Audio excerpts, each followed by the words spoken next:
Castorus?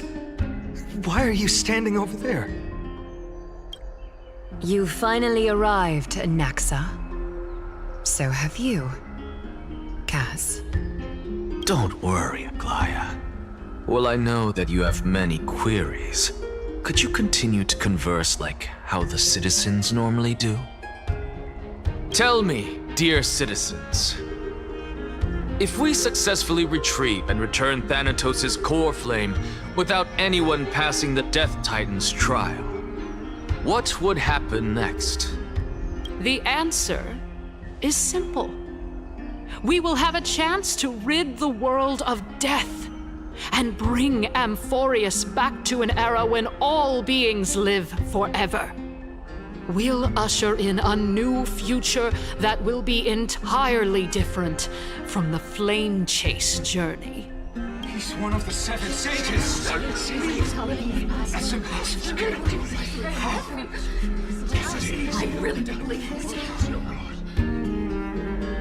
Your proposal is much too idealistic.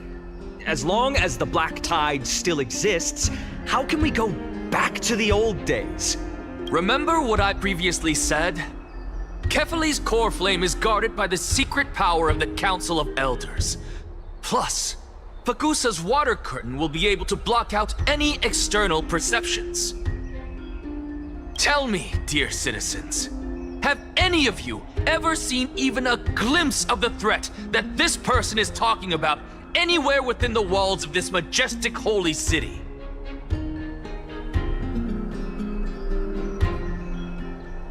If we eliminate death, then there's no need for us to fear that Flame Reaver, right? Citizens, let's loudly sing the blessed hymn. Oh, beautiful old world, where are you now? Oh, legendary Erechrysia, return to the mortal realm. After the destruction of the 3 Titans of Calamity, the Flame Chase journey will have to end. Erechrysia! Yes! This is bad. The masses are now totally riled up. Anaxa, pray tell. Everything that you've mentioned hinges on the premise that we can find Thanatos' existence, right? Thank you, Lady Aglaya, for still caring about this city. However, dear citizens, we are truly fortunate and blessed.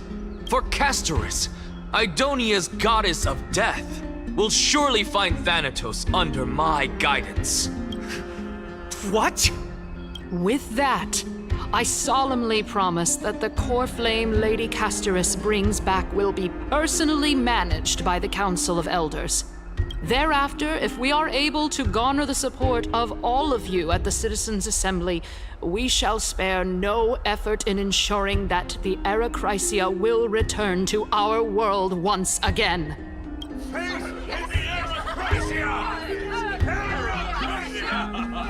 With the balance shattered, the result is clear. By Kefali and Talent and above, as the Theoros I have observed, Akama has chosen her destiny. The issue up for discussion at this Citizens' Assembly shall be modified to the suspension of the Flame Chase journey. This resolution shall be put up on the Wall of Heroes, such that all citizens are aware of the city's way forward.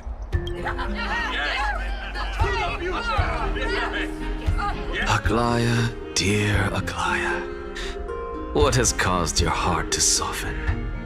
You also don't seem to be as quick-witted as before. Wag your tongue as much as you like. Since the Flame Chase journey has been preordained by the prophecy, our failure has never been on the cards. Well then, I guess we'll find out if that's true at the Citizens' Assembly.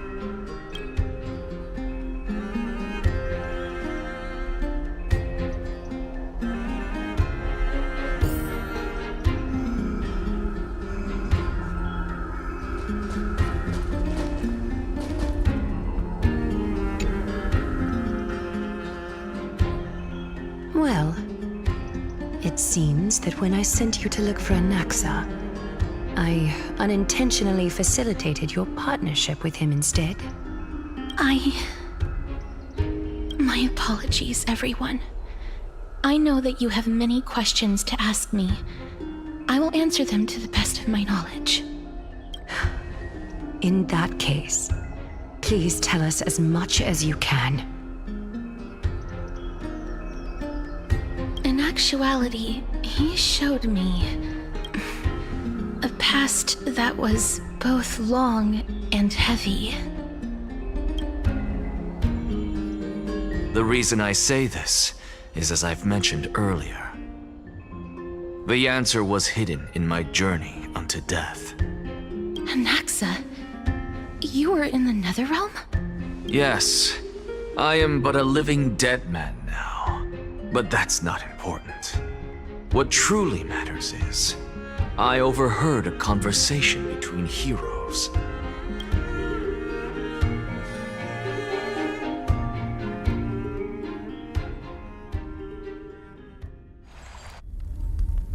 Have you heard of this tale before?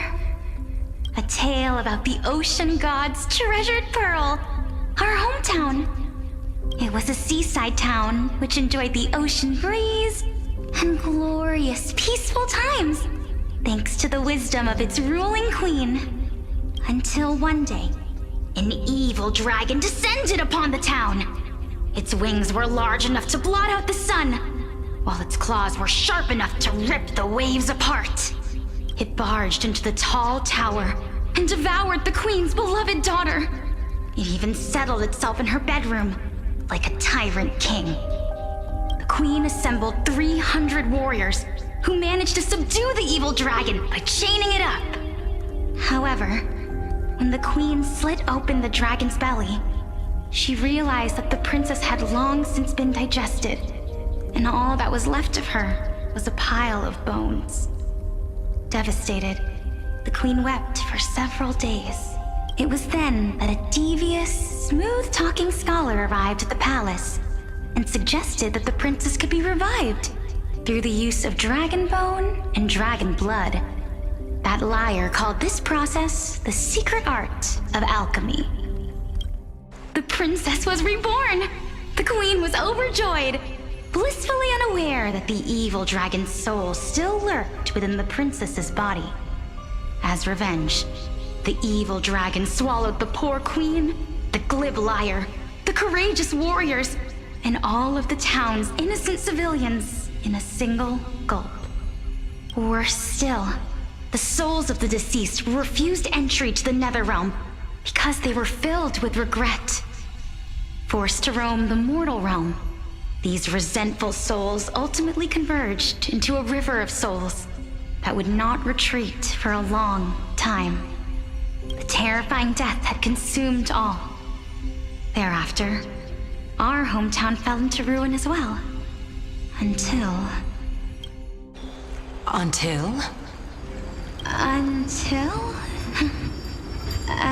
Actually, I don't know what happened next either.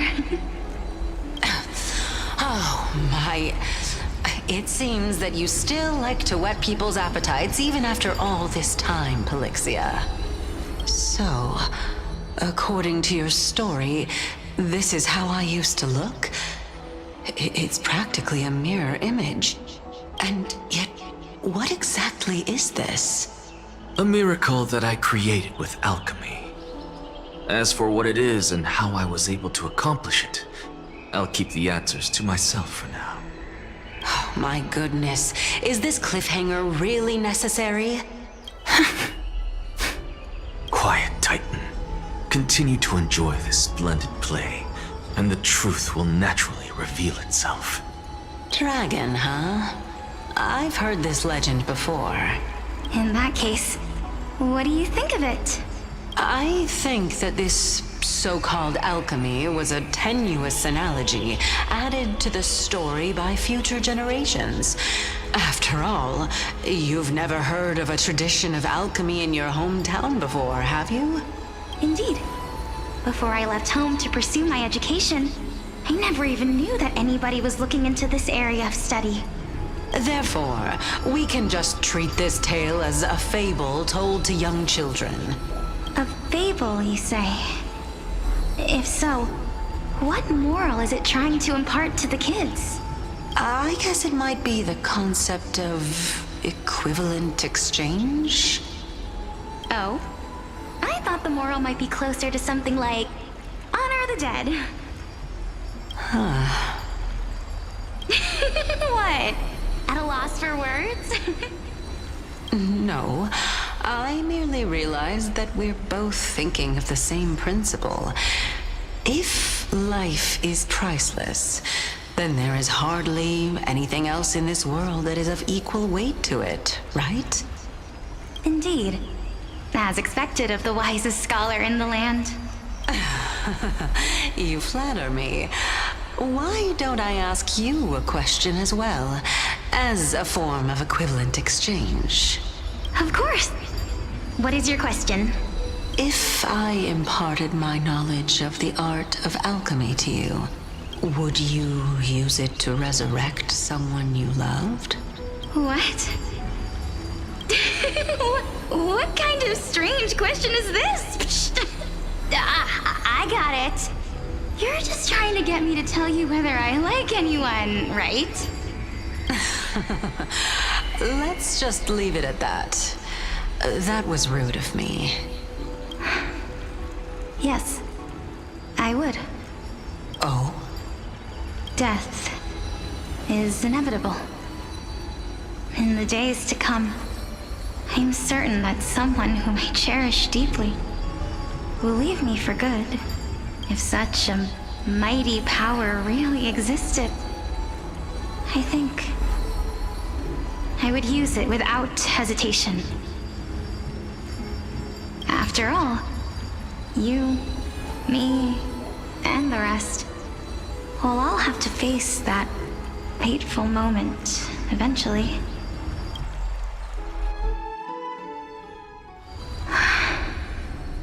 My time is finally here. However, perhaps because of my firm belief in the immeasurable value of life, I am unable to complete the trial. You shall wither, and through that, the dead will sprout again from the remains, and be reborn with the dead flame. It is a pity that fate is such a cruel mistress. Is there no other way of interpreting those words? I'm afraid that the meaning is clear. Between my sister and me, one must pay the price. Our trial can only be completed when the one chosen sacrifices her life. I'm afraid that the prophecy might even have selected a pair of twins for this exact purpose. Fortune makes fools of us all. My sister is prepared to sacrifice herself. And yet, I can't do the same. How absurd. My time is almost up, but I'm still afraid to welcome death. What should we do? If I'm ultimately not able to make up my mind... Since Chaos is willing to guide all of us and leave this trial to the end, there is still plenty of time for you to ponder. That's right. Don't allow the fog of an uncertain future to cloud your mind. Trial, prophecy, the topics that they're discussing seem familiar. But these three people must not have left their names in the epics. Otherwise, I would have some recollection of this. Amphorius's history before the Titans were born was complete chaos. Is that not strange by itself? I have long held three hypotheses about this. However, let's continue watching for now. Calypso, Polixia, and this warrior, I seem to have met him somewhere before. Regarding this matter, Nias, are you confident that you'll complete your trial? Of course. Though, I am worried about what will happen once I've emerged victorious.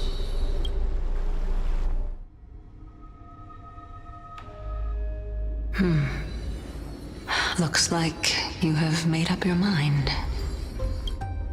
Yes, this is the safest course of action.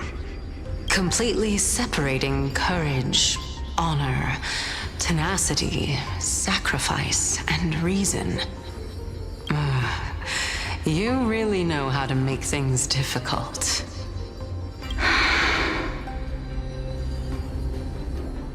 Please, young lady, witness my fall and demise. Lady Calypso, you shall host the soul-rending ceremony. I do not understand. Why would you dare to sacrifice yourself for a future that you won't get to witness? Because this is our destiny. The power that resides within me is so intense that I will one day be engulfed by it. Furthermore, a valorous death before glorious return has always been the path I chose to walk. A journey I began long ago. If your sister or Chaos were in my position, I believe they would make the same choice as well.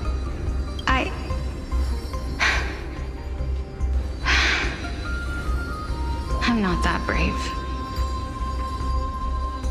I don't know how I'm supposed to face such a serious affair. Despite being Death's chosen one, it seems you still don't know how to face it. Let's chat, young lady. Perhaps I shouldn't end my journey so hastily. Since there's still time, I'm not worried about letting fate wait a little longer. Of course. This warrior is Lord Nias. As the embodiment of Nikador's divinity, he entrusted his life to us and allowed humankind to end his madness. That means that what I'm currently seeing before my eyes is, in fact... Looks like one hypothesis of mine has already been proven true. These heroes are the true forms of the Titans, before they attain their divinity. If so, the chosen one of death that he speaks of is actually... Polixia? Is the previous form of Thanatos? But her appearance... If this is true, as long as we can find out where she went, we'll naturally be able to figure out the location of the Death Titan.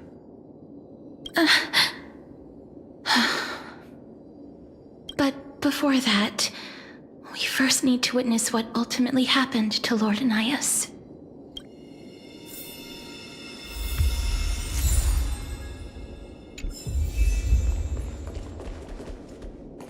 Nikador's courage is a testament that they have never once retreated from a battle. I've heard that these words are still engraved in Castrum Kremnos even today. It didn't occur to me that they were actually part of an alchemical formula.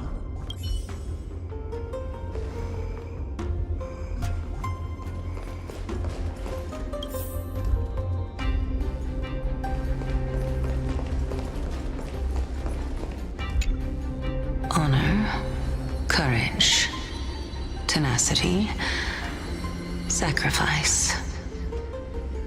And finally, the only thing that remains is reason. Cheer up, young lady. There is no need to shed tears over a glorious death. All farewells in this world are sorrowful, Lord Nias. No, young lady. As a warrior, I have witnessed too many bitter deaths. But now, all I feel is peace. I did not know until this moment that mortals could live their lives in such a way. Although only a sliver of your soul remains, you remain so optimistic.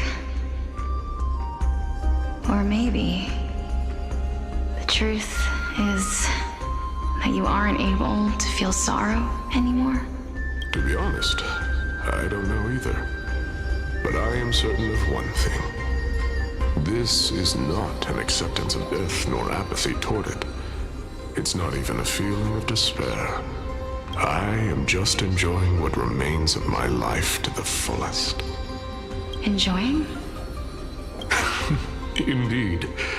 Along this journey that we've taken together, not only have I changed the world, I myself have also changed in the process. And now I have reached the journey's end.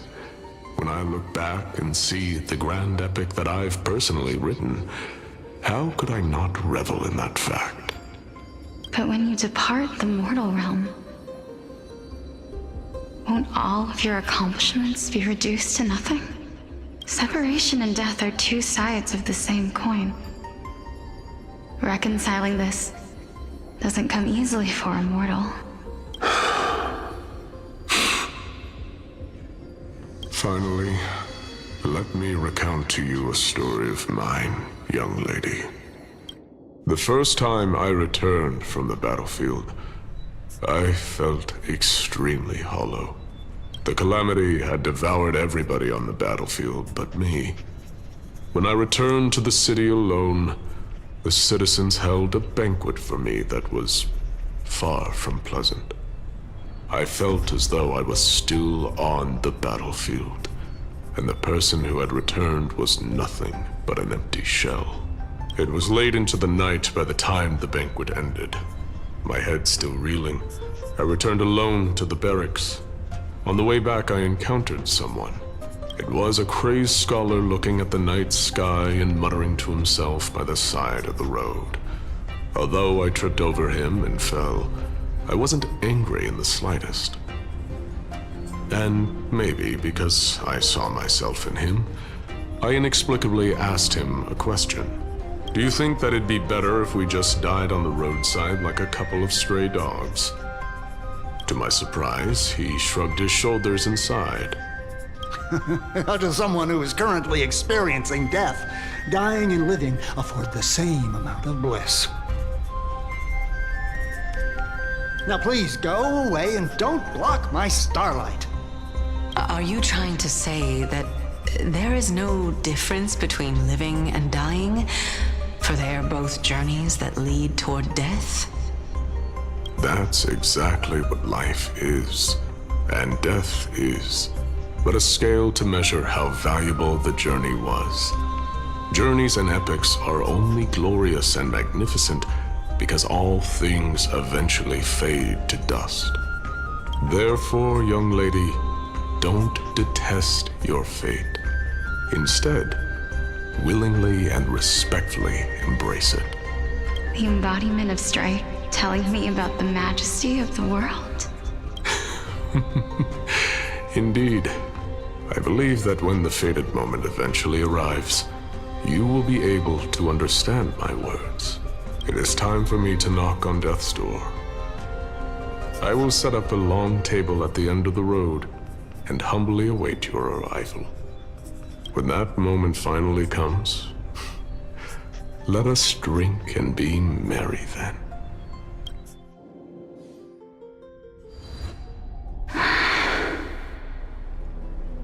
I knew this day would eventually come.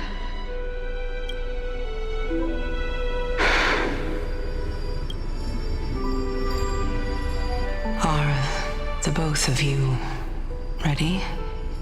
Mm-hmm. Stixia. I'm here. What? This... This is quite interesting indeed. Is this... Stixia sister? Is it... me?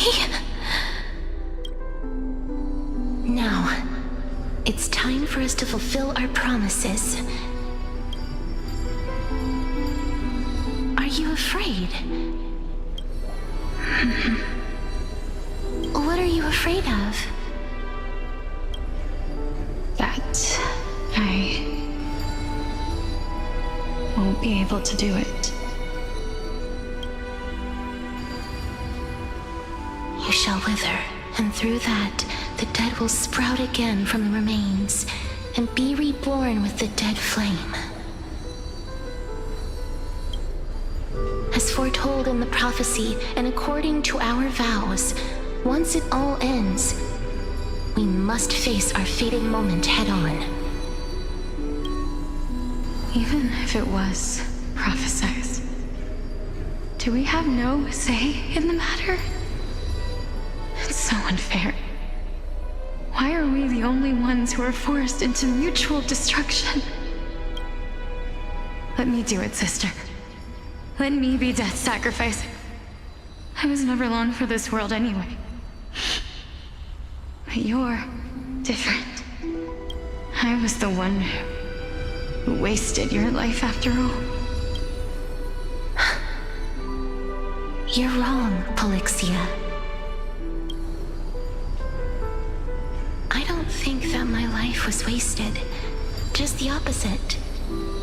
When I finally arrived at this destination and looked back at the journey I took, I discovered that flowers had long since bloomed along the path I walked.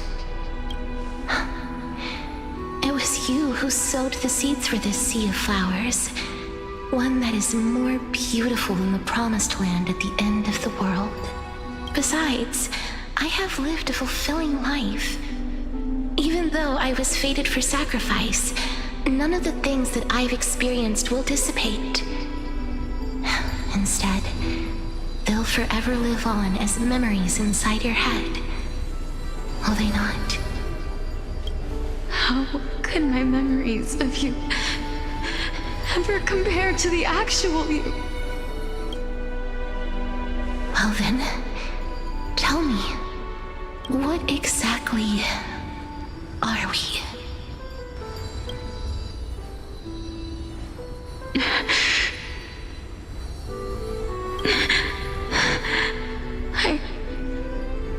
I don't know. I don't know either. But regardless of what the answer is, regardless of how we're shaped by others, or even by this world, ever since we were born, the fact that we existed was predestined, and nothing could erase it. This is why I will always, always be by your side. We're twins, after all.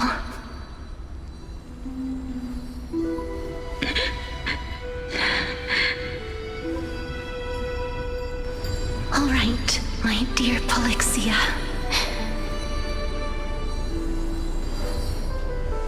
It's time to extract my heart and light the flame of death.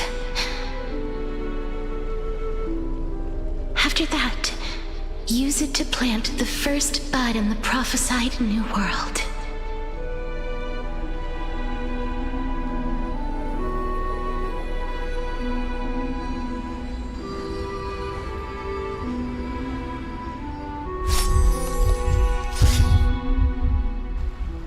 If I imparted my knowledge of the art of alchemy to you,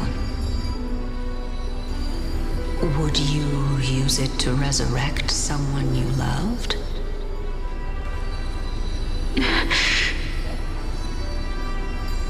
Death is inevitable. In the days to come, I am certain that someone whom I cherish deeply will leave me for good.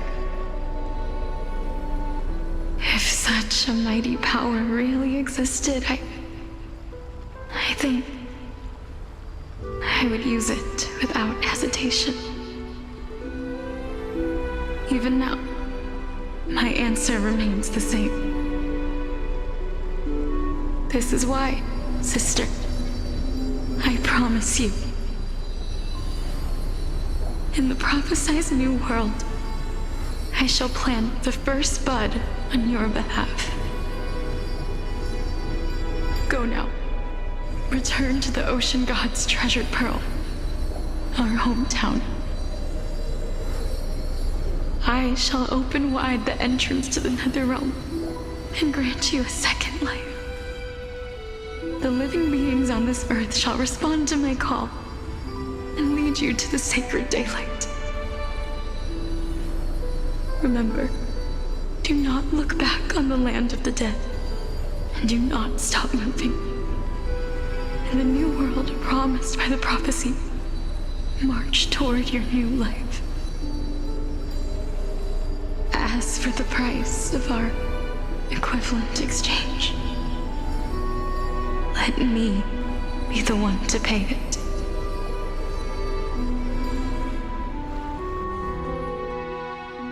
Everybody, we've come to the end. Unfortunately, I am not compatible with the Supreme Being, so I was unable to completely fuse their soul into my own body. However, being able to glean all this from them is exciting enough. I'm certain of this now.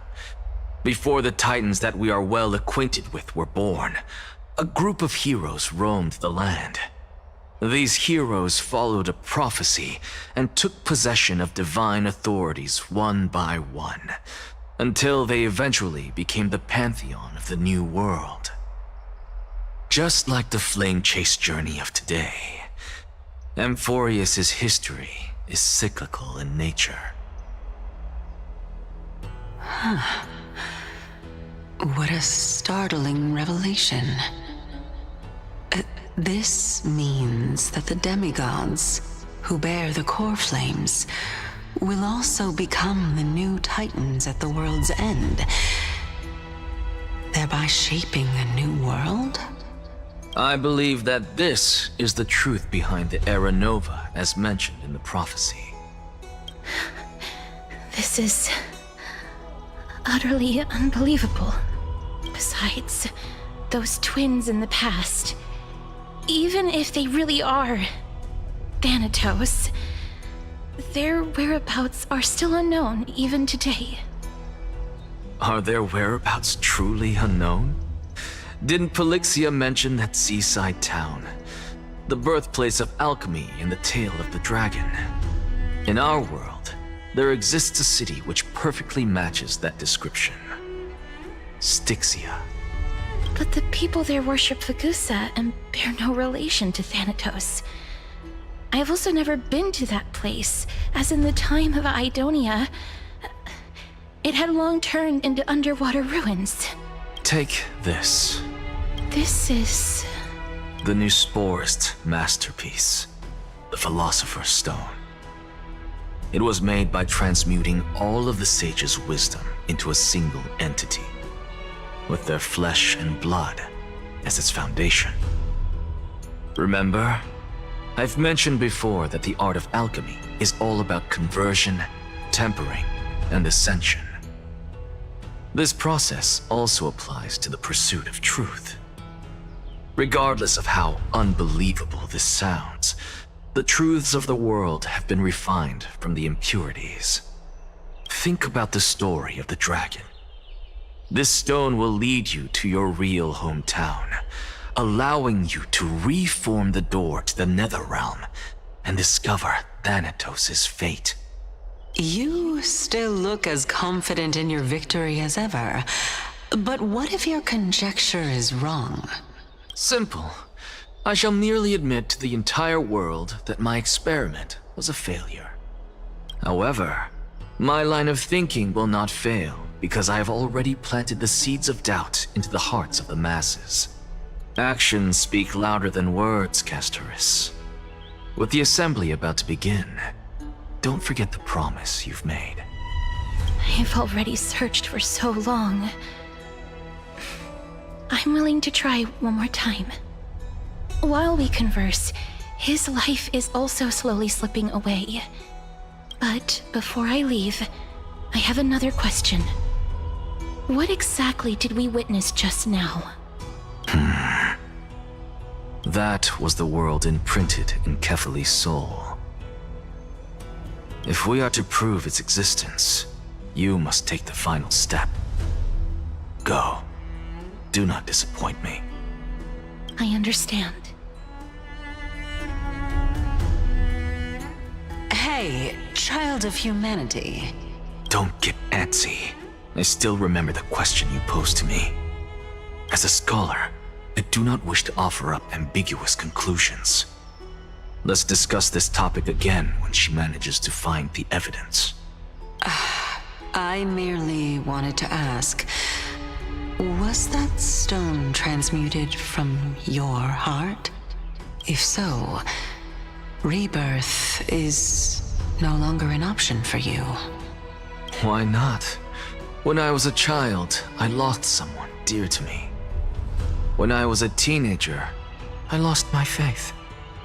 A while back, although you saved my life, I also lost my soul in the process. Now I'm merely forsaking my body. What's the big deal? Why are you always finding ways to die? Isn't it good to be alive? This is but a necessary sacrifice on my path to transform into the purest of them all.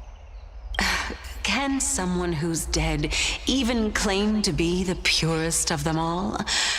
Furthermore, if your hypothesis is proven correct, does it not just confirm that the myths are true, and thereby invalidate all your theories? No, it's just the opposite. If my hypothesis is correct, it means that I can actually ascend to godhood and reshape this absurd world that you all have created.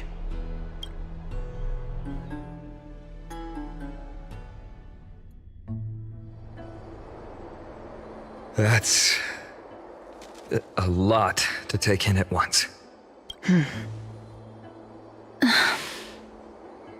Lady Aglaia, please, let me explain.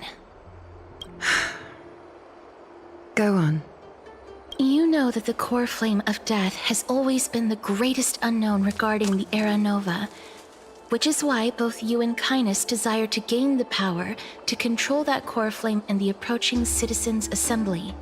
Professor Anaxa has come to a consensus with Kindness. They want to suspend the trial once Thanatos' core flame is reclaimed, hoping thus to eradicate death from this world. If they're successful, then the flame chase journey will cease, and Akama can enjoy everlasting peace. But I know this runs counter to your wishes.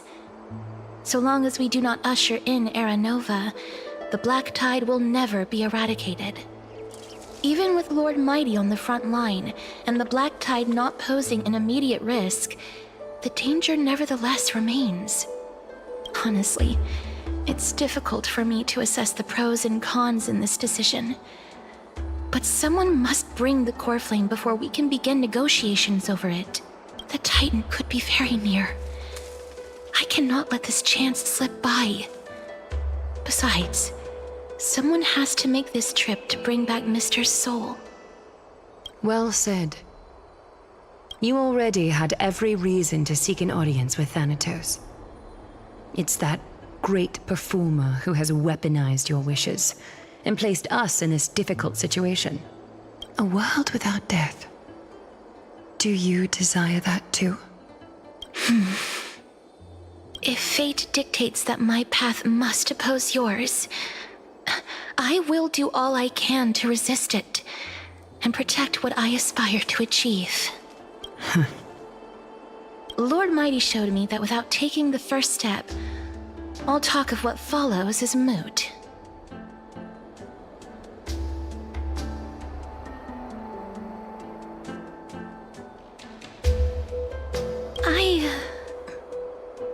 I have always hoped to hear you speak your mind, Cass.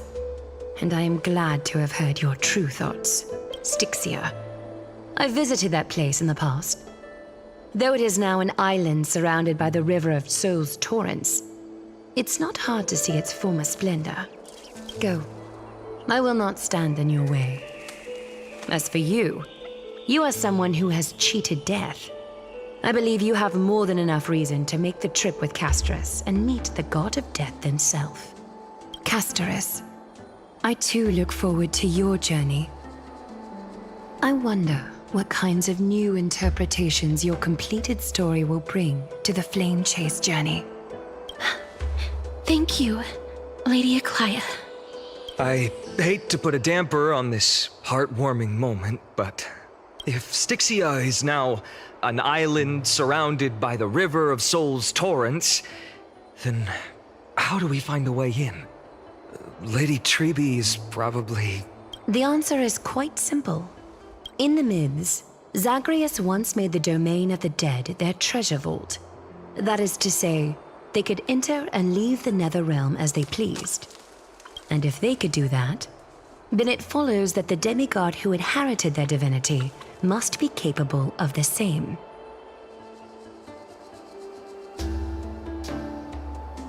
I'll see you at Memorial Palace at Action Hour tomorrow. Cypher shall be your guide to finding that ancient city.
Is the debate finally over? Did you win?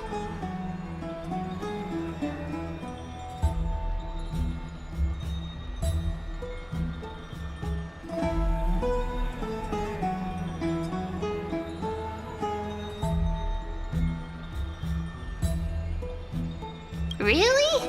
But the look on your face says otherwise. Well, moving on. I was hard at work even while you were at the debate. I borrowed a mountain of books from Cass to see if I could find a way to solve your problem. Let's see. I still have only 32 books to go. Really? Oh, that's fantastic news. I knew it. Hard work always pays off. Especially if you're as diligent as ma'am. I feel like a huge burden has finally been lifted off my shoulders. Why are my eyelids so heavy all of a sudden? Oh, you're right. Then I'll go back to...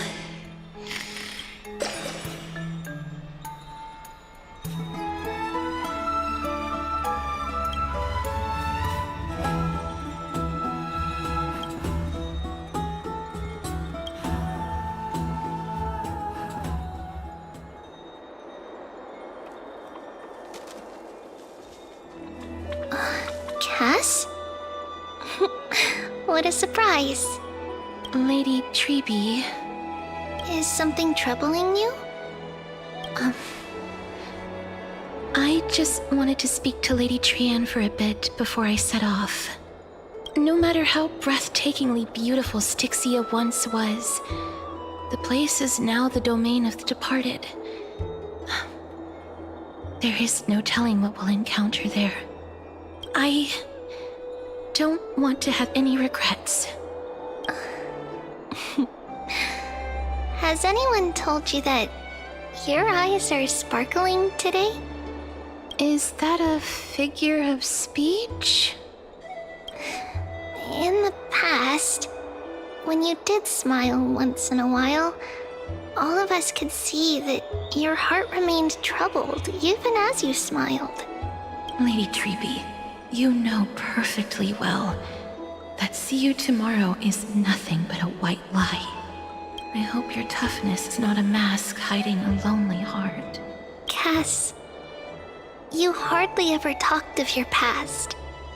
None of us knows what you went through, apart from Maggie. But we know it must have been filled with pain and hardships, as it is the fate every Chrysos heir is destined to live out. We are just happy for you that the core flame you're meant to inherit has finally surfaced. Isn't it a little too soon to say that? But you already know where tomorrow is, don't you? There's no need to rely on anyone else. Just give it your all and leave no regrets. We have always believed that your embrace is just as warm as everyone else's, because we embrace others to comfort them. And Cass, you're the kindest Chrysos heir we know. Thank you, Lady Treeby. This feeling, it's hard to put into words. I suddenly found myself with so many wishes, so much I want to accomplish before setting off. Then go do it, Cass. Trian was actually working on a surprise gift for you. It's a pity she didn't get to finish it. But now Trinan and I are working on it, and we'll make sure to give it to you. So, let's meet back here when you return from Stixia. Safe travels. See you tomorrow!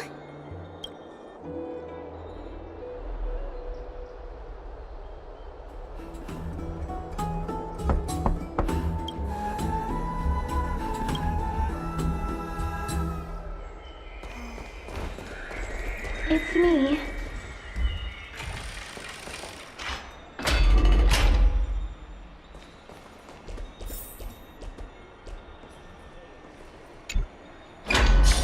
I hope I didn't wake you. Huh? No. No. I'm here because of private matters, actually. If it isn't too much to ask, I'd really like it if you could come along with me to retrieve something. Not to worry, it's nothing heavy. It isn't a long way from here. Shall we?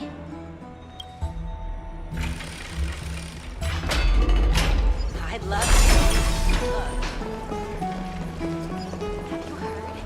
Seems like all the rooms are full.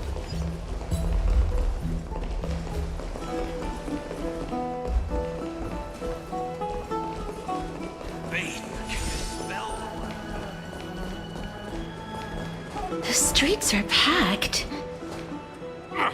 I want to vote! Tell me how I can vote! Take your ceramic shard engraved with the Kephili rune, select the Council of Elders in your heart, and pray silently until the shard registers your choice. Then toss it into the Dolium. The Council of Elders? More like the Council of Buffoons! The Black Tide took my hometown long ago! Who are they kidding with bringing back Arachrysia? It's all a sham to create their own Arachrysia in Akama! The Titans are just. So long as we do not overstep our bounds again, we will not incur divine wrath. Oh, please.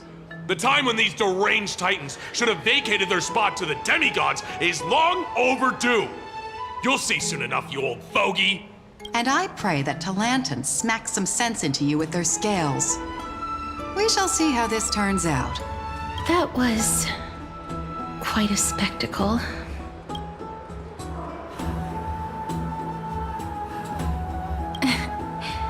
I suppose peaceful is technically correct if no actual violence happened.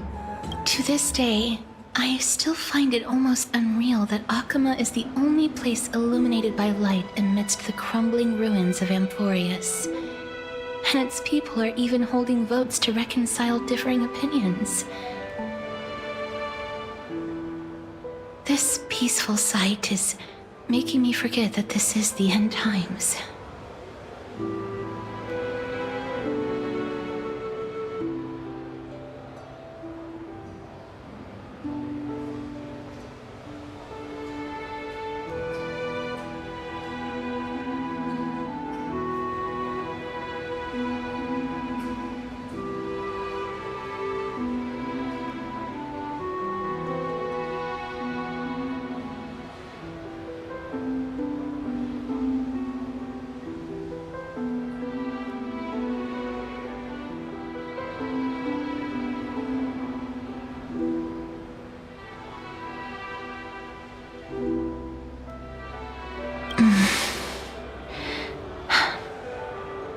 Before coming here, I had lived for many years in Idonia, a city of rime and frost. The people there were devotees of Thanatos, and were well known for their unique burial rites and traditions. Traditions that I played a major role in.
Yes.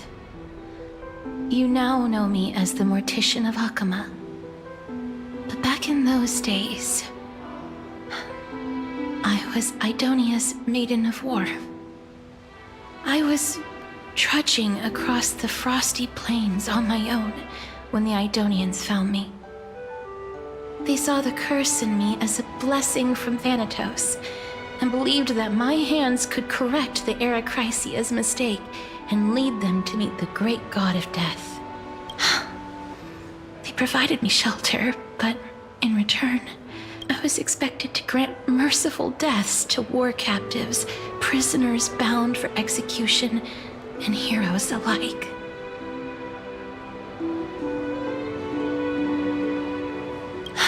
Yes. No matter how kind or cruel the means, nothing can change the essence of death. Taking away someone's life is never worthy of religious worship.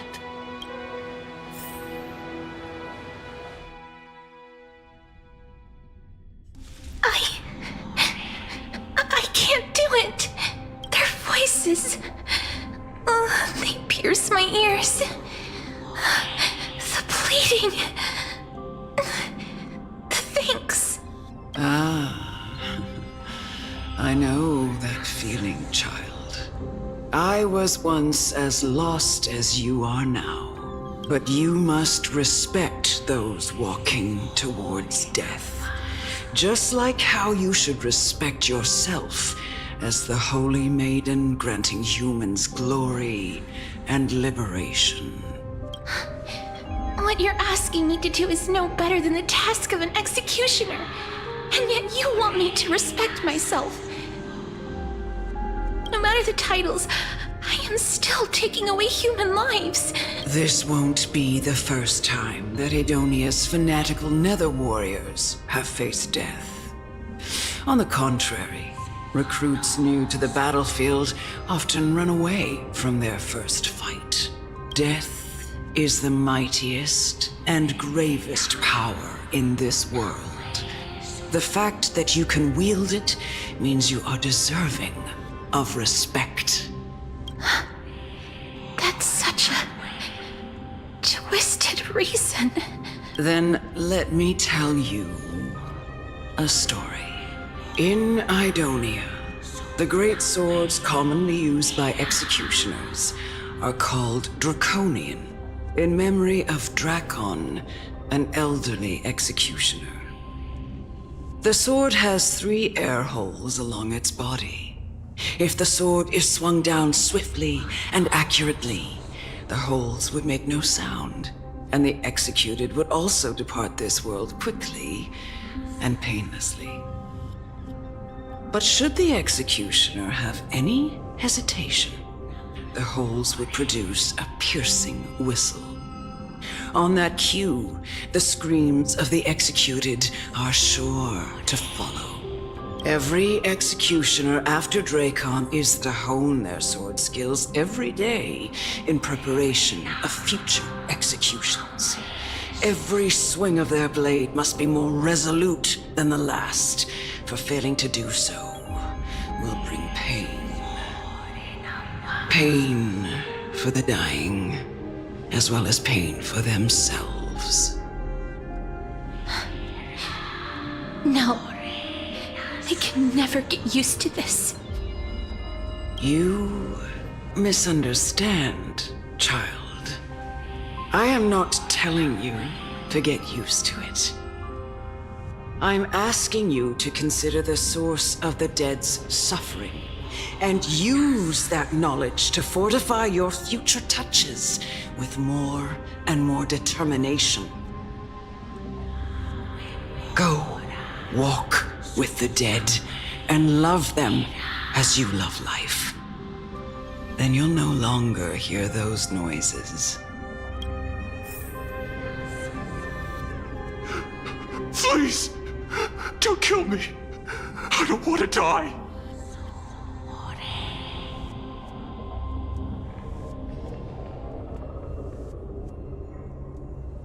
This is your duty.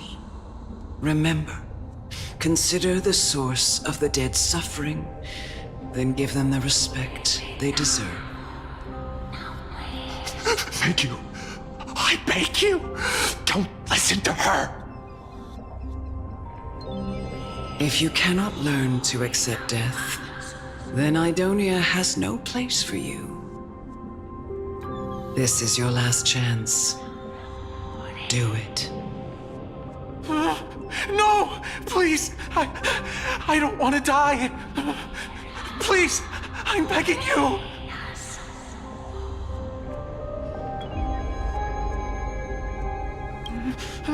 No!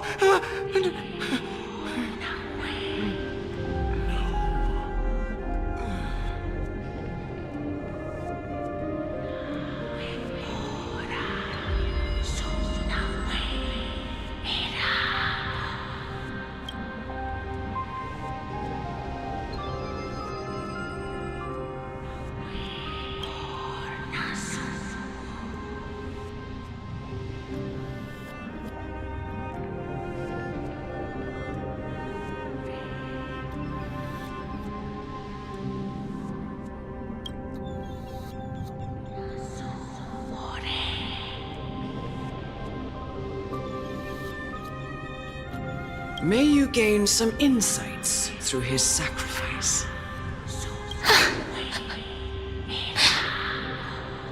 Is this all? No. Come with me. This is just the beginning of your life as the Maiden of War. You executioner!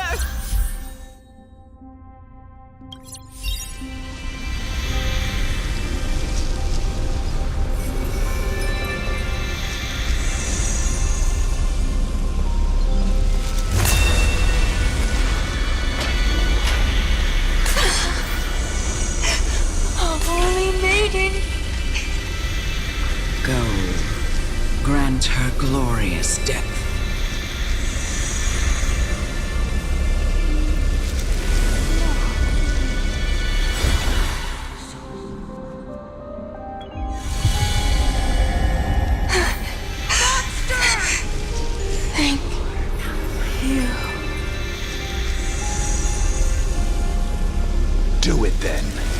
executioner. You...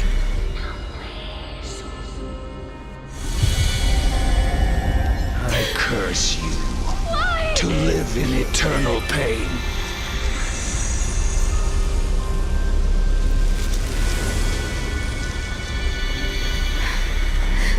Please, grant me release. You know what to do.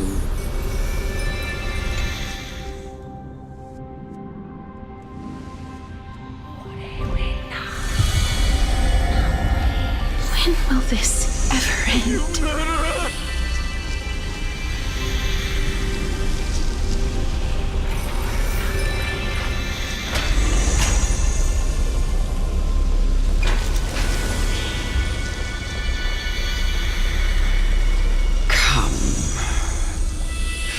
Fulfill your duty. What?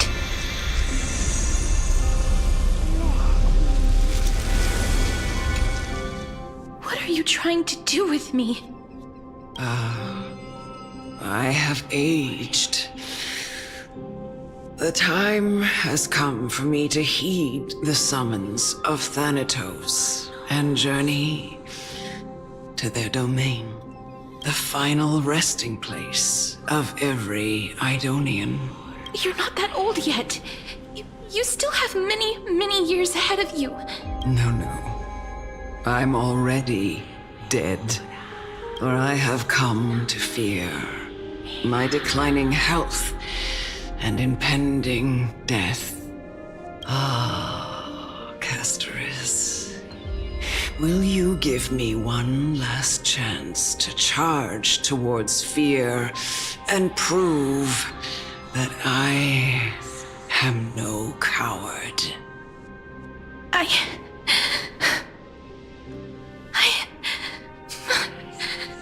can't take this anymore! Child, it was I who brought you here from the frosty plains and set your farcical fate in motion. It was also I, Chief Executioner of Idonia, who forced the heavy duty of executing others onto you. I've always known that you have doubts and even anger about my faith and about me. I never had a choice. Indeed. We essentially abducted you. Yet you can end any sinful life with just a touch of your fingers.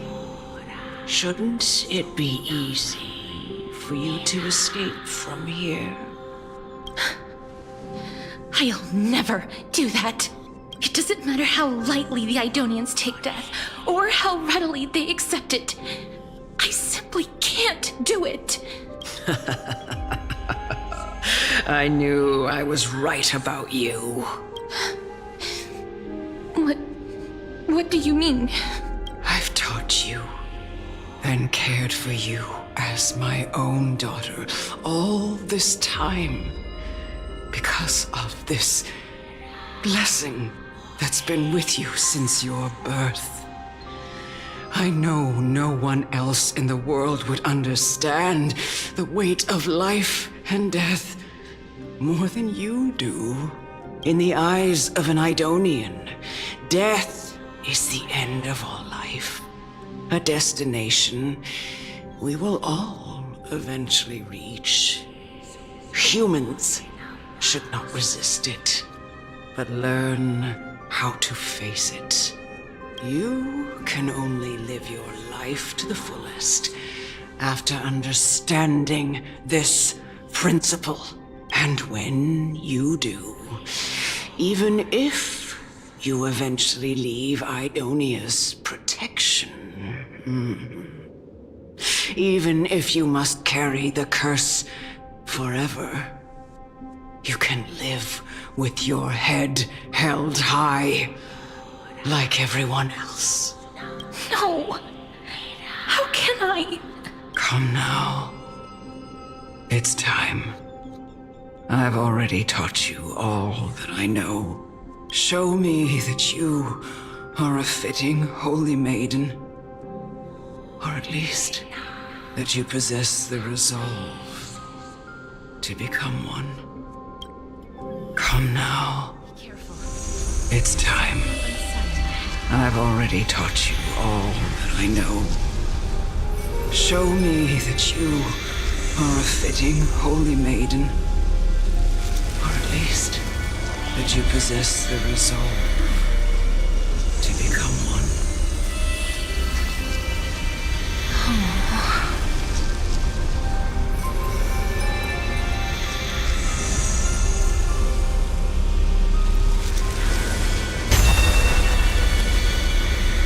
Emerge from your cocoon.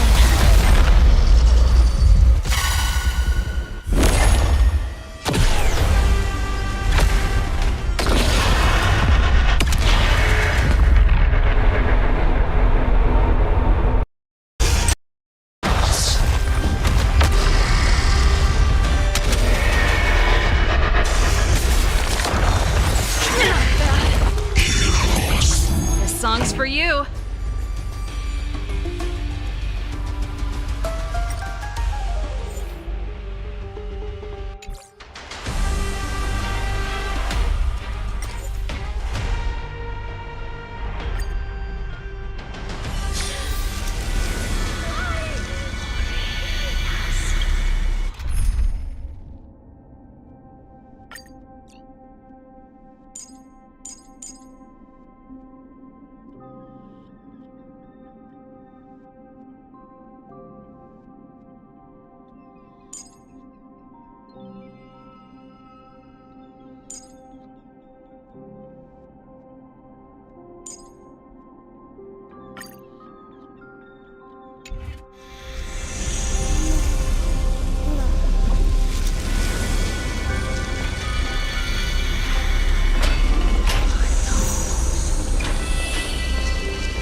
Taught you all that I know.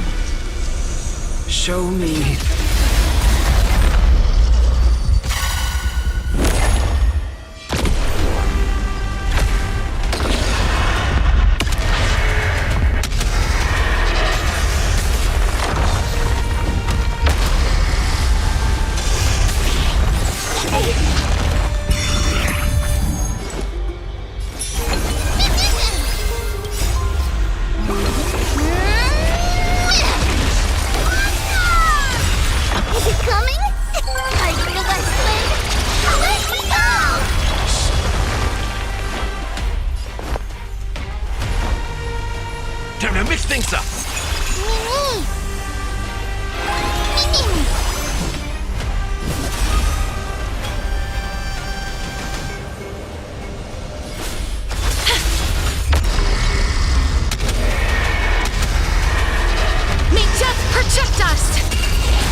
This was the last time I followed her command.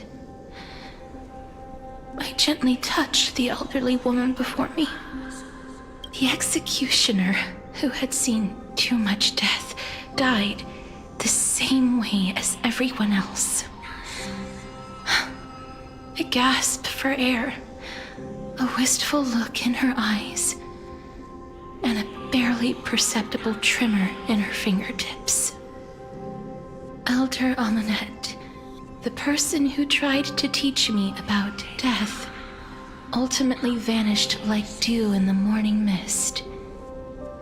She spent her life embodying the beliefs of the Idonians, and when death finally came, she embraced it exactly as their doctrine had taught. I have nothing but respect for her. I erected a cenotaph in her honor in the marshes outside Idonia's city walls with the others I had laid to rest. Then, I set out once more in search of Thanatos. It was a long, long journey. I heard so many discussions about death along the way. Life finds meaning in death. The world improves because there is an end. It seems the most terrible darkness in this world. Everyone talks about its heavy weight. Some resist it, some worship it, and some even revere it. How did a disappeared titan become the deepest fear of humankind? And why do they haunt my dreams? I continued my travels to seek an answer. Initially, I was running away. Then, I started searching for it.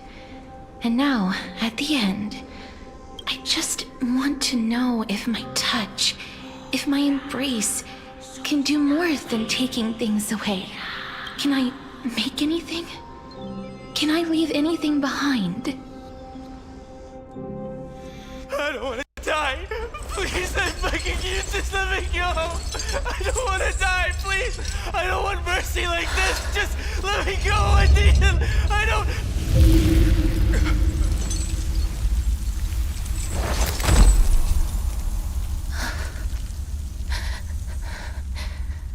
I hate these icy hands.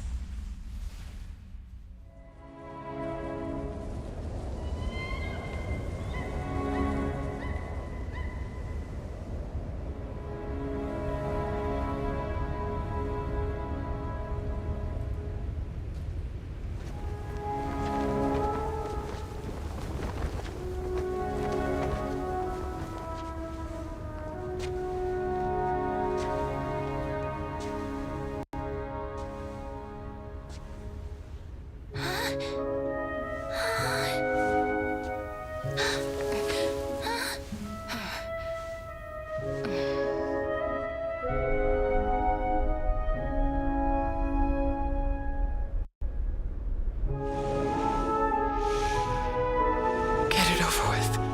End its suffering.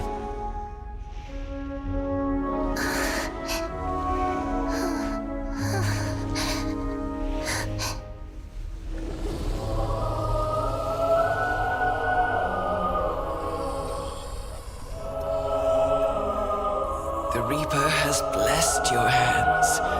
Only you can grant them peace.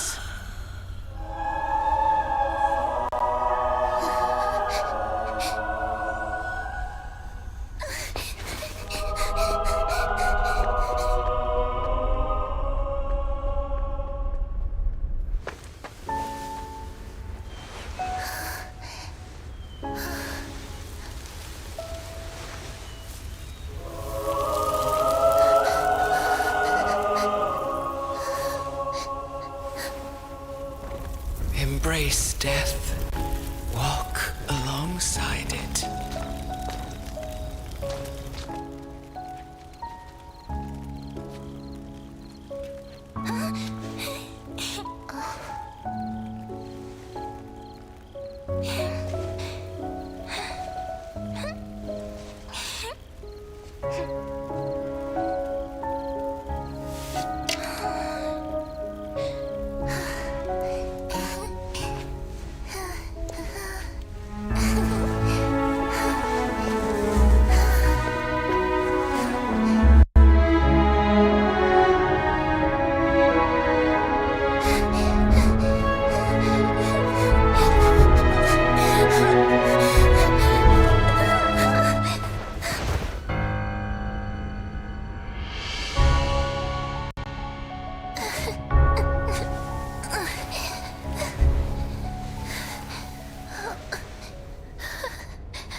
Is that you, Castoris?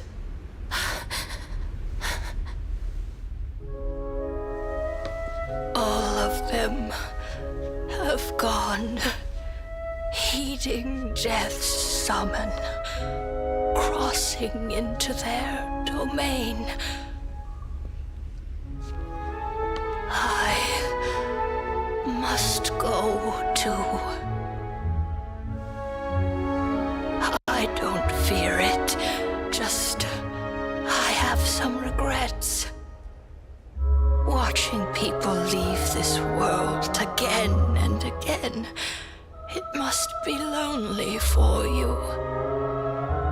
You must want to desperately embrace them before they go.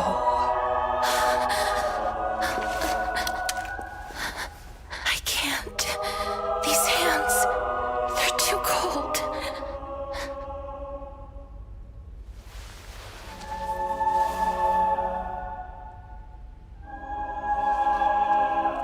Big Sister Castoris, your hands are so warm. Just like anyone else's.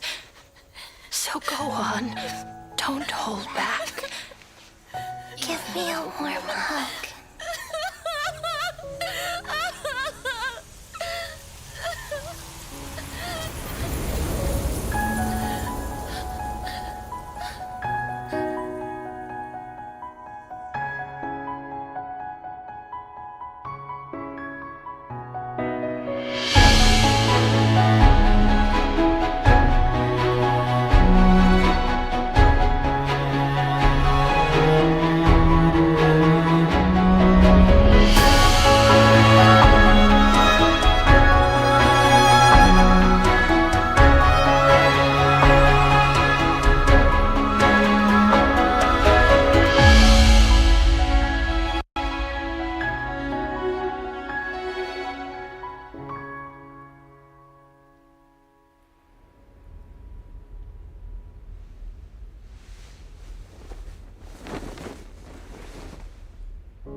Can hands like these really be warm?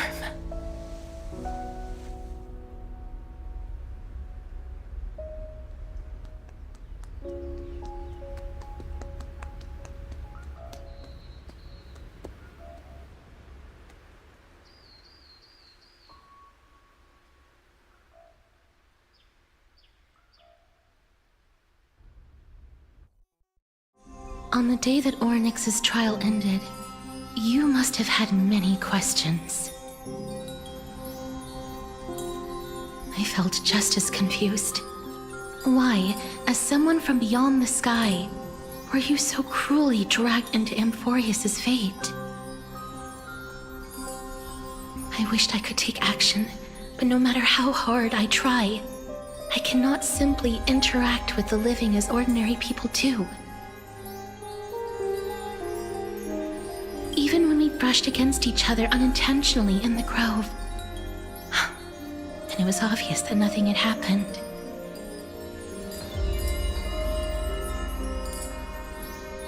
When an almost unattainable hope finally welled up in my heart, when I thought that perhaps my touch would no longer bring sorrow, fate declared to me, it wasn't that the curse of death had finally been lifted, but that your soul no longer belonged to this world.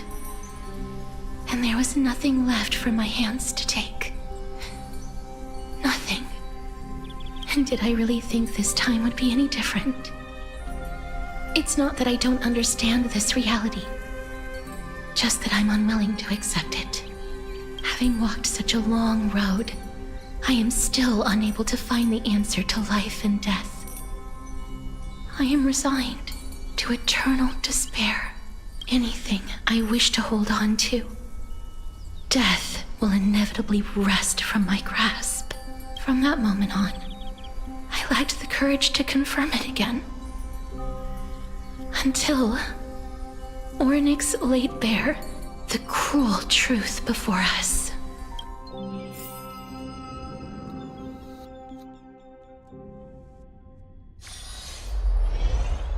And now, perhaps I might have one last chance. Long ago, Trinan read a prophecy to me. At the end of the Sea of Flowers, the souls of the living shall warm thy fingertips, and after an embrace, there shall be eternal separation. I found no surprise in it, for her words sounded not like a foretelling, but a perfect reflection of my past. Embraces in this world are born of reunions. Yet, my touch speaks only of farewells. In that moment, I had no doubt that this destiny would weave itself through the entirety of my life. And yet, things have taken a turn for the better. Now that I can finally have an audience with Thanatos, perhaps I can rewrite the meaning of that fated prophecy. I have no reason not to give it my all, for your sake, and for my own.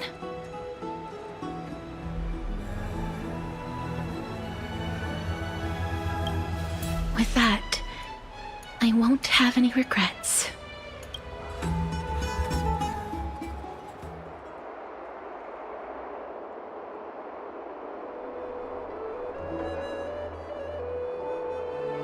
Let's put that aside for the moment. We've arrived. I want to retrieve a small gift I specially prepared for you. I made it myself, like the trinket I gave Lady Trianne. I want to leave something for everyone, if possible. The journey to seek an audience with the Death Titan cannot be an easy one. I want to make full use of every moment I have before we depart, so that I don't have any regrets.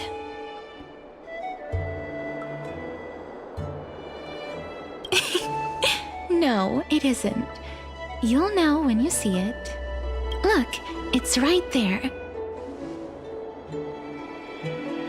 Huh? Where did it go? What's going on?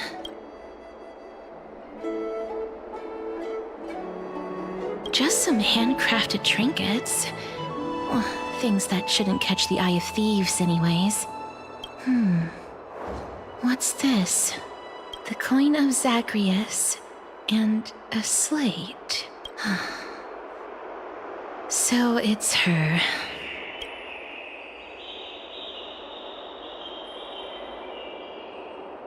No doubt about it.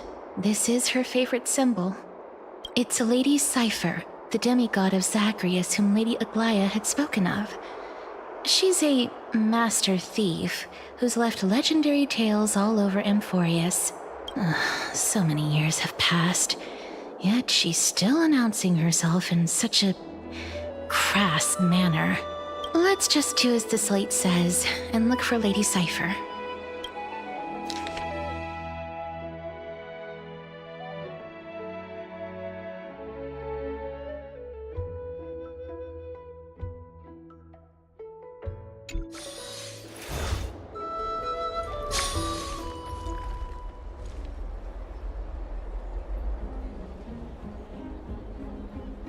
Look, it's right there.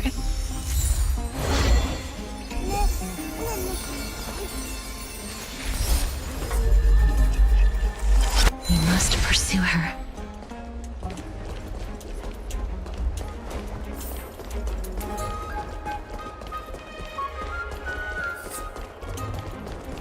Huh? This is a trick she left for us.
She's incorrigible. Follow me.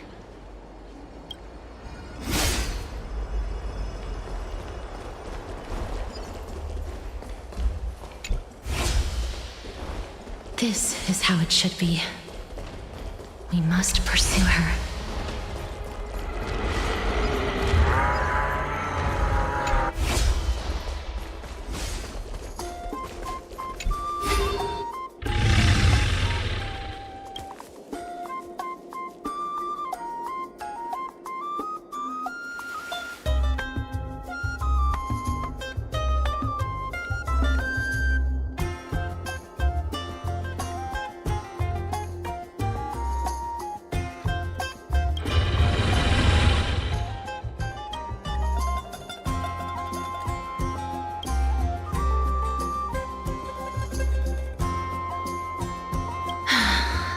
Lady Cypher, please come on out. You're still careless as ever. Shouldn't you keep such a precious gift near your bosom? Since you know it's a gift for someone else, please give it back to me. Stop hiding among the people and letting the wind carry your voice. Now, since I know it's a gift, that just means I need to milk its worth. The children of the wind never stay for long in one place. Unless your offer is tempting enough to steal the wind. What say you? Name your price. I'll give you however much you want.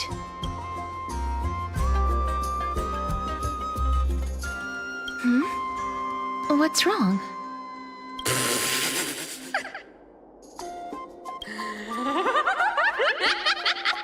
No wonder they call you Princess Homebody. Why don't you two come over to my place? It'll make a better venue for proper business discussions. You can find where I live through the winds I've sown.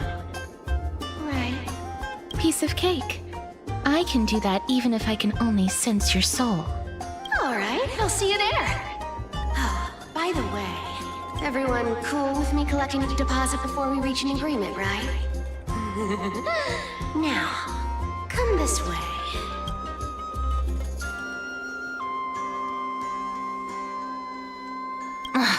She's incorrigible. Follow me.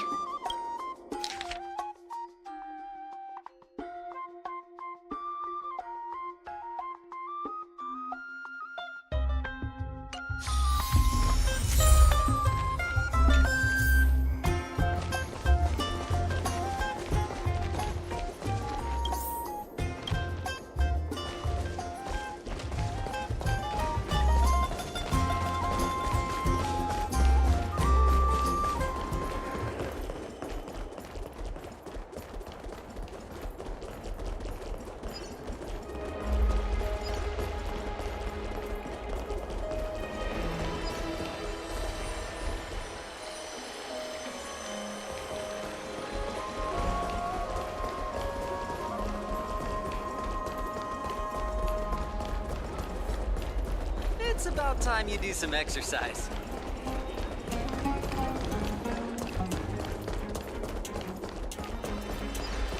Never save for tomorrow when you can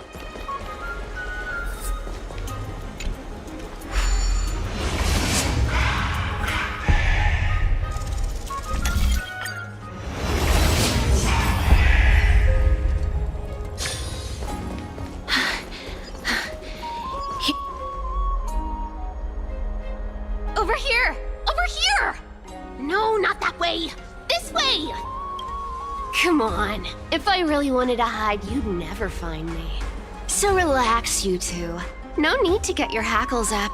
I'm not that scary, am I? Meow.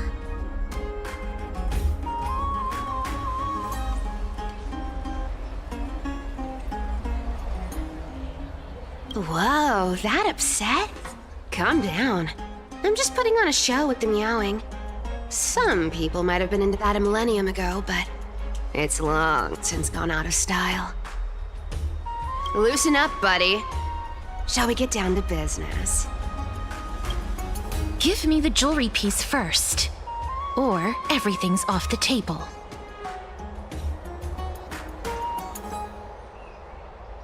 Oh, come now. Don't be so upset. Relax. Relax. Look, isn't the view here just great? You can see what everyone is doing and where they're going, and they won't even know you're here. Now that we've broken the ice, let's get to the point. Everything I've said so far has been a joke. I'm inviting you two here for 3 things. 1, the seamstress found me and wants me to take you to Stixia to look for the Death Titan.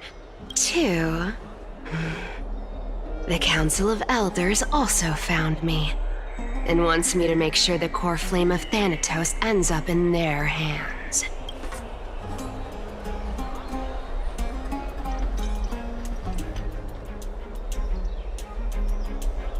And last, but not least, I'm telling you that I'm not interested in doing either of those things. Don't go look for the Death Titan. The end.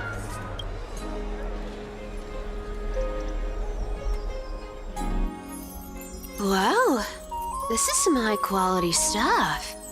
And this room is full of it. How much are these worth, Did you get all this through that Aranova gimmick? Some of it is family fortune, while the rest came from my business as a dressmaster. Don't liken the flame chase work to your shady dealings. Wow. I should have busted down your door instead of going around like a thief. Well, spill. Why are you giving me so much money? Payment for doing work. You're worth this much. Did you forget my stance to all this? I thought I made myself very clear. You wish to run away. Run away from your responsibilities, from the prophecy, and from your destiny. You shall walk with greed and die over petty change. I understand this prophecy weighs on you immensely. That is why I have never reproached the demigod of trickery for running away. But I need you right now, so don't turn me down. You know, maybe the gods got your tongue with their golden threads, Aglaya. I'm not hearing any sincerity in your words. Give me a reason why you're bowing your noble head to me. We lost Trian. Oh. The divine power of passages is running out. I need another demigod to escort Castoris and help her fulfill her lifelong wish. Oh, I get it now. You're sending Castoris to her death.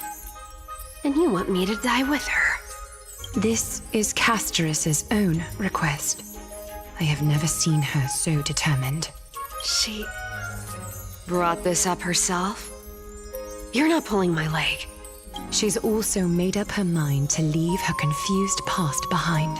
As will you, Cypher, when you finally make up your mind. Don't be so sure. Time is hard in the likes of you and I. But Castoris remains pure as driven snow. She can always turn back before the end, you know? Maybe she'll remember Trian's sacrifice. Maybe she'll remember the countless martyred Chrysos heirs. Maybe she'll remember you, with your 1 foot in the grave. I ain't as optimistic as you about what she'll want to do. Tell you what, why don't I take this room of treasures as a security deposit, and we make a bet? Go on. I bet she'll change her mind and turn back. Now, if I lose, I'll do what you want me to do. Return this deposit to you, plus giving you another room full of treasures. How does that sound? You sound like you have all the confidence in the world. In that case, let's make a pact with those conditions. I hope you're prepared to lose it all. In conclusion, I want to win. So I hope you two can give up on going to Stixia. I'll give all the treasures in that room to you. And you can split it between yourselves however you want. What do you think? Tempting, right?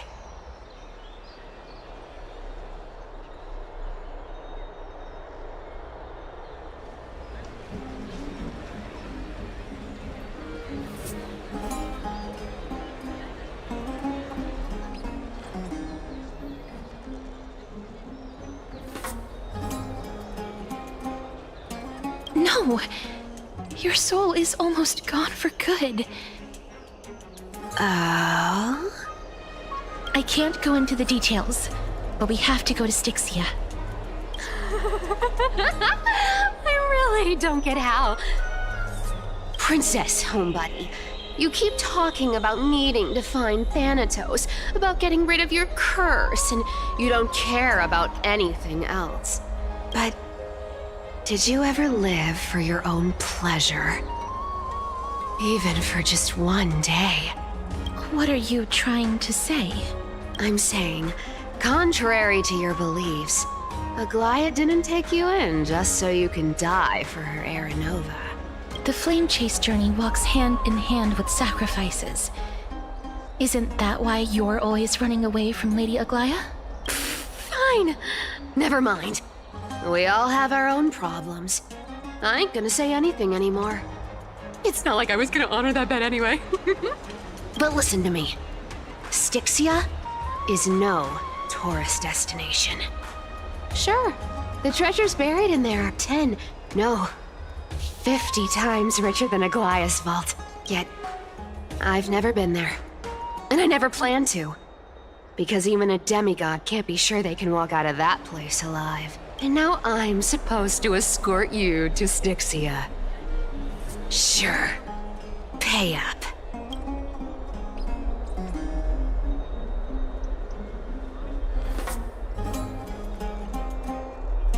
You know, you're not wrong.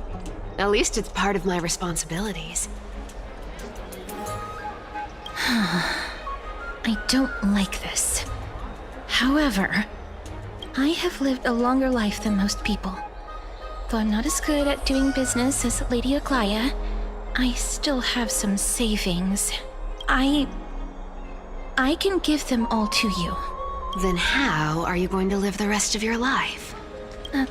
Then I'll give you 90. No, 80%. Well, don't mind if I do. 80% of Castrus's savings and a bottle of dew of divine blood. Not a bad trade.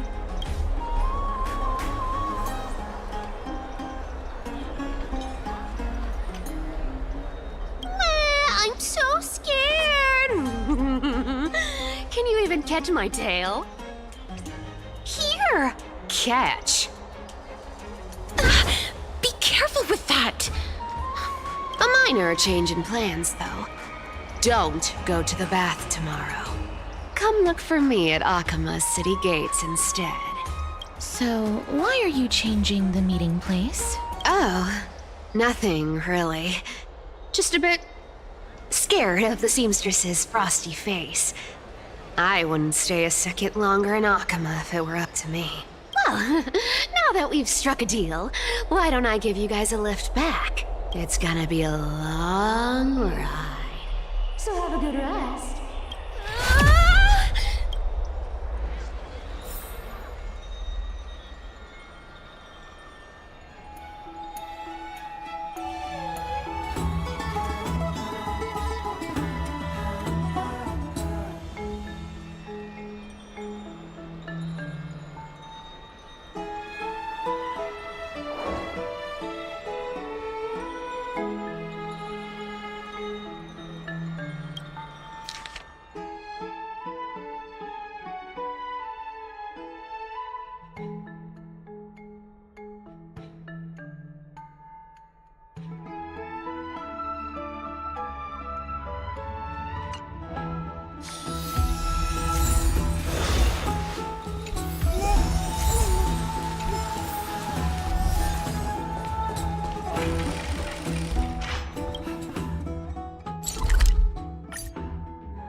Sunny. Just the weather for farewells. You're here? Totally. The trio team is the best set up to reach the finals. No need, I already told her. She's fine with it. You sure know how to put me in a spot, Casterus. I need to travel with you, but I can't touch you. What a bother. Sorry. Aw, I was just teasing. Don't take it to heart. Did you know that the legends say you have to put an obol into the mouth of the dead or over their eyes if you want them to successfully cross the River of Souls and enter the Netherrealm? That's the fairy fare for entering the Netherrealm. However, I honestly won't ask you to pay this time. I'll pay. And then we'll just have to go through the motions.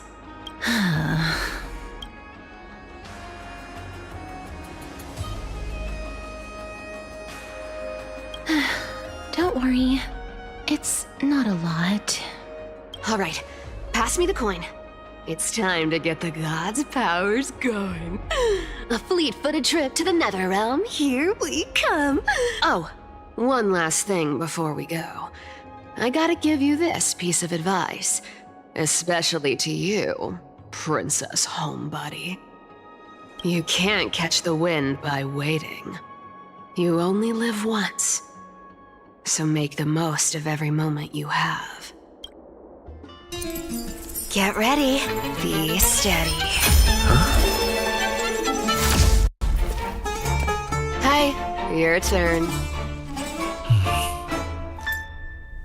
Don't be nervous. After all, it'll be gone in the blink of an eye.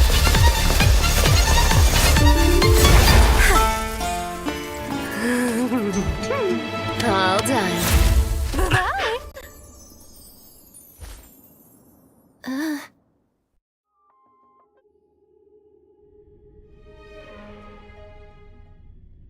Are you feeling all right?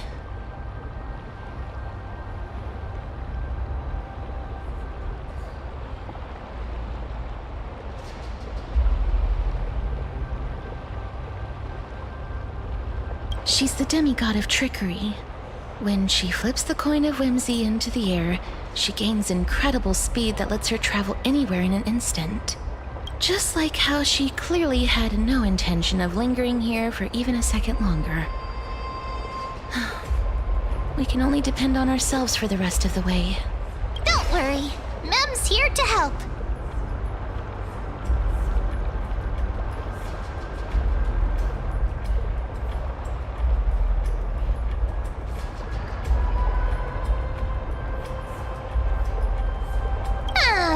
I don't think I even meet the height requirement for the ticket, so I won't need one, right? This is Stixia, the city of dragons and waves. Anaxa hypothesizes that the missing Thanatos is somewhere in these ruins. This is the land of their birth. Or perhaps of their death.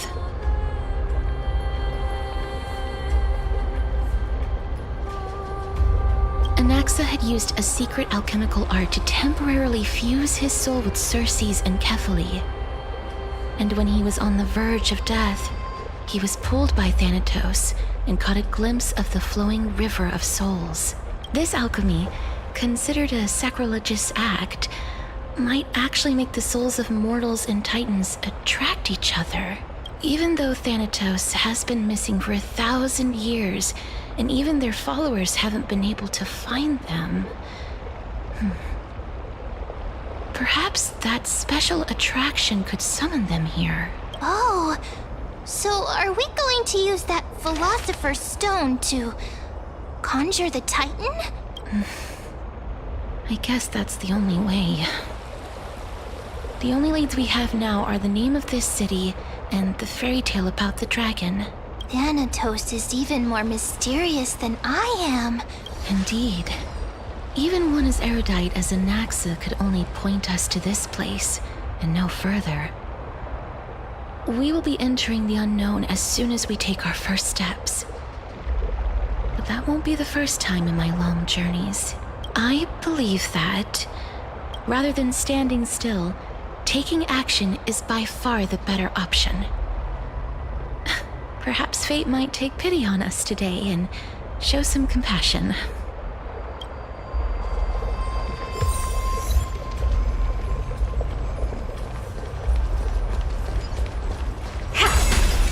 Go back whence you came. Go back. Ahead lies the realm of the dead.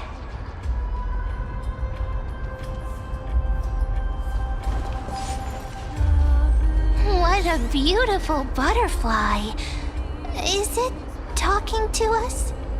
This is a eulogistic butterfly.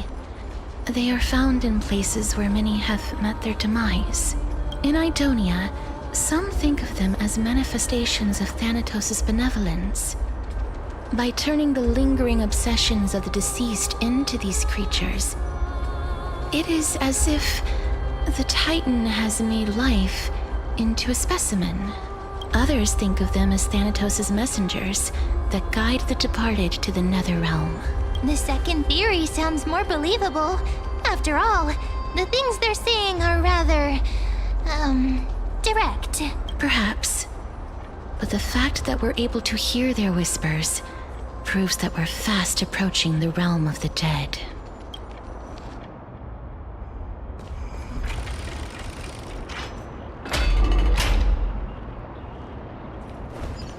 These shadowy figures. Are they illusions reflected by the River of Souls?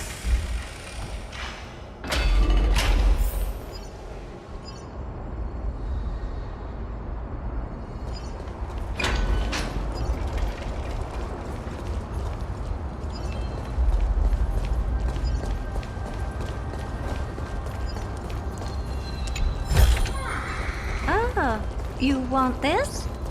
Fine. Take it and amuse yourself.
Want to buy any fish? Huh? He can see us? Wait. More living people. I'm not selling my fish to living people. You lot are too shameless. Buying fish without paying. If I ever see her again, I will... Could it be that you're all dead souls that never achieved rest? The nether realm does not exist. Titan rejects you. Me. So, do you want to buy any fish? But there aren't any fish nearby. Are the fish gone? The people are gone too. I can only keep selling fish. So, do you want to buy any fish? Apologies. I don't have much in the way of savings, but perhaps there's another way for me to release you from your suffering. Please relax. May you fall asleep peacefully amid a gentle field of flowers. This... I knew it! These people aren't illusions. They're the souls of the deceased. They're supposed to reach the end of the west wind by floating down the river of souls. Yet, they have floundered upon the shoals of the stream, unable to move forward. Did Thanatos reject them? Or perhaps they didn't really die at all?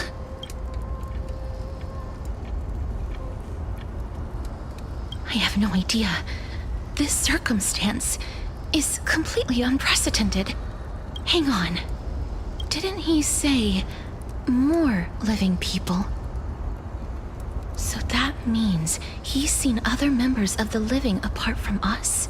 Could it be that these souls are stuck here due to someone's deceit? If something is done out of goodwill, are you really gonna call it deceit? Goodwill? I can't see anything good out of... Wait a minute. Lady Cypher? That's me. I still belong to the land of the living as of now. Thank you very much. Could it be that you are the living being that those souls met? I couldn't take their behavior anymore. So I stole some things here and made up some lies there. Just trying to give them something to look forward to, you know? It's because of vile living creatures like you that we're being misunderstood by all of them. What else am I supposed to do? You can see the mess this place is in. These poor souls are denied by the Netherrealm. So now they're stuck in a few brief moments of their life. Unable to move forward or back. Did you see those two blacksmiths on the way? They've been here for as long as the sun's been around, wailing over and over about casting a shield. Stixia is so freaky. Then why have you come back, Lady Cypher? Hey, I'm not here to aid your adventure. I hate water more than anything else in this world. Especially that stinky river of souls. But, I just discovered some stuff before I left.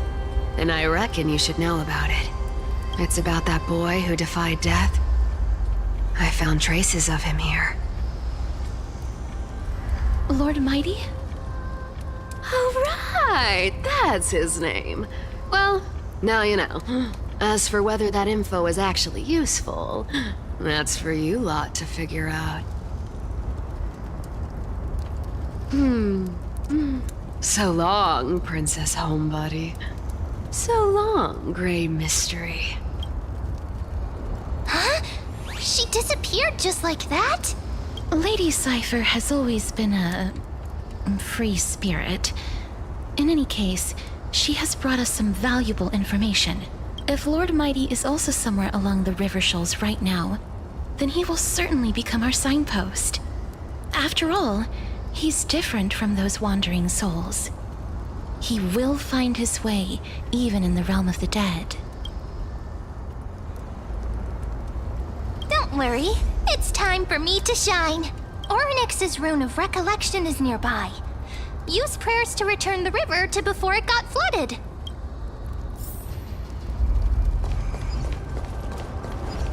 Hey, over here!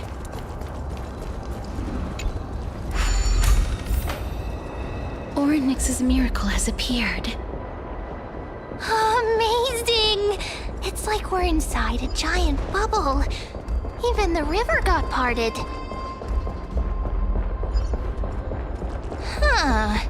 So this path actually didn't exist back then? There are wandering souls of the deceased here as well. We must first return to the present before we can communicate with them.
By the looks of it, you must be the foreign warriors that the Queen had mentioned, right?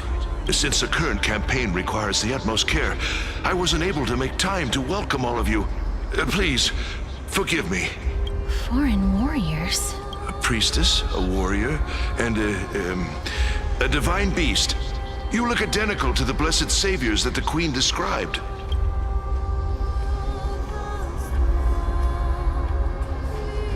A campaign? Who are you campaigning against? Nobody knows. As of now, of the scouts that went ahead, only one has managed to return. He says that the land ahead is a forbidden land that should not be approached, as it is the doorway between the netherworld and the mortal realm.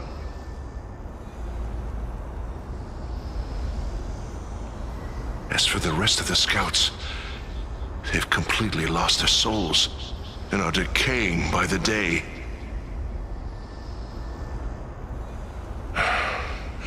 While there is still dissension within the city, the scholars agree that this calamity was so unprecedented that it needed to be given a new designation. An unprecedented calamity. Could it be death? It seems that you have indeed heard about this. Well, death is just one of the possibilities. It's too early to come to a definitive conclusion. A world that has never seen death. Looks like these people lived in the era Chrysia before the Calamity Titans descended upon the land. May I ask, where is the scout who managed to come back? Though he returned to Stixia, he only had enough left in him to last no more than half a day. However, it was his intel that convinced us to rally together. He said that he witnessed the demonic specter of an evil dragon at that treacherous land. The apparition opened its giant maw and devoured everything in sight, and thus brought Stixia that thing called death. Stixia. An evil dragon that brings death.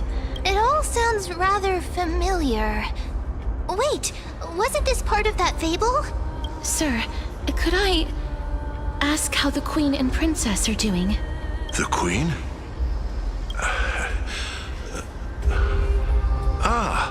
By the looks of it, you must be the foreign warriors that the Queen had mentioned, right?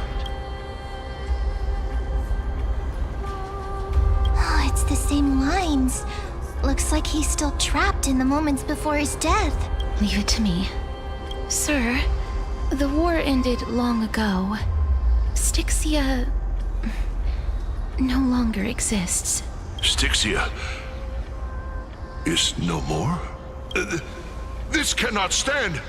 Newcomers, hurry up and go take your positions! Oh, looks like it's difficult for this gentleman to accept reality. Sir, I am the Maiden of War, sent here by the Queen herself. If you accept my blessing, then today's battle will be smooth sailing. Maiden of War? I've never heard of this. There's little time to waste. Please don't take too long. Don't worry. I'm typically unwilling to prolong such a moment. Is it over? Have we won? Cass, oh, are you all right? I'm fine. I just didn't expect that I would still have to embalm others, even in the realm of the dead. Is this a remnant of his soul?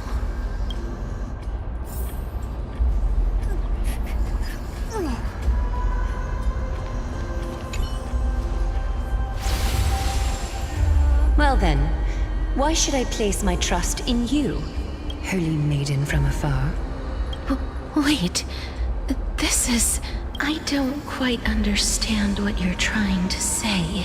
Since the prophecy has already pronounced your name as Chrysos' heir of death, Akima ought to treat you as an esteemed guest. However, you seem to have no intentions of concealing your involvement with the Council of Elders, while most likely being aware of my issues against them. I cannot deny your claim. It was the Council that offered this room to me, and they had only one request. They want the curse of death to be completely subjugated to your will. I was agreeable to that request. But why? I am unable to rid myself of this innate curse. However, from this day onward, I shall use it according to your will. I will never make any superfluous moves on my own. I see. So that is how they plan to control the Flame Chase journey. They have shifted the heavy responsibility of granting death over to me. If I ever become obsessed with executing people, they will then have ample reason to terminate the Chrysos heir's journey. And yet, you seem to not mind. This is quite surprising to me. That's because the fate that we were born with is a burden far heavier than that of an individual's life. I've woven many unforeseen events into the tapestry of fate. This is but one instance. Tidy up your precious garments and come with me. Akima welcomes you, Castoris.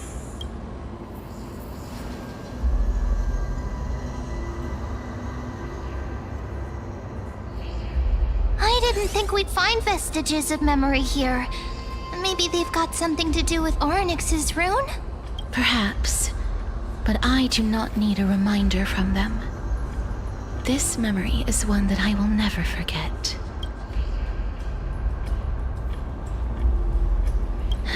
Indeed.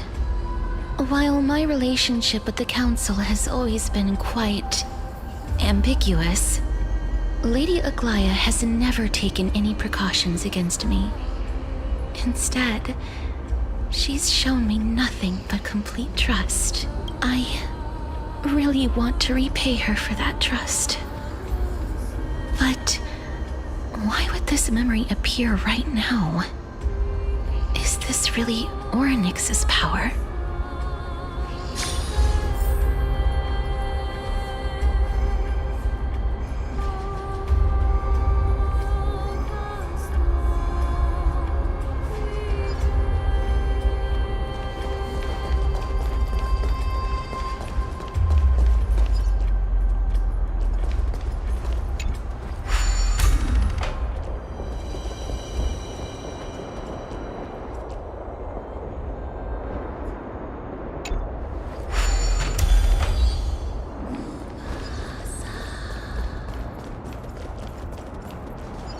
Could these dead monsters actually be...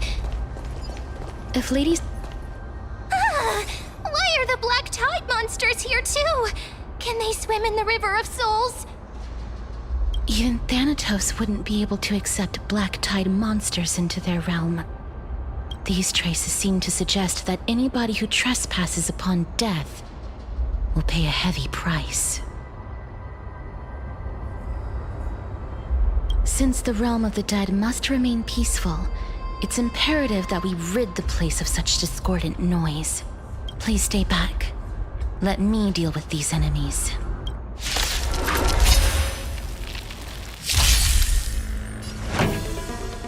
Turn it up! Time to cleanse the filth. Expand your thinking. Get it together. You can fight it, or rock with it!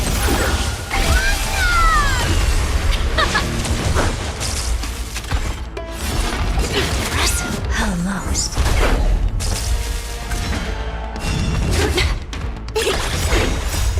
Fighting the West Wind. Away we go! Be of your body and mind. Everything in this world is bleeding. Endless riddle. Nothing but a boy.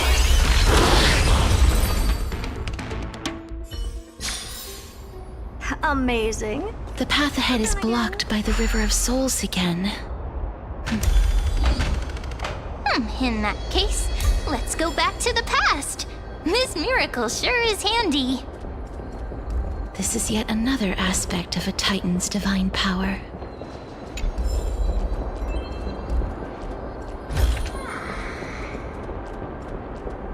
If Dan Hang was around, he'd definitely be able to raise the waters of the River of Souls into the sky. If Lady Hycelens was still alive, I think she might be able to do that too.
Take it and amuse yourself.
You seem to be able to discern both the past and the future.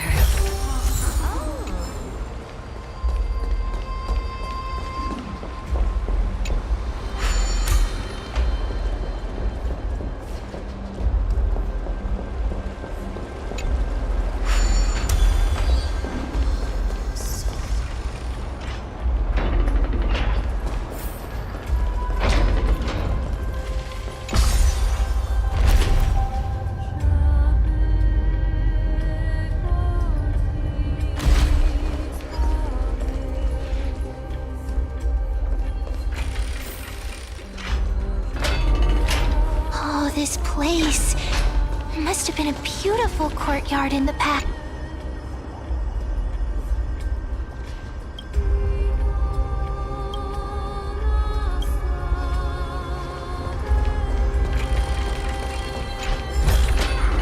Ah, you want this? Fine. Take it and amuse yourself.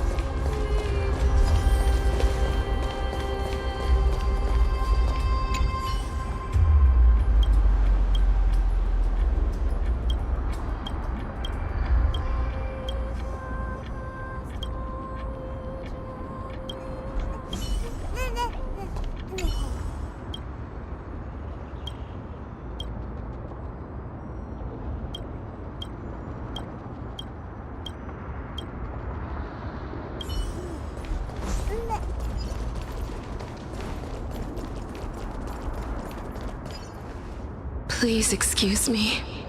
I am but a scholar from a distant land who had the misfortune of falling into the River of Souls and turned into a member of the dead. Huh? This one seems to know that she's already dead. Oh, I was merely speculating. But it seems I was right. And you... I recognize you. You're the Holy Maiden of Death from Idonia, right? I'm sorry. I cannot bring you back to life. However, should you desire it, I can end your prolonged limbo. I'm well aware of that. Even if you were able to revive me, I would never choose that option. That's because I didn't fall into the River of Souls by accident. Instead, I leaped into it to seek my death. Why? If you could see the life I've led, then you would not reproach me so. My life was far too miserable, but I did not expect things to stay the same even in death. What a joke! In escaping my mortal life, I've entered a millennium of pain instead. Circe's above. What cowards humans are. For we fear both life and death simultaneously. I'm sorry. I'm also powerless to answer that question. That's all right, Holy Maiden. At least you are able to respond to me. Please, grant me death. Circe's above. Does this count as thinking till the moment I die?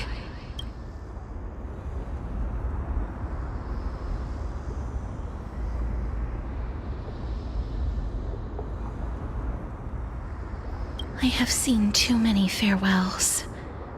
Her distress is quite commonplace. There are those who will end their lives over what seems to be the smallest of worries. For some people, this power that I possess is a blessing rather than a curse.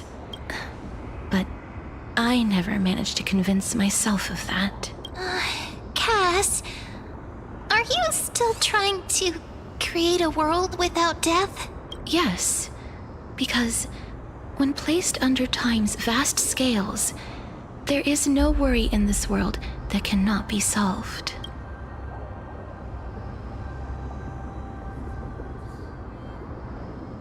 This is a wish that I've held for almost a millennium.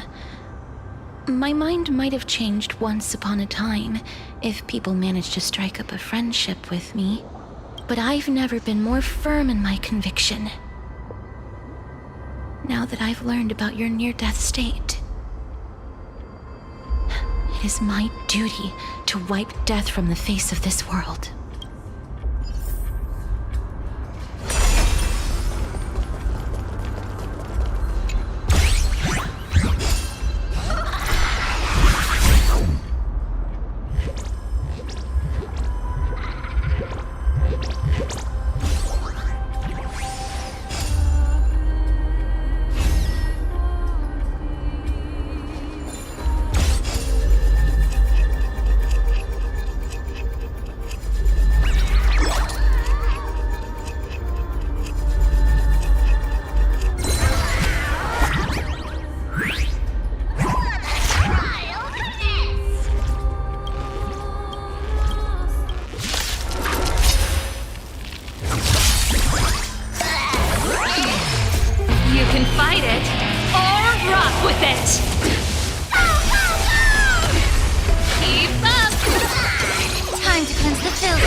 Amazing.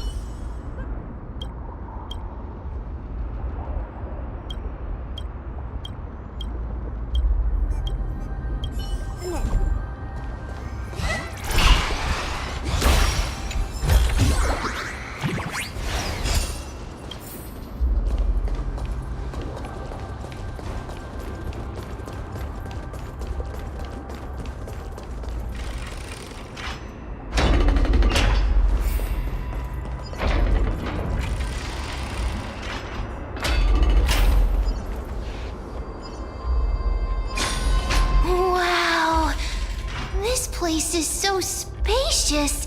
Is this the kingdom's vault? Oh, broken stairs, blocked paths. This place is gonna fall down soon. Do we need to enter that doorway to climb even higher? There seems to be a person.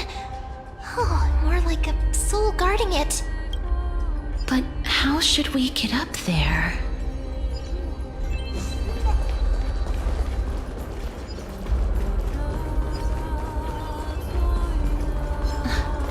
The path is blocked yet again. Orinx's 8 always appears in times like this. How convenient.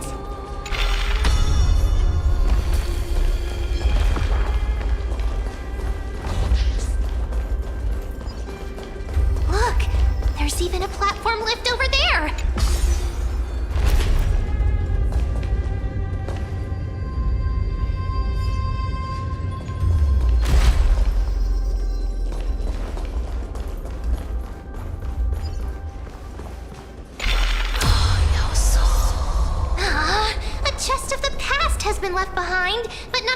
treasures remain inside.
Ma'am, do you really want me to answer that?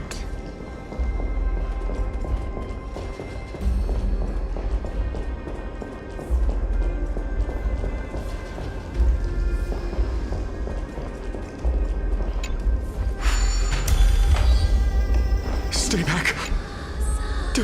Don't come near me. Huh? Why does he look so panicked? Did the black tide monsters frighten him?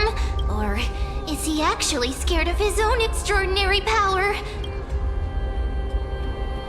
There's no need to be alarmed. We're just passing by the area. See? None of us look threatening. You have a point. Although, while this might once have been the royal vault, it's since been plundered empty. So please go away right this instant.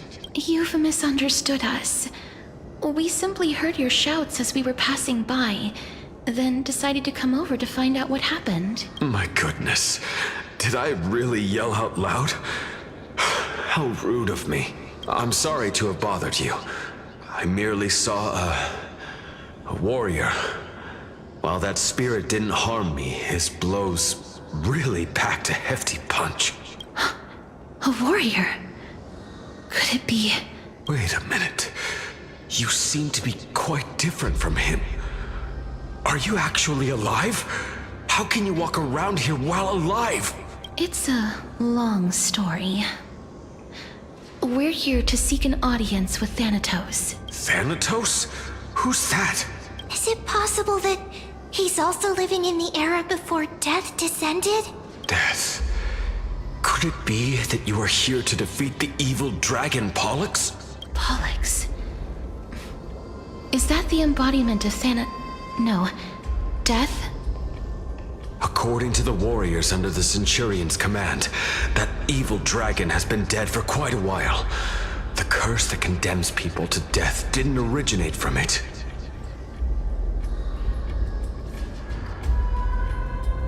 But they saw a girl within the dragon's embrace, and she is the true Reaper. Pray tell, where is that girl right now? I've heard that the Queen spared no effort in bringing her back to the castle. Her Majesty intends to control all of Amphorius with this unprecedented power. As for whether this rumor is true, well, no one knows. You have my thanks for the invaluable insight that you've given us. Please, treat this touch as a token of my gratitude. You... Are you... Thank you. This is his...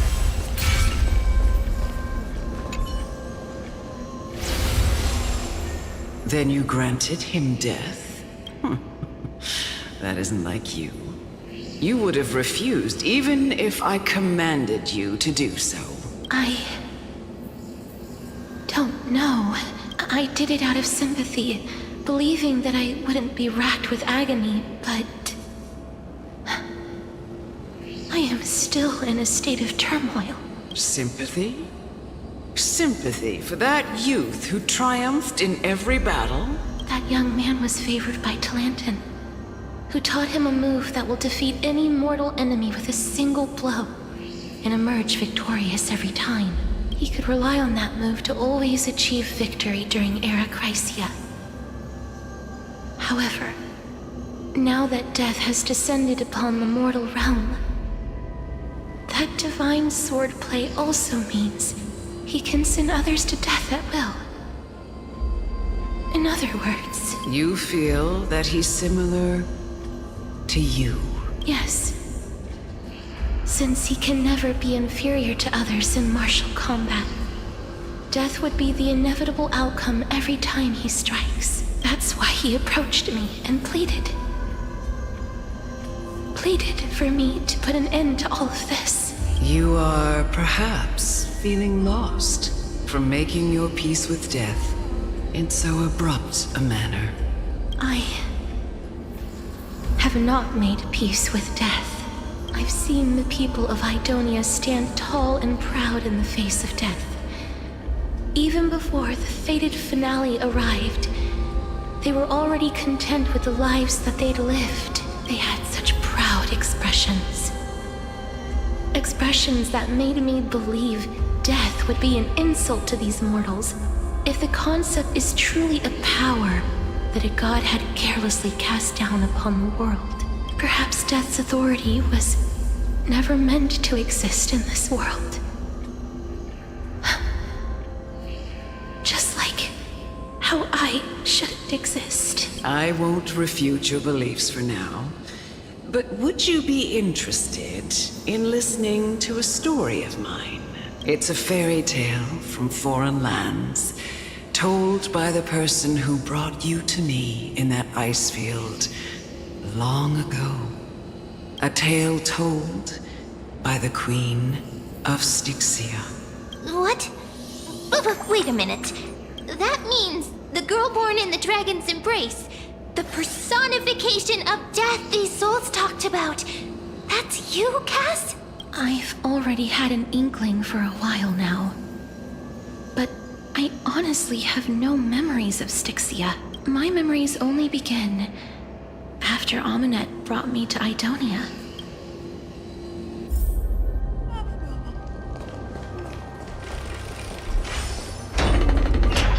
Don't look back. Keep moving forward. Always. It's yet another eulogy. Oh, this is...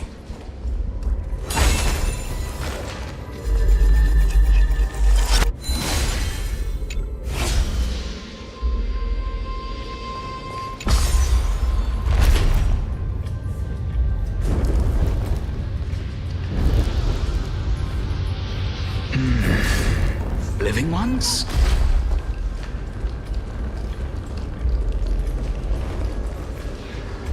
Oh, could you be the scions of Stixia? Did you hear about the great work that I'm doing here, and have thus arrived to give me the last material that I need for transmutation? Great work? Have you heard of the great name of Pollux, perchance?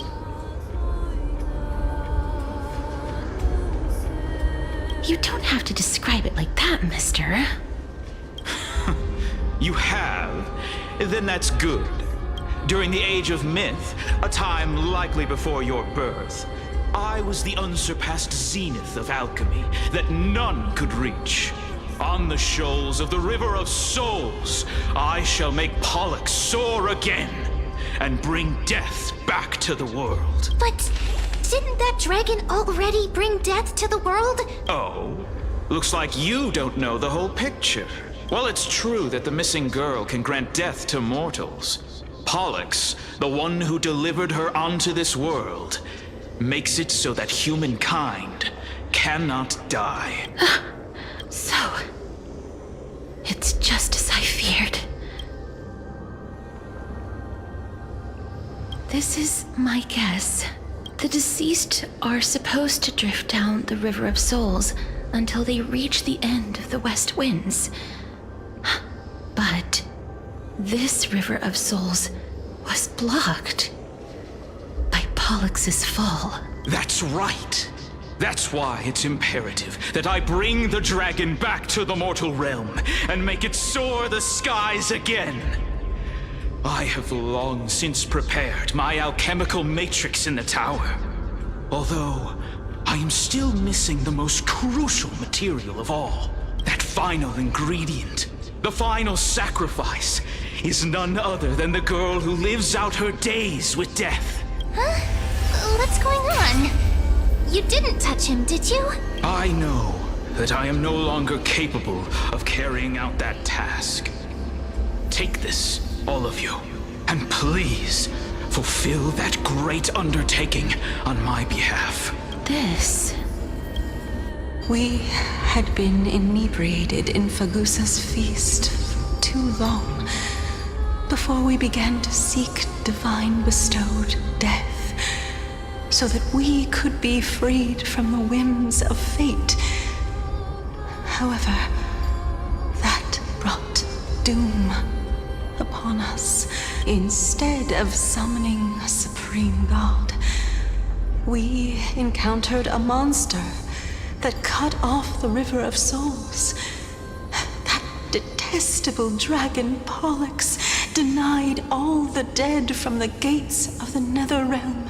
Unable to rest in peace, these departed spirits engulfed Stixia like a roaring tide.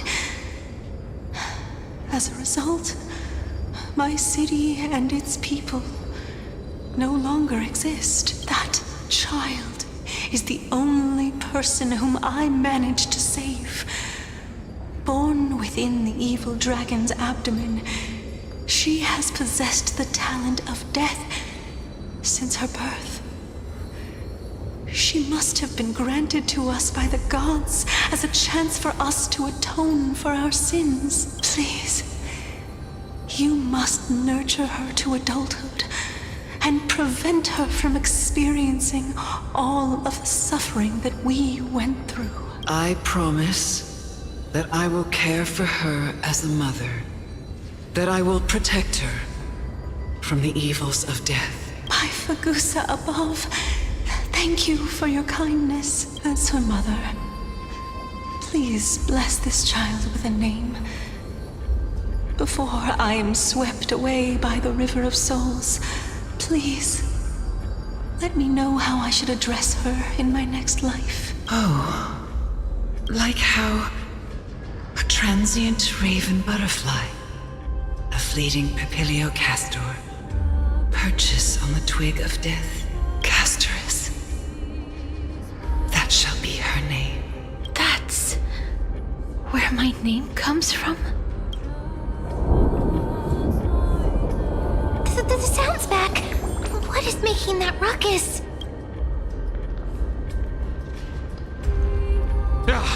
Living ones, don't waste your time bickering.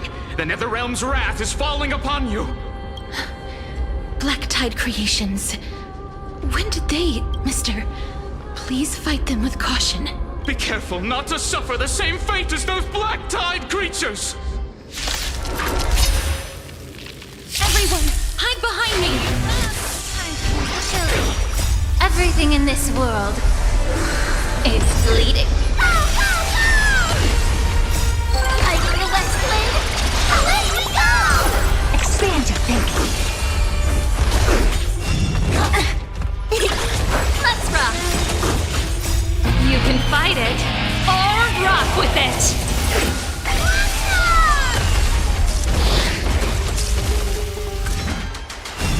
Impressive.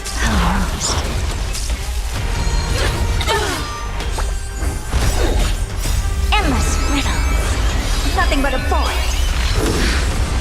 There's so many of them. Then who are we holding up?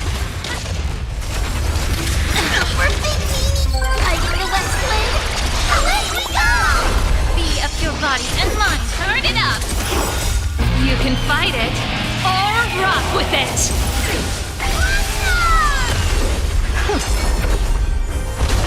Delivering warmth.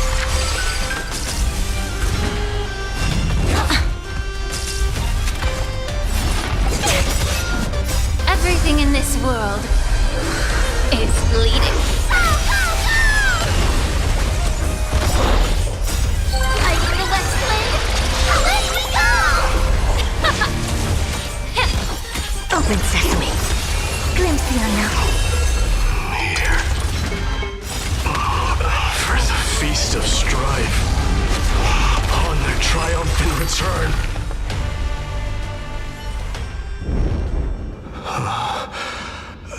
You? Lord Mighty?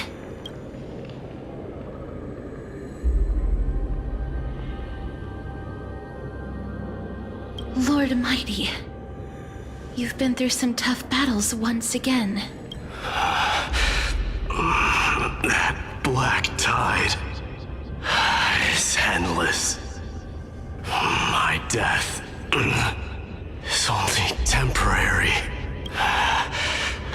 I will find my path of return and go back to the world of the living and continue my protection.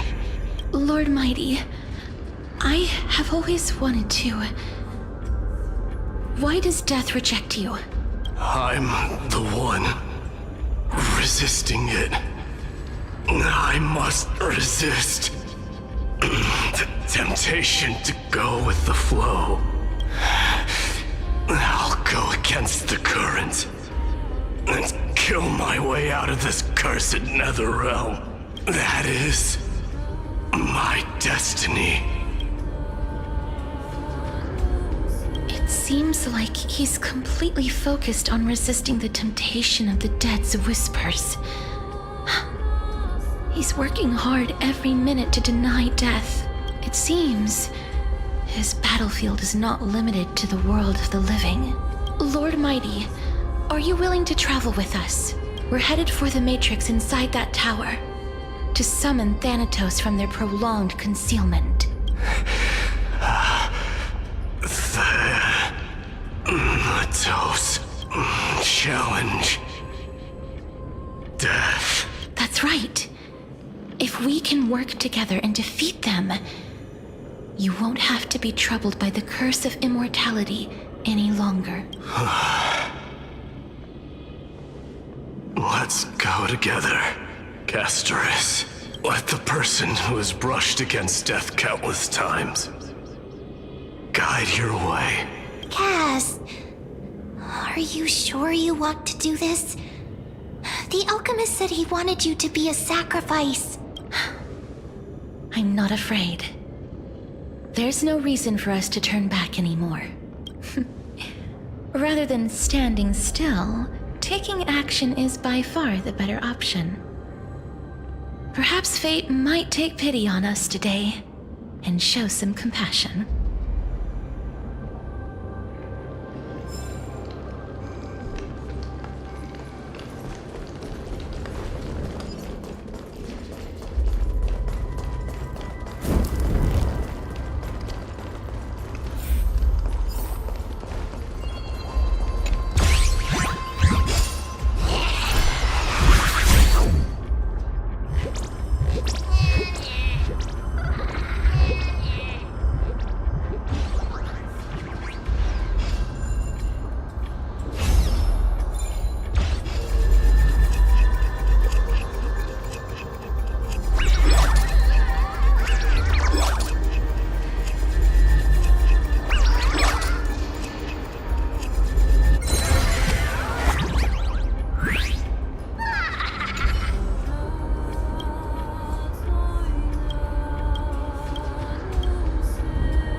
This is going to be difficult. Please calm down. If you were to fall into the icy cold river of souls, I'm afraid that you really would die here.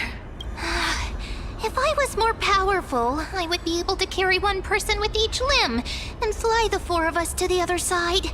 The Rune of Recollection is here, but I can't find the miracle orb anywhere.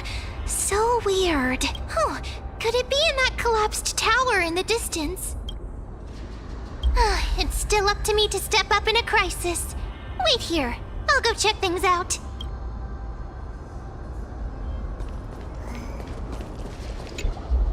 Just shout for me when you need my help! Got it! Just leave it to me!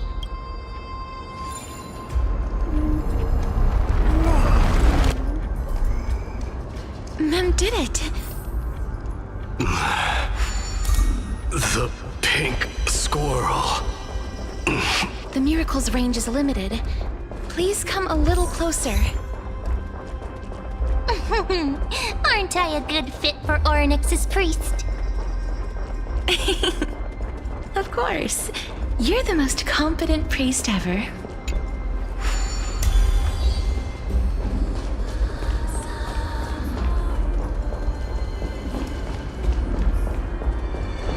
The alchemical matrix should be behind this door. Wow, there are so many of you! It's little Cass and little Gray. Oh, there's also little D and the big puppy! Trian? Aren't you... Get what? I'm getting even more confused. This is the first time I've encountered a deceased friend while going upstream in the River of Souls. It really works like this, just like the other departed spirits we've encountered along the way. I'm also unable to sense the aura of the living on Lady Trian. Yup, you're right.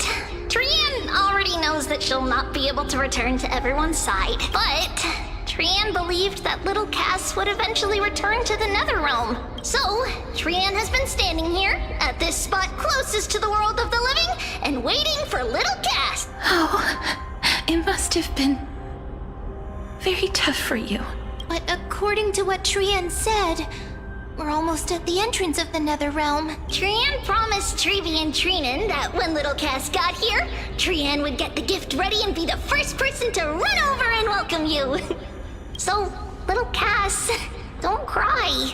Please, accept this. We finally finished it. This is what Lady Trevi once mentioned. The gift for me that you didn't manage to finish. The Holy Maiden of Janus. Even when separated by life and death, their thoughts are still connected. Trian spent a lot of time drawing this. Trian hopes that little Cass likes it. Seriously? It's seriously a wonderful drawing. Lady Trian. This is our flame chase journey. Little Cass, we don't know what your journey was like before. Trevi has always said that it must have been a very harsh and frightening journey. But little Cass no longer has anything to fear now, because everyone is here with you in this flame chase journey! Only now, when I see Lady Trian's gift, do I realize that I've already obtained so many things I would never have dared to dream of since I embarked on the flame chase journey. It's the first time I've gained so many companions. The first time I picked up the hobbies of crafting and photography.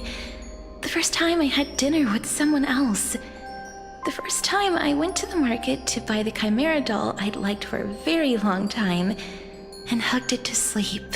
The first time I wore a dress personally made by Lady Aglaya. The first time I went for a walk with Lady Trebi, Lady Trian, and Lady Trinan. The first time I enjoyed the night breeze and looked up at the stars with Miss Hyacinth. The first time I took care of Dromesis with the Trailblazer. Looking back at all these experiences I never thought were possible, it feels as though the scales of my life had shrunk from centuries and decades down to minutes and seconds. And all of them are so precious. I took countless photos in the past, but they're all black and white landscapes. I don't have a single one with friends. If I had known, I would have taken more pictures.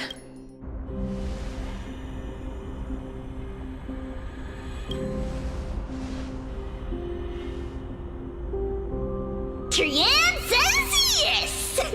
Trian likes little Cass and would love to take a picture with little Cass. Sadly, Being departed souls, our images cannot be captured in the world of the living.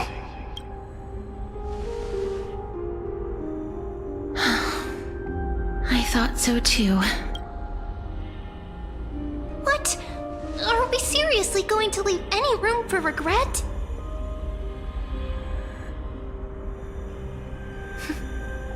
There won't be any regrets. This vivid drawing surpasses any photograph from the world of the living. Little Cass smiled.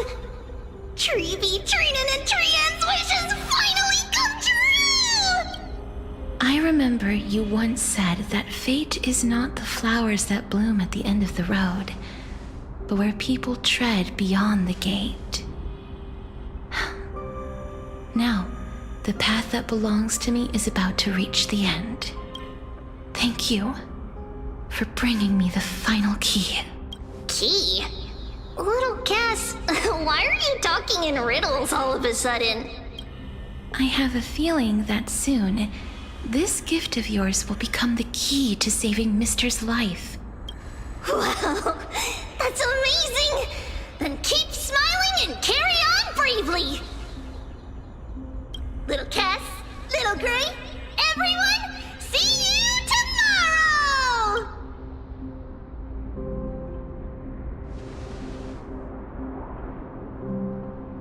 Lady Trian. The aura of this place. We have indeed reached the end of the stream of souls. If I go any further, I might lose myself. I must leave now, for the black tide still wreaks havoc in the realm of the living.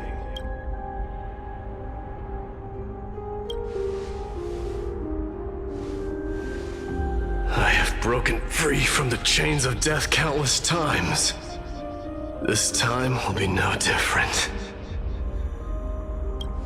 Castorus, will you fulfill your duty for the flame chase? I have yet to make my decision, Lord Mighty. No matter.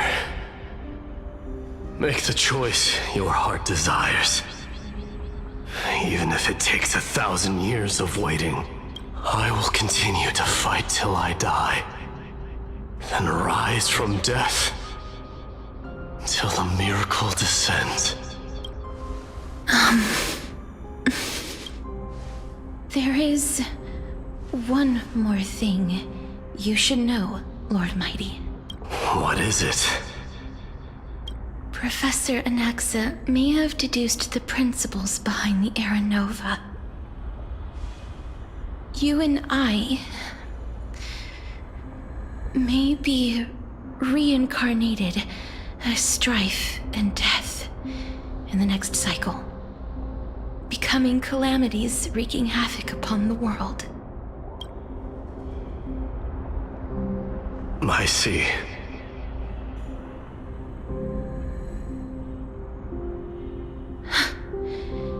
Is that all? Are you going to accept such a fate without complaints? Do you have a strategy to shatter the shackles of our fate? I haven't found it yet. Perhaps I never will. Then, cease wasting your thoughts on futile matters. Control what little you can. And when fate's inescapable grasp comes, resist it with the strength of your mighty will. Thank you, Lord Mighty. I will find the right decision.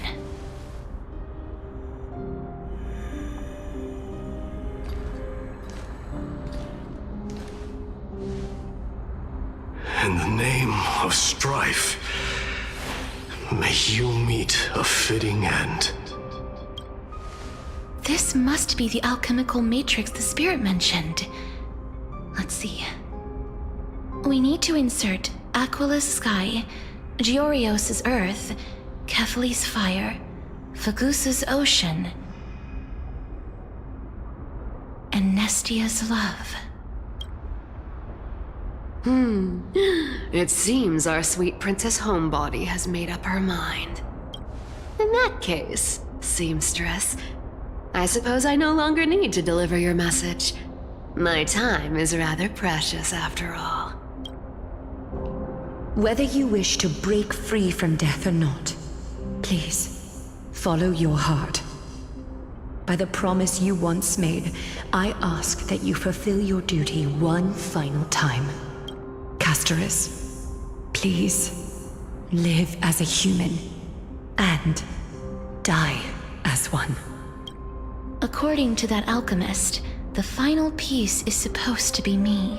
However, he is not privy to the past, and therefore cannot see the full picture.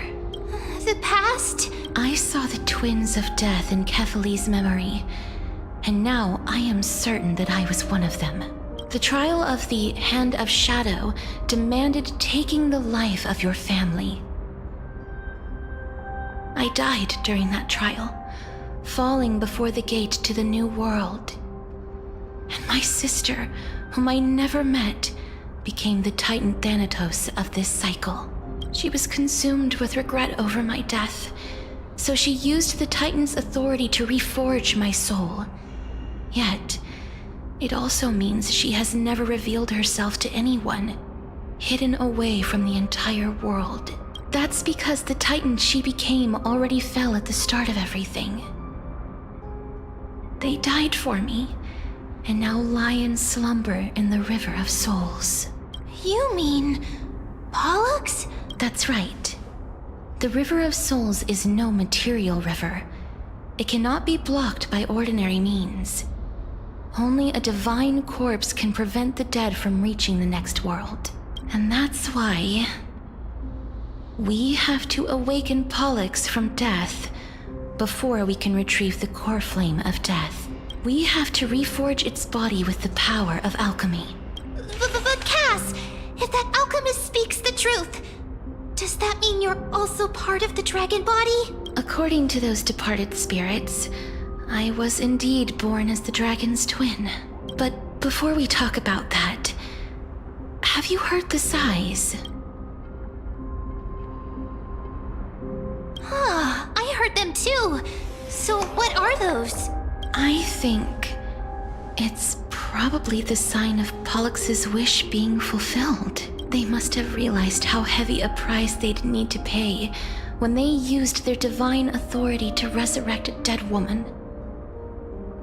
That's why they exerted every ounce of their strength to send me to Stixia, a city that called for death, a land where none is hostile to death. They never saw their wish fulfilled and fell so prematurely, all because they wanted to give me a new life. Pollux must really want to know how their sister has been after giving their all to save her. That wish is the reason Pollux's soul still lingers in the mortal realm even after their fall, quietly watching and documenting every detail of their sister's life. So instead of picking up objects on the way here, we were instead showing things to a strand of yearning that lingers here. Now, we must weave these yearnings together and restore them into Pollux's complete soul. But all of this is just a hypothesis, right? What if we go through with the ritual and it turns out totally different? That's fine. As Professor Anaxa often reminds us, such is the nature of alchemy. The true outcome can only be known once the process is complete. This is why alchemy is also known as the miracle of creation. Now, the puzzle of Pollux's yearnings is nearly complete, with only one final piece remaining. I shall reveal what they have been yearning to know in the alchemical matrix. I will show them my whole life since I left Stixia. Lady Trianne has already drawn a picture of my entire life, and it is now in my hands.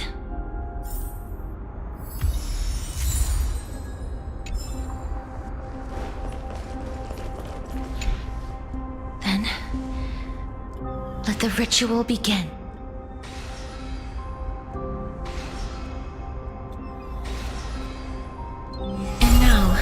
The objective is complete. That is all. Such is what Professor Anaxa always says after preparing for an alchemical ritual. And now, Pollux, I shall lift you from the river of souls and reforge your soul. Perhaps you will be disturbed by this, and your body may become horrifying to behold. But if even the slightest trace of your soul remains, the soul that once ferried me to this side of the shore, then please, look at me. I wish to thank you in person. I have obtained everything you sacrificed your divinity for. Lady Almanette. Did she recognize you? Oh, she must be the first soul we can communicate with here, right? I'm afraid she is just another spirit trapped here, like the rest of them. The only difference is that I was there when she died. Please, go on. I'm listening. Are you about to tell the story of Stixia? Yes. You're just as smart as I imagined, but... never mind. Now's not the time. There's no need to worry, Elder. Take a look around you. You're already at the resting place of the dead. The world of the dead? But how? I understand that you chose to remain silent about the story to protect Casterus, the girl who coexists with death, but you no longer need to hide that story. I can assure you that you have protected that girl's life well. Oh. Well, in that case, let me begin. Stixia, the pearl of the ocean, plagued by unwarranted calamity and ravaged by death in the fairy tale. It was the first city-state to shift their faith towards death, even before Idonia did. From where you stand now, I suppose that's a bit hard to believe. Right? Indeed. I cannot imagine that those from the era Chrysia, blessed with eternal life, could ever yearn for death. I have pondered the same question, child. But I am afraid there is no clear answer to it. Journeys and epics are only glorious and magnificent because all things eventually fade to dust. That's how someone once explained to me why death isn't necessary to the world. But I still can't take that as the final answer. Would a world without journeys and epics be worse off? I take it the one who spoke this line was a general, or perhaps a warrior. I, however, did find some inspiration in these words. Would you like to hear my thoughts, Casterus? Please enlighten me, Lady Almanette. Though I have already made up my mind on how to handle the authority and core flame of death. Your words might truly guide me toward the path forward. You and I are neither warriors nor generals. Therefore, journeys and epics cannot truly resonate with us. But what if I reframe it like this? What if love is not a trait bestowed upon mortals by Nestia, but a blessing from death? Love. No one ever invented the word cherish in the era when life was eternal. For all the good things in the world could be revisited endlessly. and every bond formed carried no risk of being severed. The so-called Era Chrysia was an age devoid of both virtue and sin. People did not truly live. They simply existed, going through the motions without passion or purpose, then waiting for something to happen. Perhaps the people of Stixia chose to embrace death not out of fascination with its cruel and fearsome side, but instead became fixated and obsessed with the impulses and desires tied to a finite existence. Therefore, death is not a thing of fear and desperation, but... That's right, Casterus.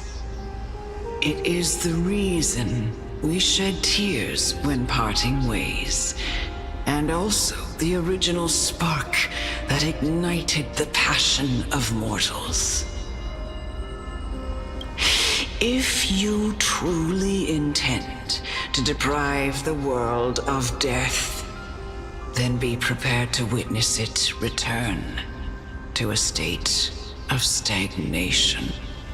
I understand, Lady Amunet.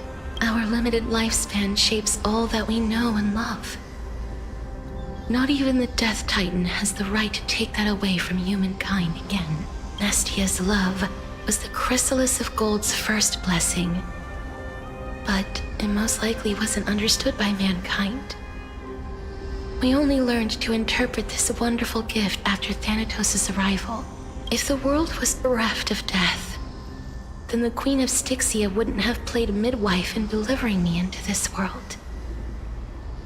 You wouldn't have welcomed me into Idonia, and Aglaia would never have invited me to join the Flame Chase journey.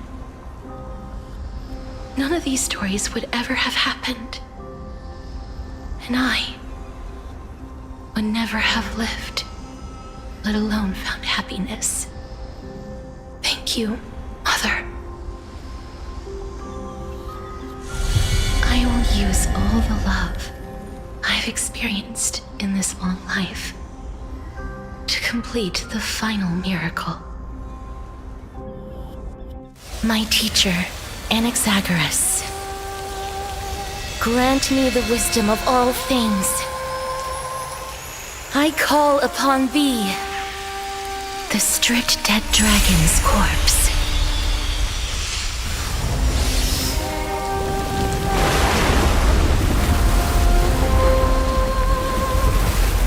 Rises from the earth, falls from the sky. As above, so below. This is the greatest power of all powers, unstoppable in this world.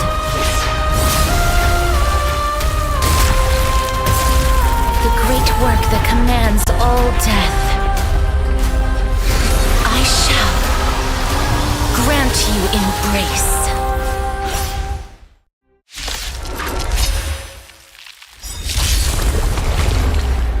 Here to crash the party?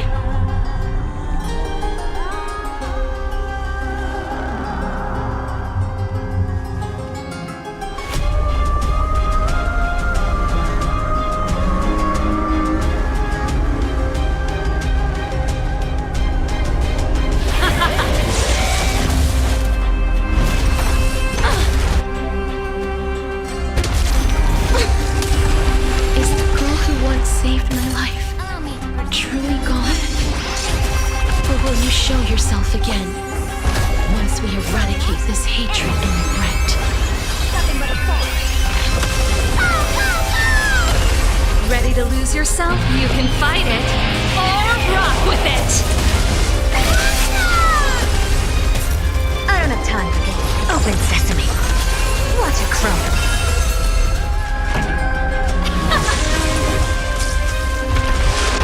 Really cold?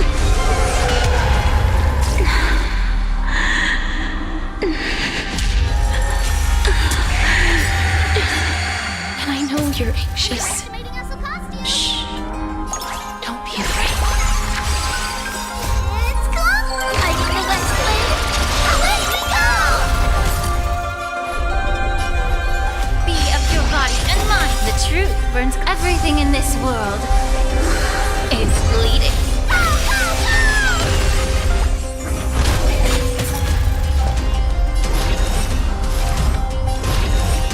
Expand your thinking. Pretty good crowd to Let's rock. Ready to lose yourself? You can fight it or rock with it.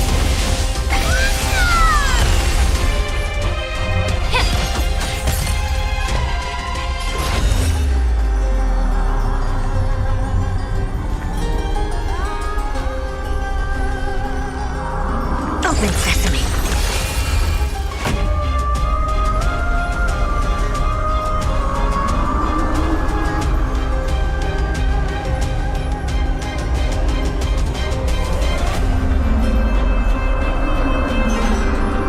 The audience is waiting.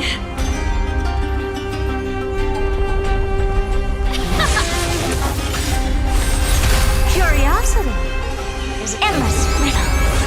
Nothing but a void. There's no one to weep in grief. I will grant you peace.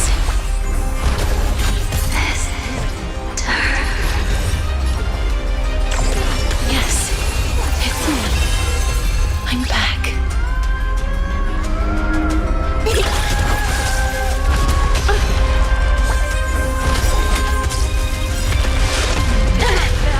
Is it coming? Like the West Wind? Away we go!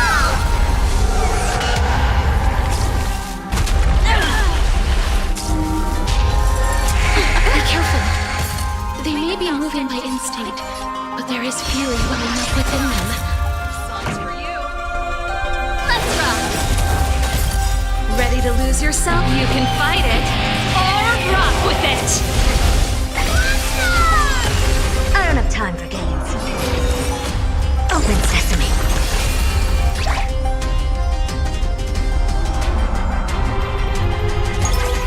Deliver it once!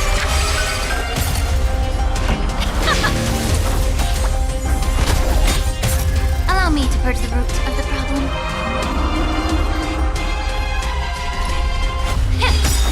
The truth burns. Everything in this world is bleeding. Curiosity. Endless riddle. Nothing but a void.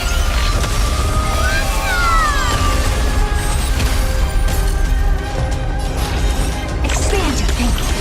Glimpse the unknown. Please, don't turn back to the nether realm.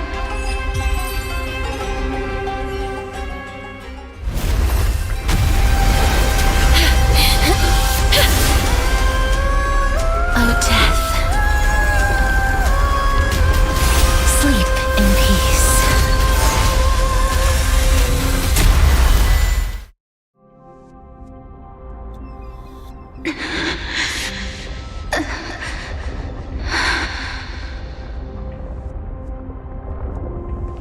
I'm sorry I have to wake you up from ancient death.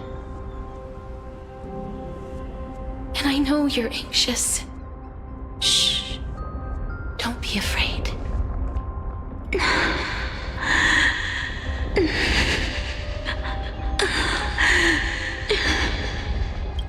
Do you remember me? I'm the girl you once carried across the Sea of Souls. I'm sorry I wasn't able to remember you, but with the help of many people, I was finally able to pick up these broken fragments of my past. I'm back, Pollux.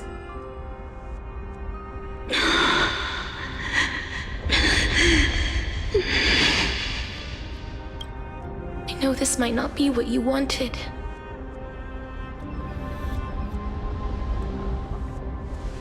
But I have to do this.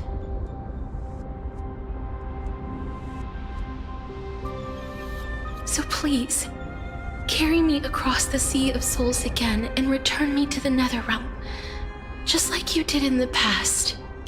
Please take me to where the core flame of death rests.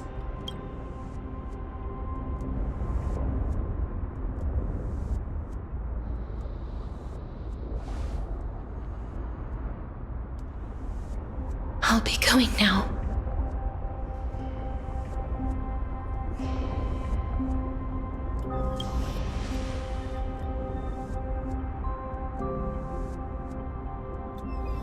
They may look scary, but as long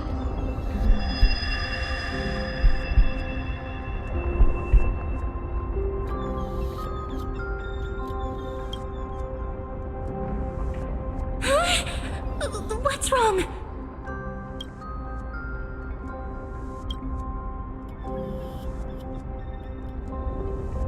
Are you... What's wrong with him? His time is almost up. If I don't go now, I'm afraid his soul will return to Thanatos' embrace before me. What? Oh no! Is there anything we can do? Don't worry. I promised I would ask Thanatos for the Trailblazers' right to roam the Earth again. Mem, stay here and keep a close watch until I return, all right?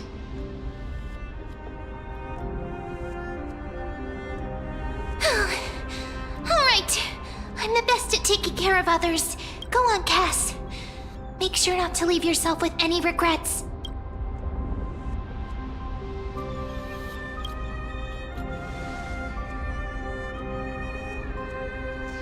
It's a deal then.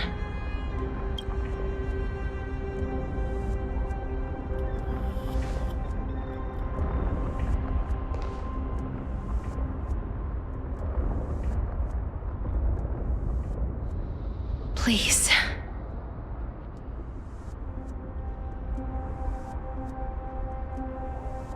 Wait for me.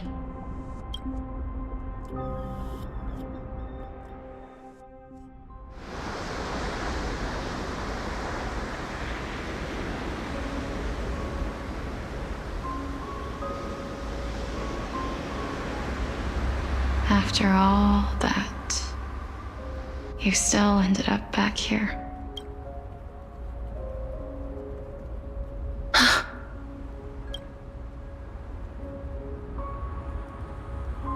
So the legends were true. The Netherrealm really is a sea of flowers. Yes. Just like the flower fields we tended to back then. Is that you, Plixia? Do you remember me? I don't have the memories from that time, but I've seen you before during an experiment. I see. Call me Thanatos, then. It'll be easier. However, since you recognize the name, you must already know everything about Thanatos, right? Yes. I'm here to reforge the order of life and death in Amphorius. You know, my sister was a sympathetic, but rather sensitive person. Whenever she didn't want to say what was on her mind, she would avoid eye contact and look off into the distance. Just like what you are doing now. Can you tell me about the last Era Nova? What did you do, Plixia?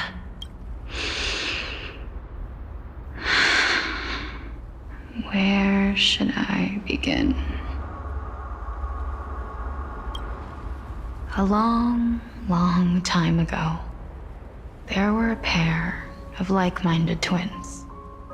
As foretold in the prophecy, they were chosen to be successors to the god of death. But fate was cruel. The price of attaining divinity was to take the life of a family member with our own hands. That trial was indeed recorded in that memory. Then you should already know that my sister voluntarily gave up her own life, so that I could ascend as the demigod of death.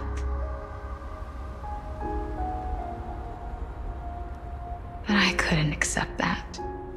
Why did we have to kill each other for a future she'd never see herself? That's not fair.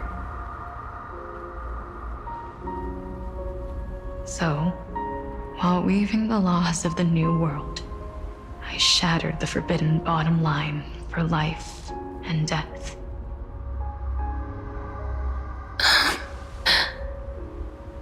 I reshaped my sister's soul and took the form of the great dragon Pollux to carry her up the River of Souls and back into the mortal realm. But our fates were already decided and manifested in unexpected ways in response to my futile actions. Aging is an unbreakable law of nature laid upon humankind, created at the same time as death. When the living die, their souls will meet Thanatos, who would determine where every soul goes. If the Reaper raises their left hand, the soul is granted death and allowed to enter the Netherrealm to await reincarnation. If they raise their right hand, the soul is rejected by the Netherrealm and returned to the mortal realm to continue walking the earth. That's why the Hand of Shadow can only lay down judgment and not embrace another being. Yes. Death was originally a pair of hands, but they were split in twain when we reached the mortal realm, never to touch each other ever again. The half of Thanatos that represents life, the undying human who grants death, that was the curse I forced upon you. Then, what about you? As the half of Thanatos representing death, I shoulder the fate of defying death. I died the moment I entered the world of the living. From then on, my Titan also no longer existed in this world. The cycle of life and death stopped. Souls were denied their audience with death and were left stranded within an ever-rising river of the dead. What irony. My selfish desire to save your life gave you and the world a fate far worse than death instead. Then, what was left of my reason was left behind in the Netherrealm, where I've been taking care of these flowers day after day, until there is now a sea of them, all while mulling over the subject of life, death, parting, and enduring an endless loneliness.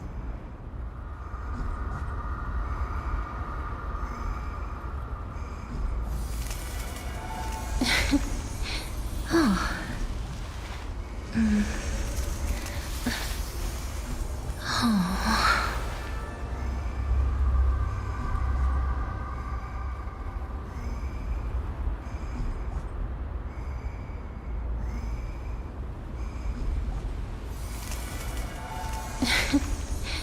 Oh.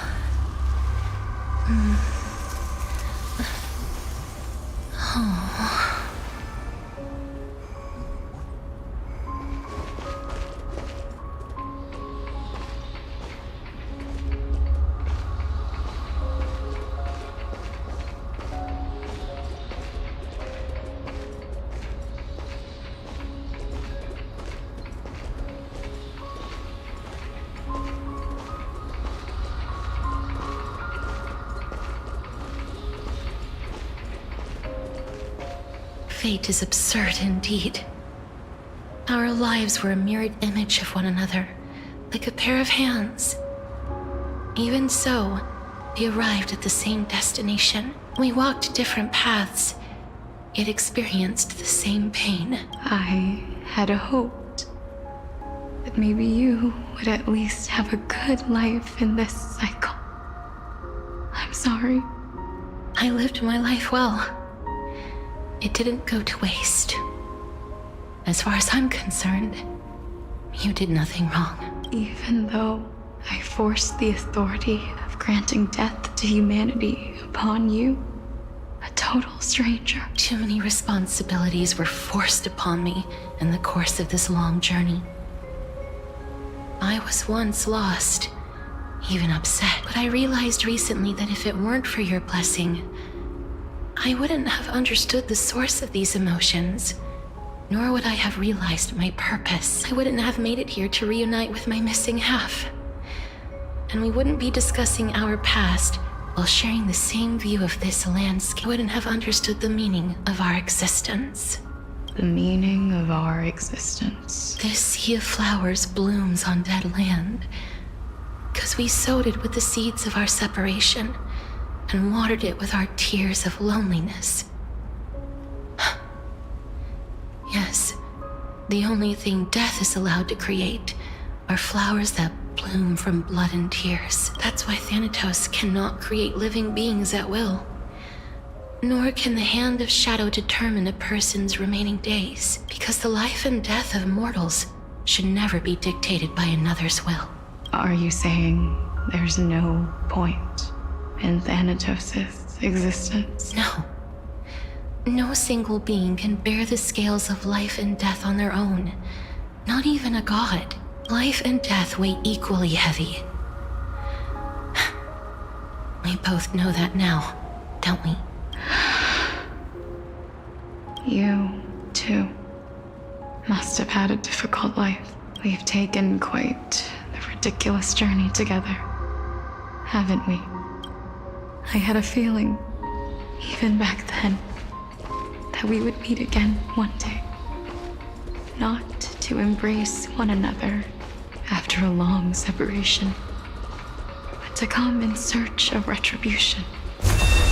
Tell me the answer that's already been written. It's been far too long. I've waited here for centuries, watching day after day as desperate spirits are denied by this lonely wasteland. I always hoped I would see you among them. But I was also afraid of seeing you. I didn't know how I could possibly face you again, but more than anything, I was afraid that you might have forgotten all about me. I know. But don't you see, Polixia? I made it back anyway. You don't have to shoulder death's authority on your own anymore. It was always meant to be held in two hands anyway. So, let's give our core flame to him and have him take it back to the mortal realm. Give humanity back their cycle of life and death. Our responsibility as Thanatos was never about picking out favorite souls. We were only meant to watch over life. Let's tend the field together and create a warm sea of flowers for all the souls to come. What do you think, Polixia? Yes, just one last step. You shall wither, and through that, the dead will sprout again from the remains, and be reborn with the dead flame. As foretold by the prophecy, Thanatos' authority is only destined for only one person to wield. As the Chrysos heir of death, as their demigod, as a titan, our fated moment has arrived once again. Just like before. Yes, just like before, but unlike that time, the ones undergoing the trial this time are prepared. You've made up your mind? Yes. as dictated by fate. But I won't be afraid. As long as you're here with me, complete your trial in this life. Grant me the embrace of death, and light the spark of life ablaze. You've been tempered by life and death. I know you'll be able to give this wasteland its first breath of life, like a raven butterfly, flying swiftly into the netherrealm, perching on the twig of death. I will. After this, I will remain permanently in the netherrealm. The river of souls shall return here and rain down from the sky, scattering souls across the earth. The cycle of life and death will flow once again. This sea of flowers you sowed shall bear countless joyous or sorrowful souls, and bloom evermore. Thank you. Just one last thing. Can you grant me one wish? Of course. What is it? Please, don't forget me.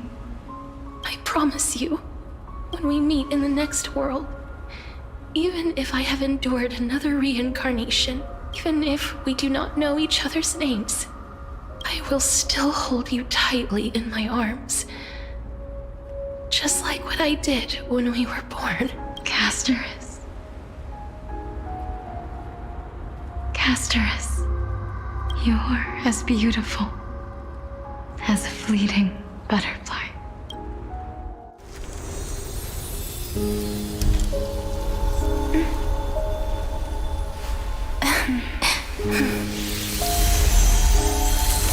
I will bring rest to death.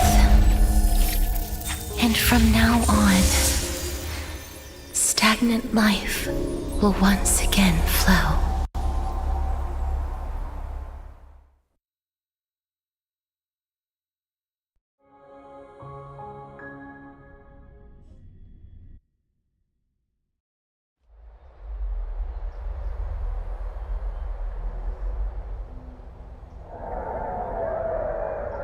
Time flies. In the blink of an eye, the 15th entry hour is already at hand. When this farce is over, your soul will be placed on the scales of life and death. Are you ready? No need to ask so many times. Of course I am. Then why do you drag your feet? Is your fear of crowds holding you back again? I simply find them too noisy. Paying attention to conceited fools like them would be an utter waste of my time. Such harsh words. As I see it, you are no less arrogant than they are. I couldn't agree more. Oh. I did not expect to hear that from you. Are you not going to refute me? I know myself better than you think I do. At the very least, better than a stowaway like you. And they say men whose ends are nigh have but kind words. Well, that is exactly why I chose you. Should I thank you for the compliment? The hour of the trial has come. Do you have an answer for me? And how will you prove the veracity of your argument? I suppose there is no point in putting this off any longer. Do you recall where we stopped the last time? You were saying that Amphorius's history is cyclical. Indeed. The demigods that bear the core flames eventually become the new titans at the world's end. Remember what happened on the Holy Mountain? Calypso, Naias. As their destined ends approached, one by one they left this world, leaving only the twins, who are fated to succeed death. Unfortunately, while their journey is consistent with ours, you and Calypso, as well as Nikador and Naias, act as supporting evidence. I can only come up with a rough sketch for my theory of a cyclical history. For all the pains I took to reach this point, I had already lost hope of ever obtaining definitive proof. After all, the past is in the past. Proving that we are the legacies of heroes of the past is a hopeless endeavor. That is, until I met a girl named Polixia and her sister. If Castorus was truly sent from the past to the present for the Titan's self-serving reasons, then having lived through 2 cycles, and with Stixia as the pivot, she will no doubt be the link to connect all of this together. If the Twins of Death can bridge 2 cycles to reunite at the shores of the Sea of Souls, then my hypothesis will no longer be just a hypothesis. And you too will get the answer to your question. Well, that is all well and good, but how can you be so sure? If there is even the slightest error in your hypothesis, the girl will be shattered. It matters not. The most important quality a scholar must possess is foolhardiness. If you are overly cautious, then you'll never have the gumption to make the first step, and change will never come.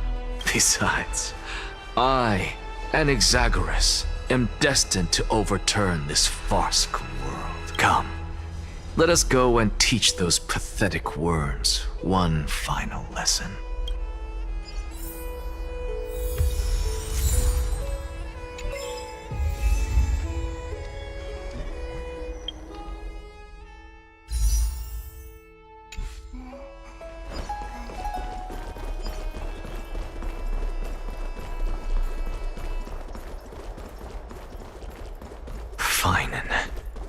So they are leaving the final debate to him.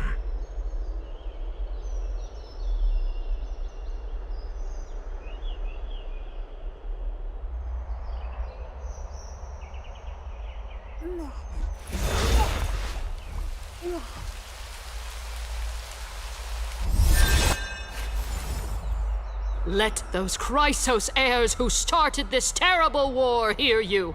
Let them hear the voices of the people!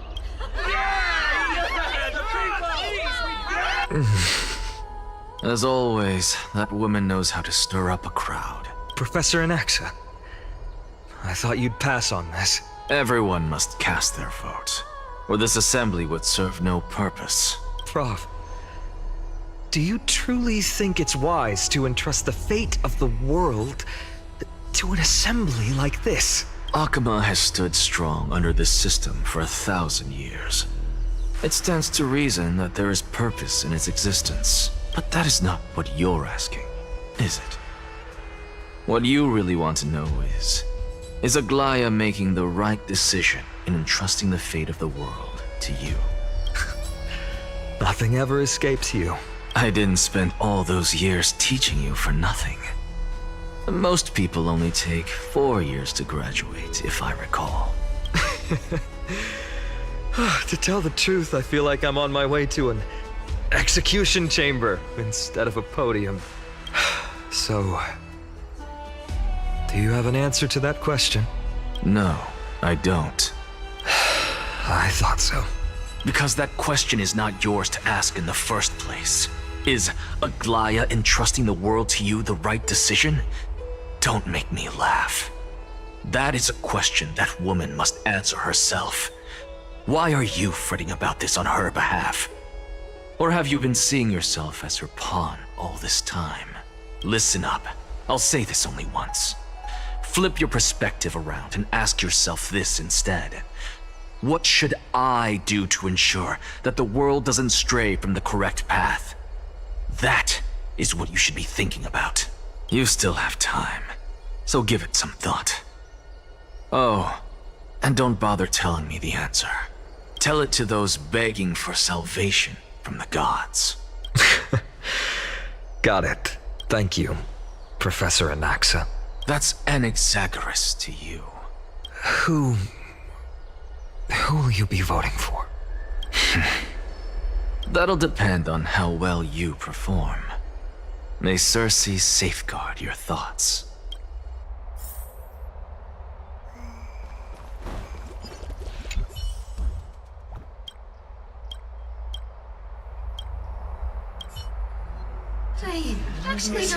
Elders and citizens, silence, if you please.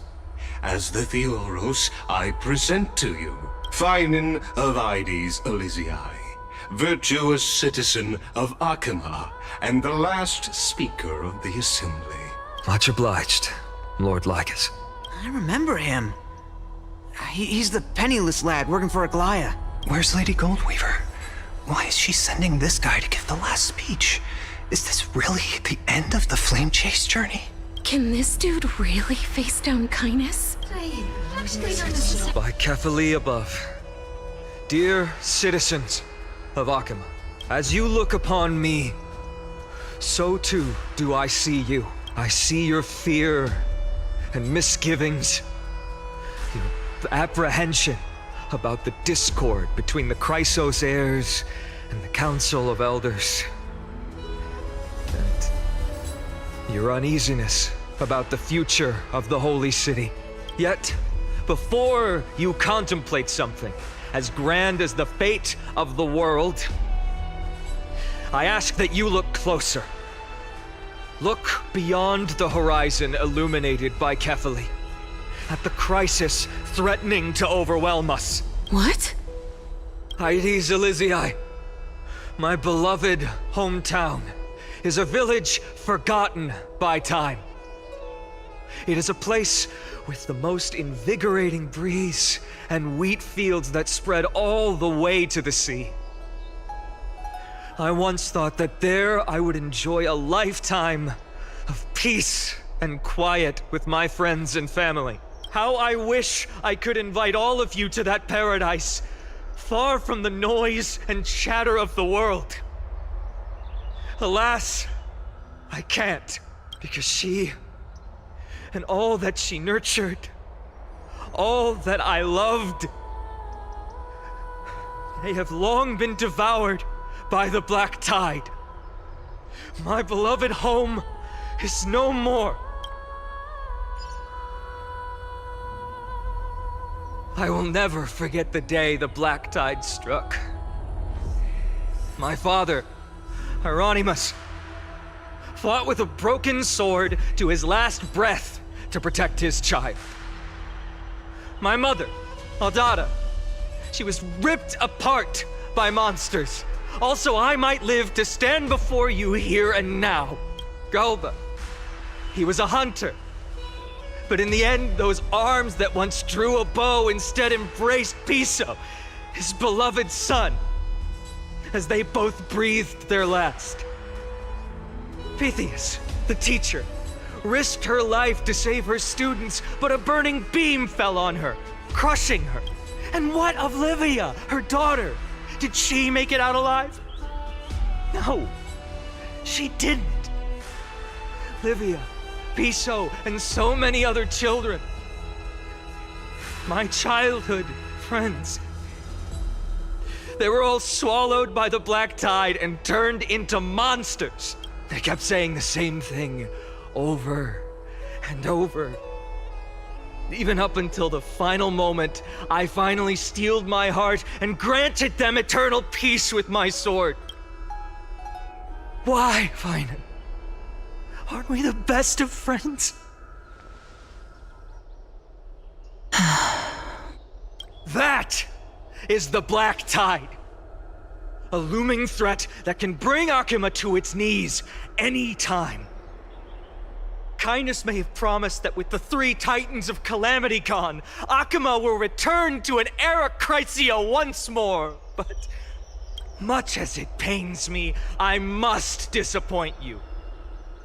While the demigod of strife has done everything in his power to hold them back, they are still coming.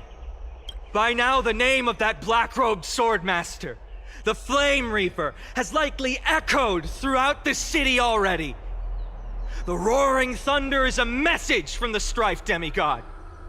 The Flame Reaver has risen from death, and they hunger for the core flames of the gods.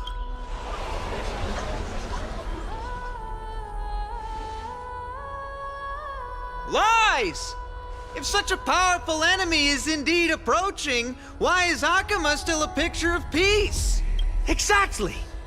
The city of Akuma shows no signs of pandemonium or chaos. And why is that? I beg you, spare a moment to think about this. Are we able to stand here and hold this assembly in peace today because the danger has passed? No. This peace we enjoy is no gift of fate. We are able to stand here today only because the Chrysos heirs have stepped up and shielded Akuma from calamity. With her golden threads, Aglaya has preserved and continues to preserve these idyllic days that all of you hold dear. The Council of Elders claims that Aglaya will one day forsake the people because her divinity is eroding her body and soul. But ask yourselves this. Rather than offering her aid and support, why do they choose to watch and push Akuma away from the Flame Chase journey? The answer that no one can bring themselves to speak of. A truth stained in blood and buried in greed, fear, and vanity.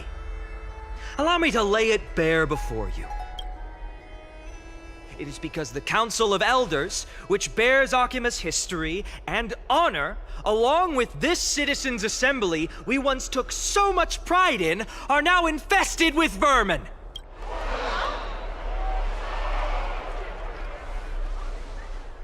You insolent whelp!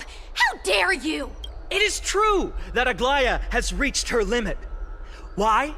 Because she has been working tirelessly to weave the defenses of our holy city against the encroaching evil. All while these vermin are making up baseless accusations about her and scheming in the shadows. Not once has she ever failed Akuma. Yet these vermin attempt to tear her apart, tarnishing her name with unfounded allegations. She may have been blessed by divinity, but hasn't her heart always stayed true to humanity? They attempt to mislead you and reduce this assembly to a crude standoff between gods and humans, but citizens of Akuma. Once more, I implore you to open your eyes and look at those around you. Examine them closely. Beneath all that finery, do you see the good heart of a human or the poisonous glands of a pest? Make your judgment, then turn your gaze to the demigods whom so many of you regard as cold and merciless. Do you not see the light of humanity in them? And those who wear the mask of humanity yet utter only hurtful, slanderous words. Can you not see that their souls have been corrupted by power?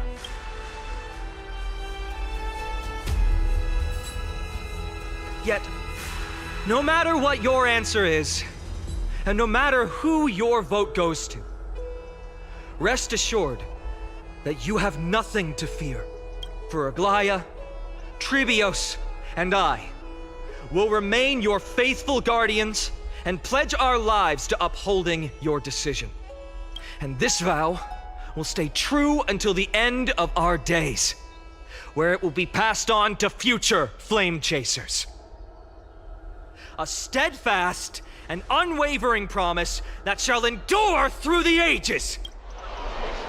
Absolutely right. The Chrysos heirs have only our best.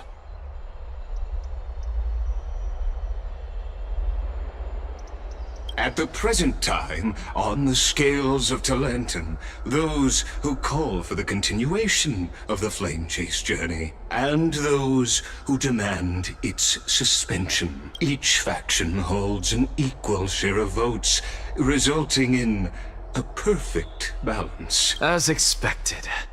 This is the moment when the Flame Chase journey is the closest to its end. And now, it's your turn to vote, Lord Anaxagoras. Is there anyone else who hasn't voted? No, you're the last. Cast your vote with care, for your decision will break this impasse. I have long since made a decision. Very well. May you bring much needed change to this farcical world.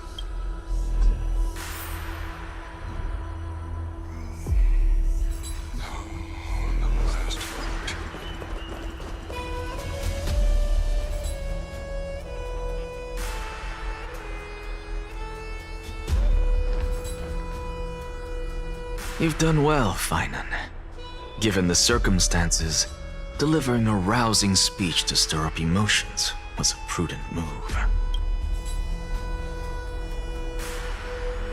Thank you all for your patience.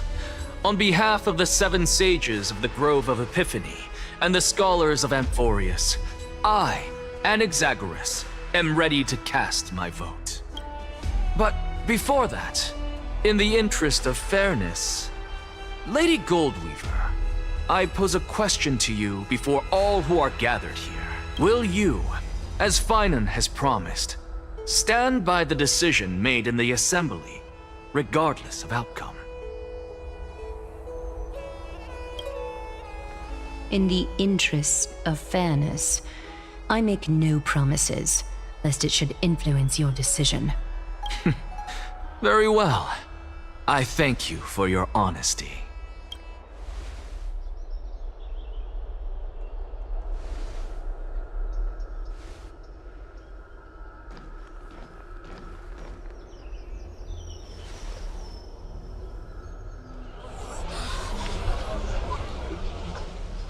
What's he doing? The stakes are high. Let's be patient. Cut the act! Who do you think you are wasting our time like this? Lord Anaxa, please do not forget that I... Rule number 1, do not call me Anaxa. Rule number 2, never interrupt me. Silence is golden.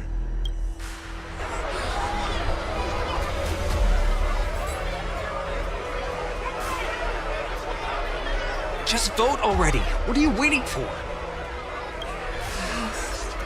Your vote. Cast your vote.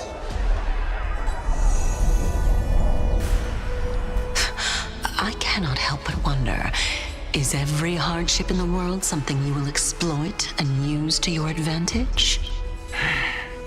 How else am I supposed to make use of this situation where my body and soul are separated? Oh, Circes. Or should I say Calypso? Accompany me on this final journey.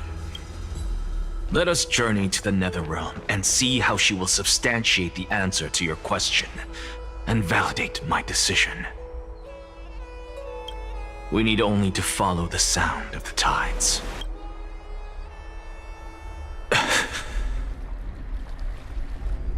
You are...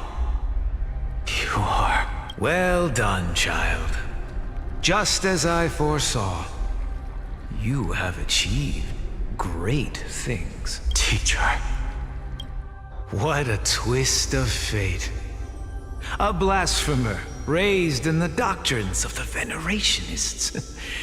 It's like a foal kicking its mother in the belly after taking all her milk. I respect you immensely, sir, but... You cherish the truth even more. So, child, do not be troubled by the criticisms I have borne. Do not let those voices hinder you as you forge ahead. As the sage of the Venerationists, I am duty-bound to oppose you. But, as your friend and mentor, Anaxagoras, I say, go forth, for the truth is already in your hands. I will keep that in mind. Go now, child. Your lonely pursuit is about to welcome a new chapter. And when you reach the end of this journey, may we meet again with the truth before us. You have my word, sir. May Circes safeguard your thoughts. May Circe safeguard your thoughts.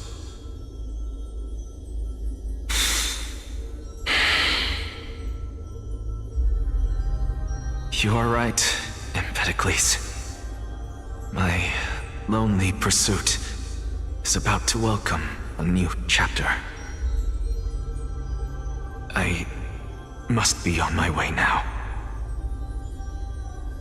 May we meet again with the truth before us, Empedocles. What are you waiting for? Just cast your vote. Silence! Silence, everyone! Behold, Circes, here at the center of the world, I shall write the final step of my proof. For this place is but one step away from the truth.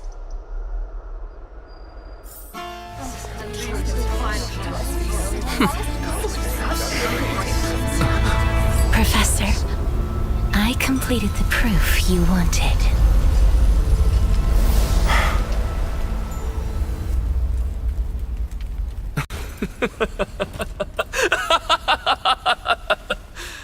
Thank you, Castorus. The answer is plain as day. My vote goes to the Flame Chase Journey and nothing else! Elder Kindness, I have deciphered the truth of this world!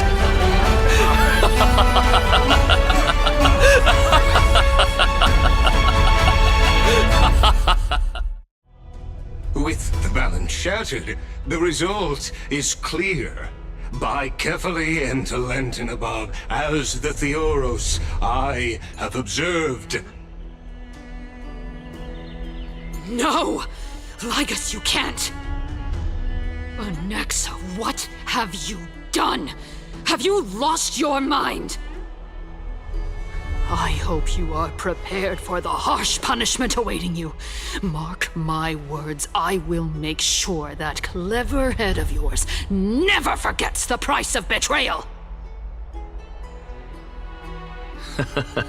Have you forgotten? I told you that happens to be one of my rare talents. You put on such a grand performance, just to aid their preposterous flame chase journey? Performance? No, you are quite mistaken. I may be paranoid by nature, but I've always been known for my honesty. If you really understood me, Lady Kindness, you'd realize that I never had any interest in your pathetic little game of politics.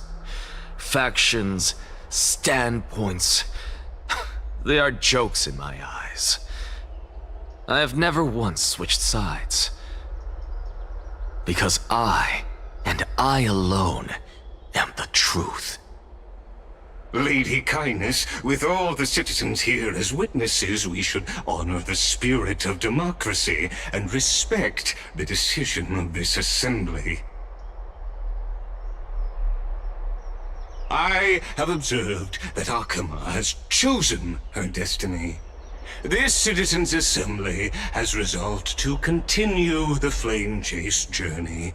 This resolution shall be put up on the wall of heroes, such that all citizens are aware of the city's way forward. You! It seems not everyone is ready for the assembly to end. Very well. Let me entertain you for a little longer. By your leave, Lord Ligus. Interesting. Elders and citizens, your attention, please. Stay for a moment more, if you will. Anaxagoras of the Grove of Epiphany has an announcement for the assembly. What is this performer up to now? Absolute flame chase journey. What do you think he'll continue? I don't know. So apropos. Just moments ago, all of you made a decision on the fate of Amphorius. As a supporter of the Flame Chase journey, it pleases me to see the choice you have made.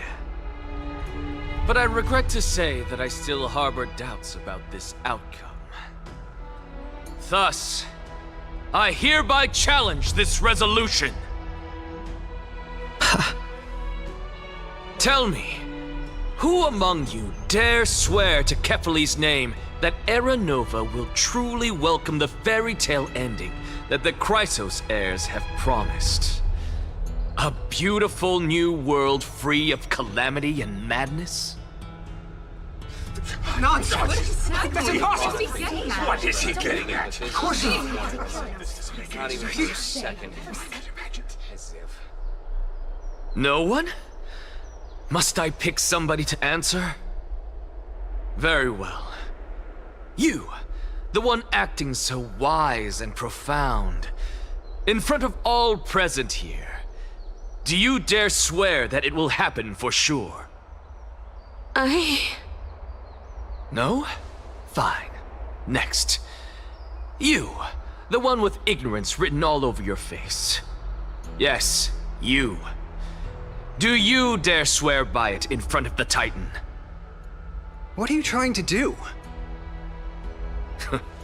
Useless. Your turn, then.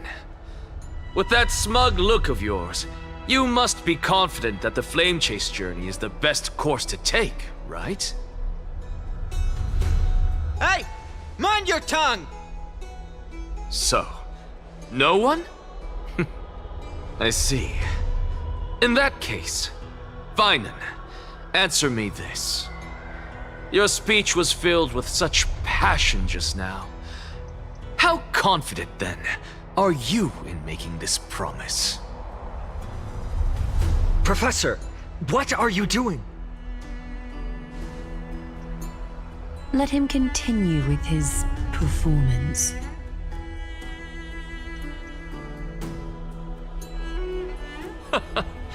Will you look at that? Even Finan and Aglaya lack the courage to make such a promise. And what's even more absurd is that no one but I can promise you this new world. And yet, the Assembly passed the resolution anyway.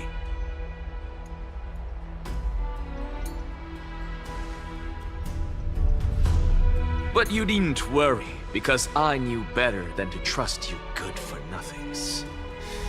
That is precisely why I am here today. To give you one final lecture. Now listen up and listen well. I, Anaxagoras of the Grove of Epiphany, hereby declare everything that the Flame Chase journey promises is true. Finan of Ides Elysiae, the prophesied demigod who shall succeed Kefali, will reforge each and every one of us in the new world with his complete, intact memories. What? The core flame-bearing titans were the Chrysos heirs of yesterday, and the Chrysos heirs who carry the core flames today will become the titans of tomorrow.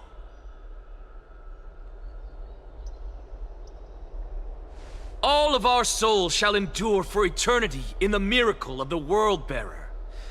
And all under Kefali's protection shall step into that new world.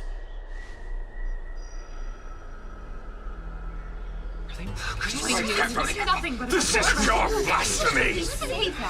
It's impossible! What? Are you saying that we must bow down to you and worship you even in our next lives? Enough, you blasphemous imbecile! How dare you try to deceive us with all these lies and falsehoods? How can you prove? I told you, don't interrupt me. But since you've asked, I shall be kind and indulge you. My statements are based on my experiments on the divine body of Kefali themselves. You heard me correctly, everyone.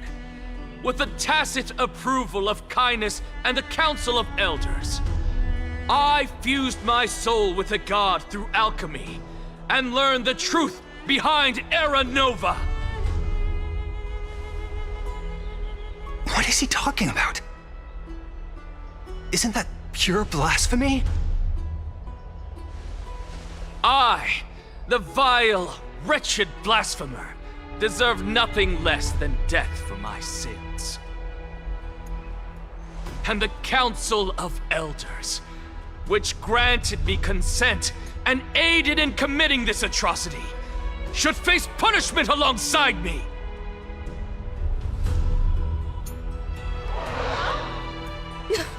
By the gods, even kindness has betrayed Akuma. The candles are on. We're carefully involved.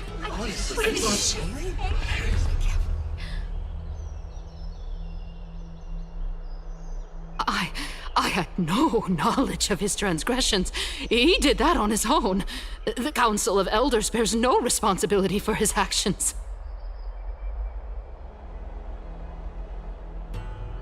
Lord Lygus, as the esteemed Theoros, are you going to simply stand by and allow the Council of Elders to be dragged through the mud?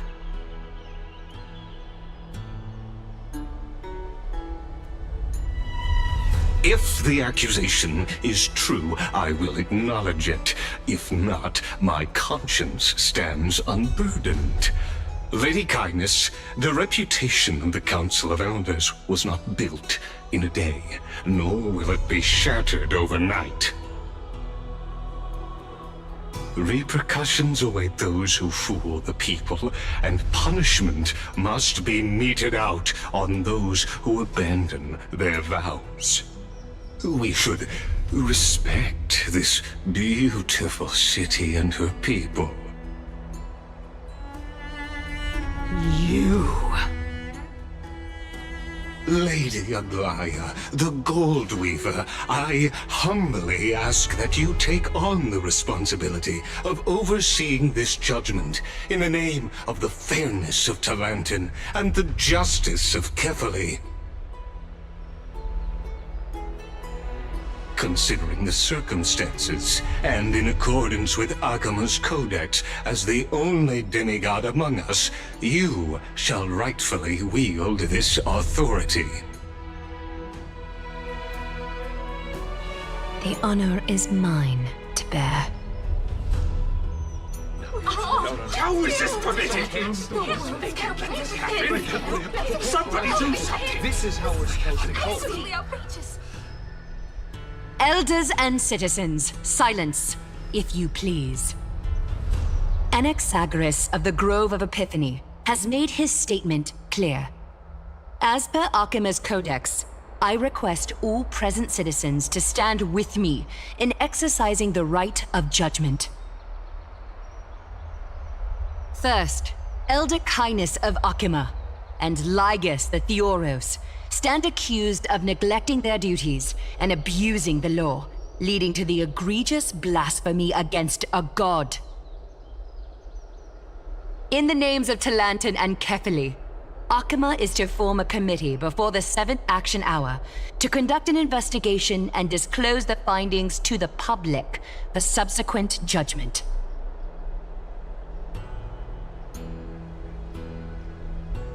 Yes! That's what we deserve! Agreed! Curse you!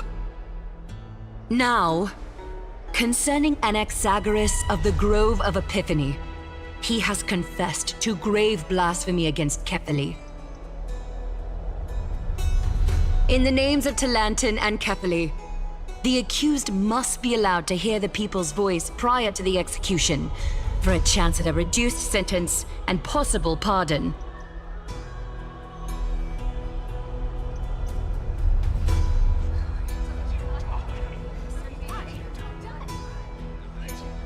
Die! Let him die! Let him die! Let him die! Let him die! Let him die! Let him die! Let him die! Let him die! Professor,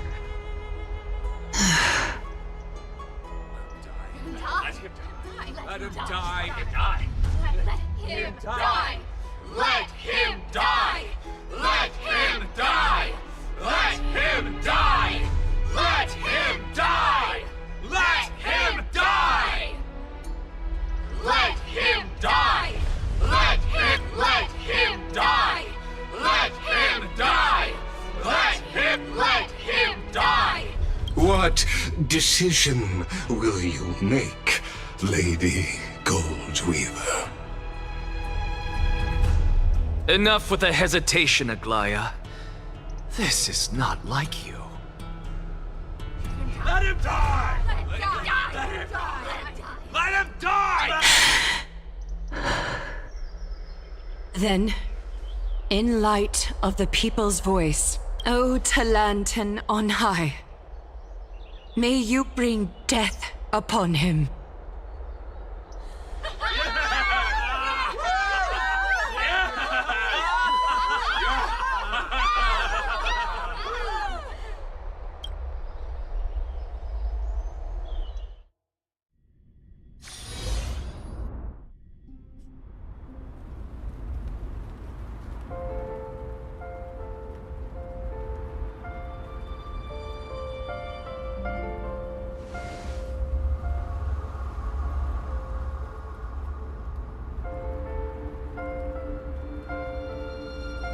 Allow me to reintroduce myself. I bore the name of Castris while walking among the mortals. And now, I stand as the demigod of death, the living side of Thanatos. Welcome to my realm, where the west wind ends.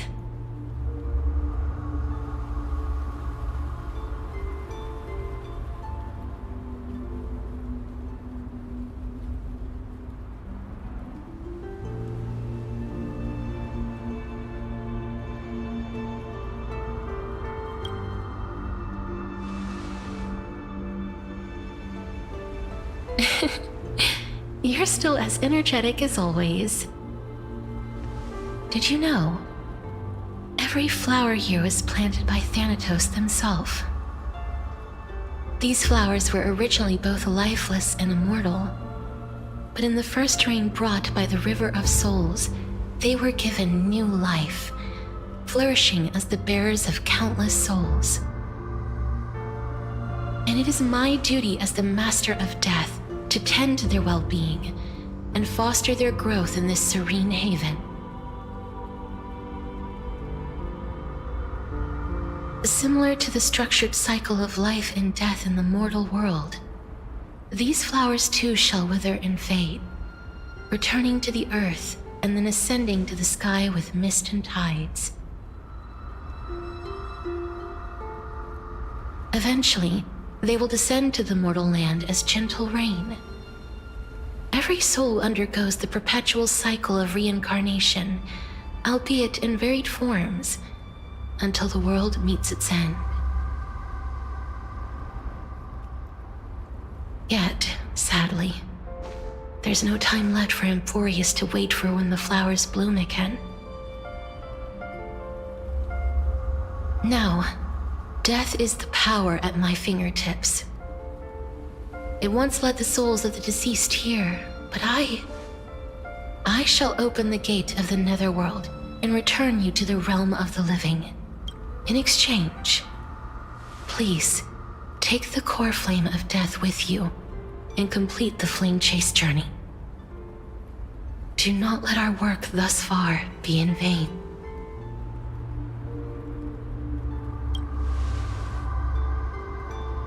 Thank you.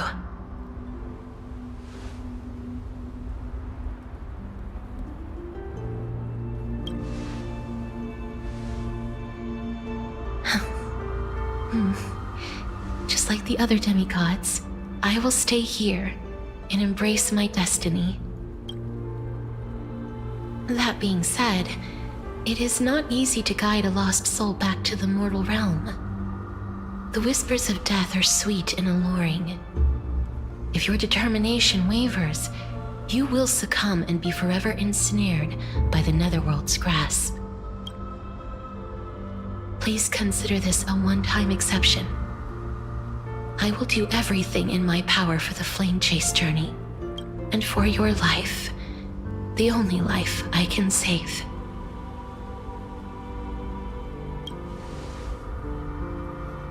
I am glad to hear that.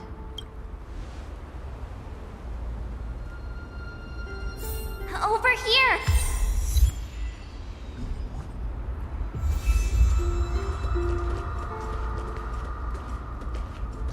I believe in you.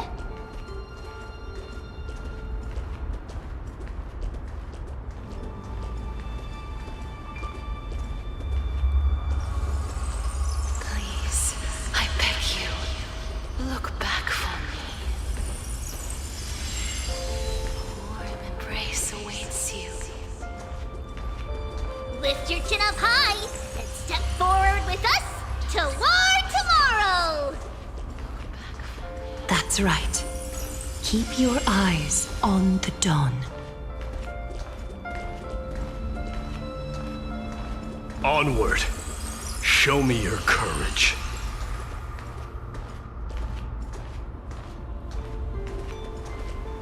Partner, we shall become heroes together.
All of this is proof that you once lived.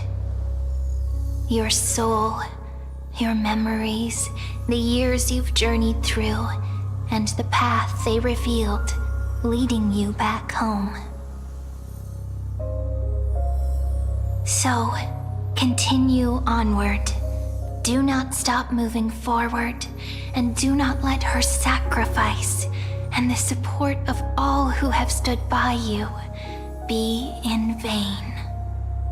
Over here, friend! Take my hand. Let's go home.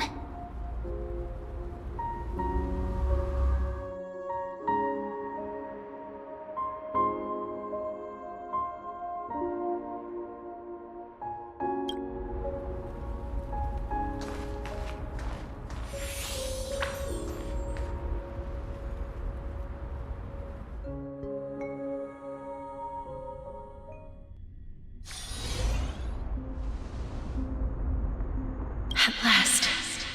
I knew you could do it. Your soul is still perfectly whole. As if some kind of force is trying its best to keep it together. Is it Orinx's final blessing? Or is it a miracle of your own? It's truly incredible. Such a strange surge of familiarity.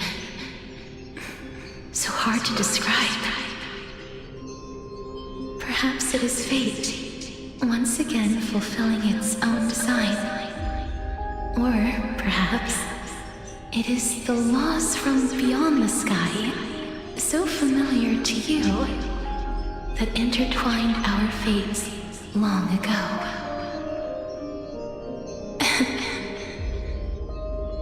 It seems that this is a riddle which cannot be solved anytime soon.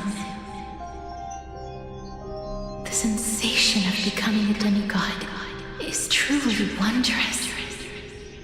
It's as if the river of souls is winding its way through the depths of my spirit, transforming with each breath into a fine rain that nourishes the world. Do you recall that prophecy? At the end of the sea of flowers, the souls of the living shall warm thy fingertips, and after an embrace, there shall be eternal separation. I promised you that I would do everything in my power to give it another meaning.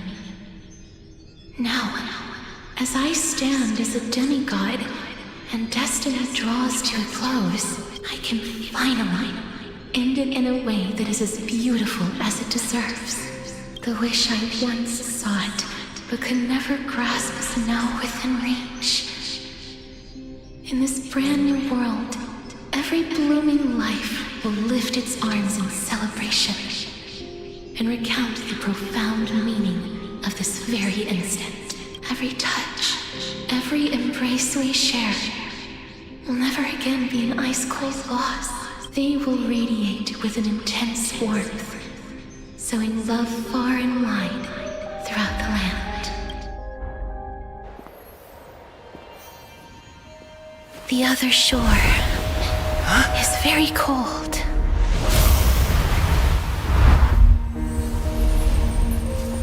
May I borrow your warmth one last time? Thank you for fulfilling this wish of mine. The place I'll be going to is what humans call the Land of Sorrows. But with this heartbeat and the residual heat of this embrace, I shall turn the nether realm into a gentle place of rest.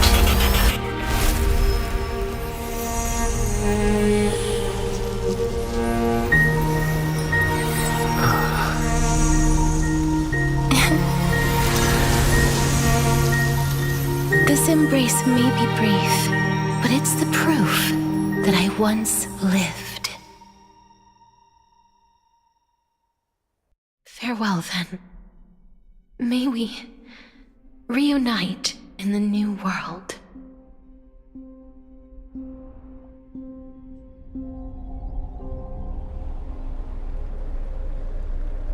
That grand and absurd performance was what you've been seeking your whole life?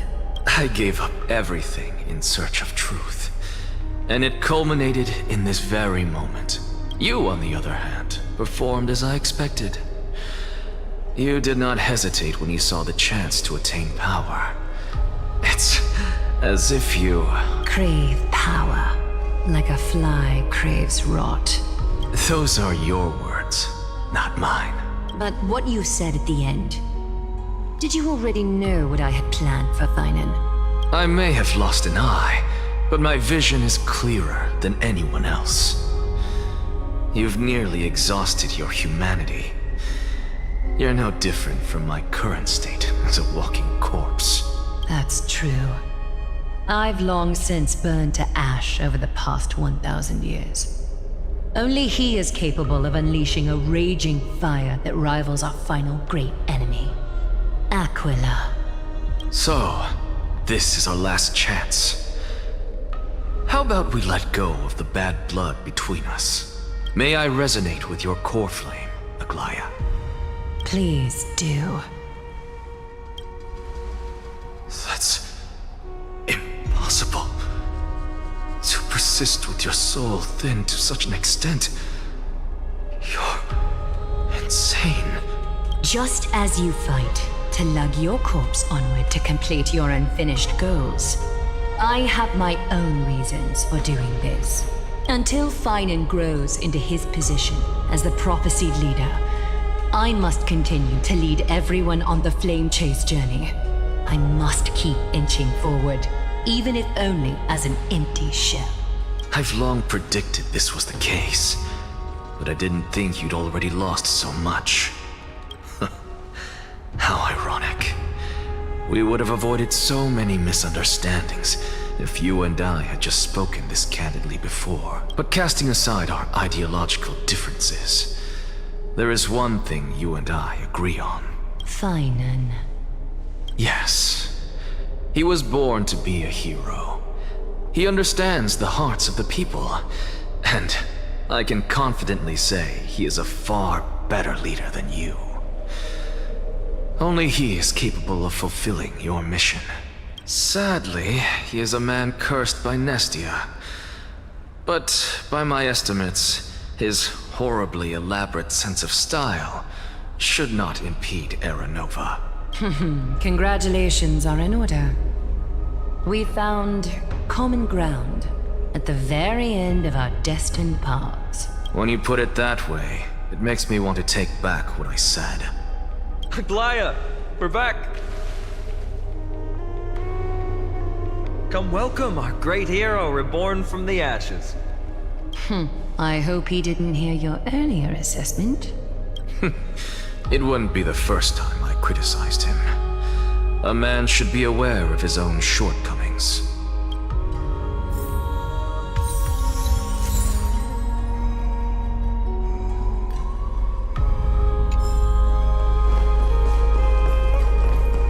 I'm glad.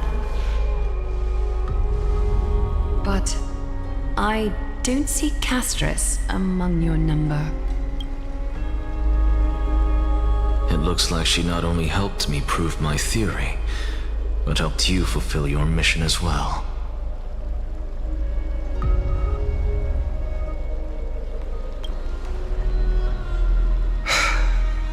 I agree. She might not have been able to change her fate, but she still wrote the final verse of her epic herself. Dreamin, please recite the prophecy for us. Trailblazer, please surrender that scalding cool flame for us as well. You are the only life she ever saved by her own hand in her 1,000 years on this earth. I believe no one is more qualified for this noble task.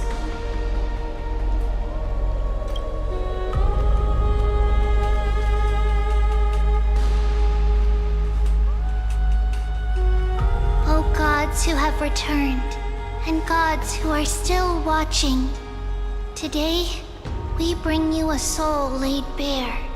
The hand of shadow, Thanatos, remembered their name from the past.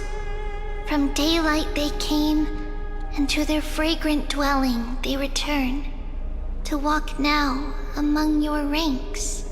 And there was one who joined hands with the Titan, a traveler risen from the dead and reborn among mortal kind. He is the everlasting night, and shall now proclaim in his good name, O Majesty of the 12 Titans, pillars of the world, we seek your divinity to mend the rifts of the world. Fill our bodies with blood of gold till we wither in willing service to the prophecy.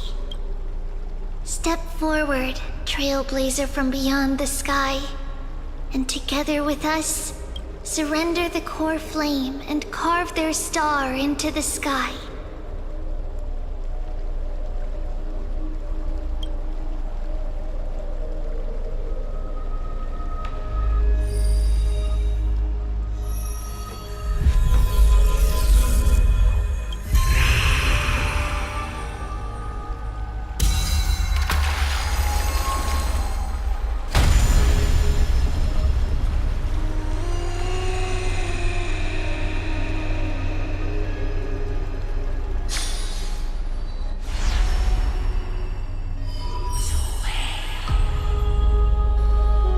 Constellation for death.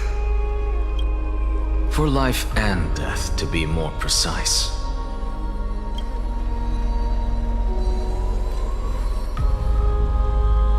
Look, it's...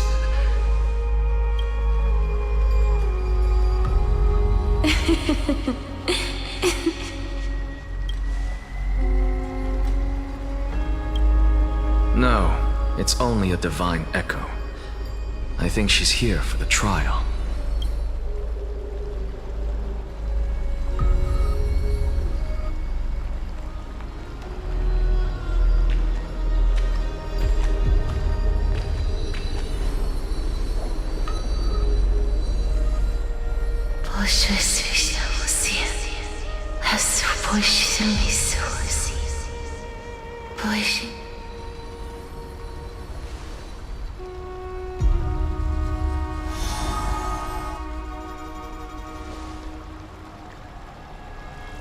What did she say? That's the language of the Titans. Castorus... No. The Titan. They said...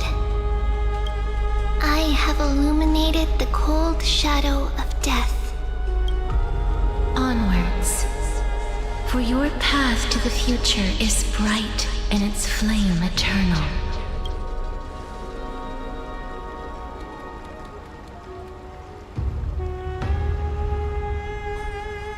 Do not forget.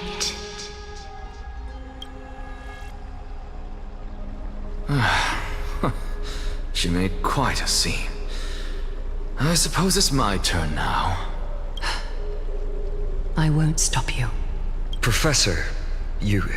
What's with that look? You were present. So, let's get this execution over with. We wouldn't want to bring shame to Akuma's divine laws or keep me from creating a new world.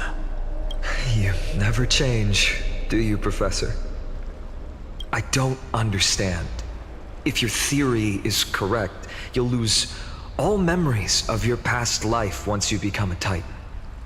So what's the point of becoming a god? Of course there's a point. Even if I forget who I am, I'll still have my brilliant mind. It goes without saying, I'll find a way to retrieve memories of my past life. Besides, I still have you, don't I? I still don't really understand what you said during the assembly. Even if it were true, things reforged from memory could never be the same as the original anyway. Then allow me to tell you right now that you're wrong. What exactly are we? My answer is that the Chrysos heirs are the future Titans and vice versa. Of course, this answer only applies to us. So, what are we when it comes to regular mortals? The very essence of the world, our souls, are tiny invisible seeds that hold records of each person's memories of the world. And we are the buds that sprout from these seeds to grow into great trees. Is that what new sporism means? Correct. Once our physical bodies are born, we become new extensions of the world. From there, we plant our seeds into someone's memories, and then scatter them into the hearts of countless people in the future. Just as seeds are affected by their environment, so too will our appearances differ across memories. But the partial memories we carry will always be the same, because that is just how the world is. To destroy our very existence, one must destroy the world itself. But we have someone who will still live on with his perfect memory. That person is you, child of Kefali. This is what it means to be the world-bearing Titan. So, carry everything of this world and live on. Don't disappoint those most precious to you. Don't disappoint Lady Goldweaver. And especially, don't bring dishonor to my theory. Anaxa, I swear to you, I'll lead everyone to our reunion in the new world. Good. That is all I have to say. Farewell, everyone. May we meet again in the next life. Farewell, great performer. May Circes safeguard your thoughts.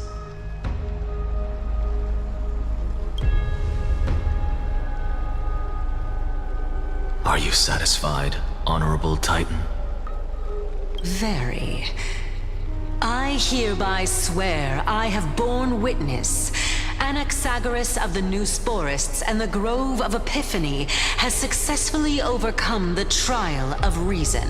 Thus, I shall confer upon you these words. You shall transcend the peaks of purity and return to corruption and hardship. Oh, so that's a god's prophecy. It sounds like you just rephrased my past, present, and future. Oh, Circes.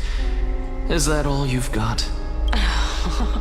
Well, you've already transcended the peaks of purity, and you were never the type to give me any leeway. That is true. But I do still have one question. I knew it. What is it? Maybe we're thinking of the same thing. As you've so boldly stated, we and the world itself live on through the memories of others. If that is the case, whose memories did the very first new spore sprout from? How should I know?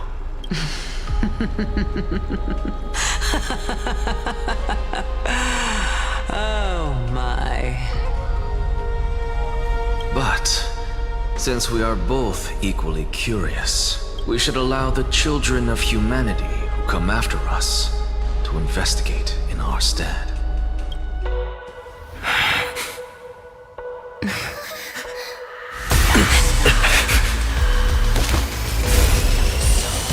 Rejoice, Circes. I sow the seeds of suspicion in the new world with your soul! And now, the objective is complete. That is all.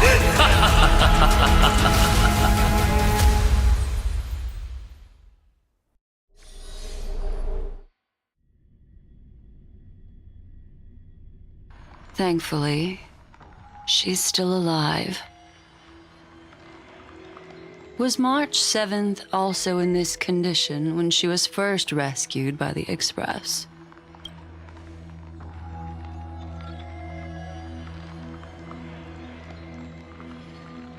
But she still woke up naturally. Looking on the bright side, that might happen this time as well.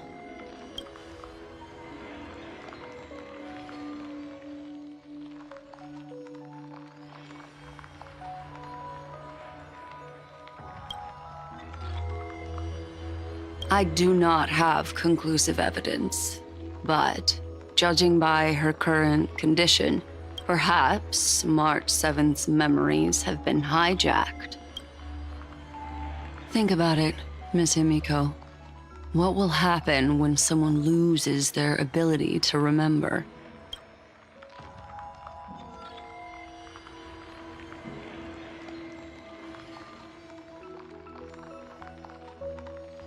Unfortunately, short-term memory is an entirely different concept from the inability to remember. Perhaps it is difficult for you to imagine, but an individual who has lost their ability to remember turns into nothingness. The belief of the Garden is that everything in this universe can be interpreted through memories. This is the driving force behind the continuance of this path. The past is made up of memoria, while the future is a possibility that will eventually be converted to memoria. But the present, it doesn't really exist, and it's only an abstract expression. Therefore, when a person is affected by the path, and loses their ability to remember, their physical form will also be affected. These ice crystals are a manifestation of that.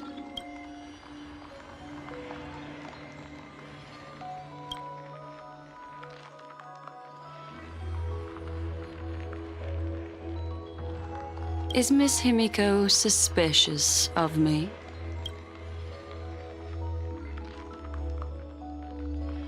In other words, now is the time for me to prove my innocence. That's not a problem, of course. The true reason behind my intentions is that Amphorius holds special significance. For some memo keepers of the Garden with extremist views, it is a perfect example. A world that can only be seen through the Garden's mirror means that memo keepers have the right to keep the world in their private collection. If those Pathstriders of Remembrance were to uncover the secrets of Amphorius first, they might unleash their wild ambitions and remodel more worlds into a similar form.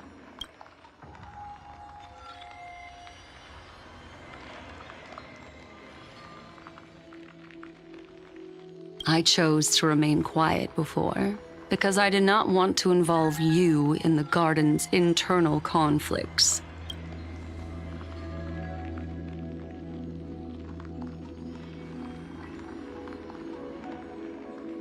You can be even bolder with your guesses. The people that I'm talking about, they aren't just individuals. They are an organization that has already attached itself to the pinky finger of Fu Li. I cannot be certain, but at the very least, they are capable of doing so. I am deeply sorry about what has happened to March 7th, but the deal that I propose still remains a fair one. Amphorius is still an excellent destination, and investigating further might allow us to uncover the truth behind the accident. Miss Himiko, the wisest choice right now is for us to continue cooperating.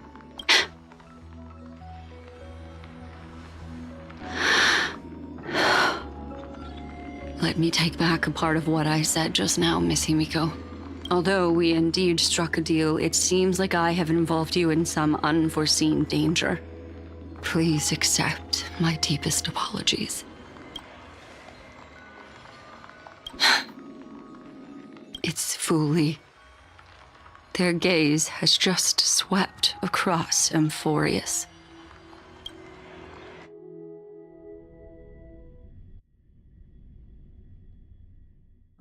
Oh, how interesting.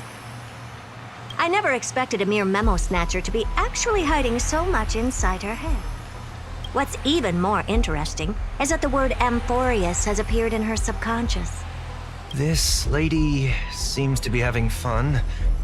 Is she usually like this? It's, hard to explain. What are you two whispering about? Has it not occurred to you that I can hear everything clearly? Please pardon me, Madam Herta. Would you mind sharing with us what you've discovered?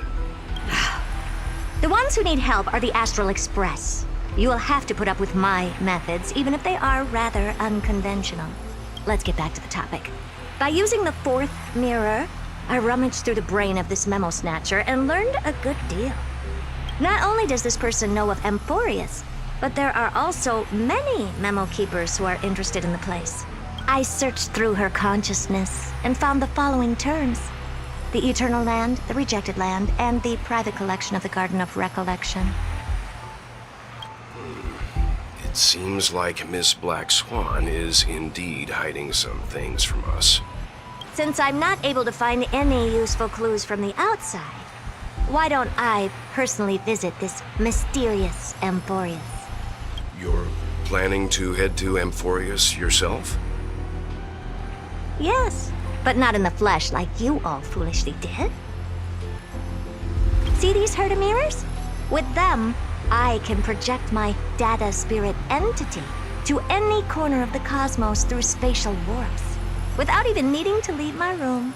But of course, these corners of the cosmos must be within the coverage zone of inter-astral peace communications. After all, this is collaborative technology.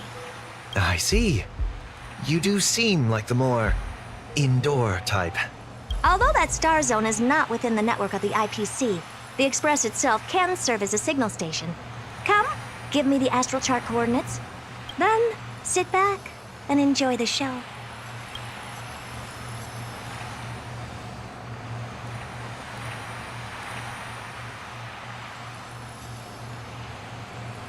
All right, now that everything is ready, mirrors, get to work.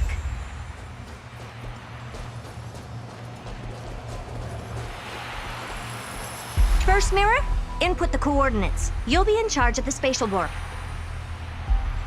As you command, Madam Herta. The preparations are complete. I wish you a pleasant journey ahead. Second mirror, prepare for the thought refraction. There's still some distance from the Astral Express to the Amphoria's celestial body. You're in charge of sending me over. This time, raise the power to the maximum. Don't be stingy. Oh, okay. I won't fail the mission, Madam Herda. Third mirror, you're in charge of generating the data spirit entity. I'm happy to help, Madam Herda. What kind of appearance are you planning to use this time? Good question. Let me think. Forget it. Just use my own appearance. There's no one there that'll recognize me anyway. As you wish. Fourth mirror, you'll be in charge of... It seems like I have nothing for you. Just stand by and wait for orders. Ah, standing by again. That's so boring. Next time, can you count down from 4 instead?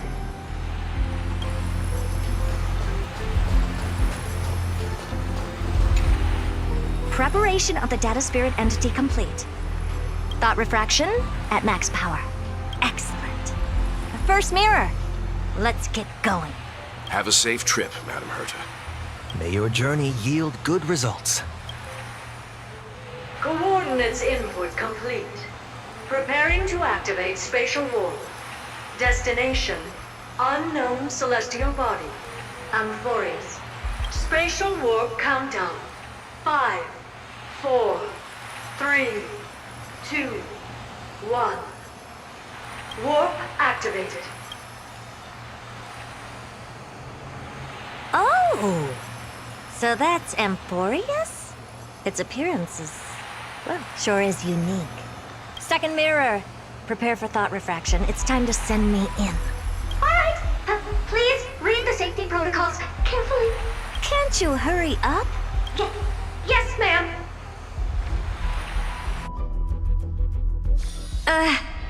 I didn't expect it to be so turbulent. I should have asked the second mirror to use slightly less power. What a magnificent sight!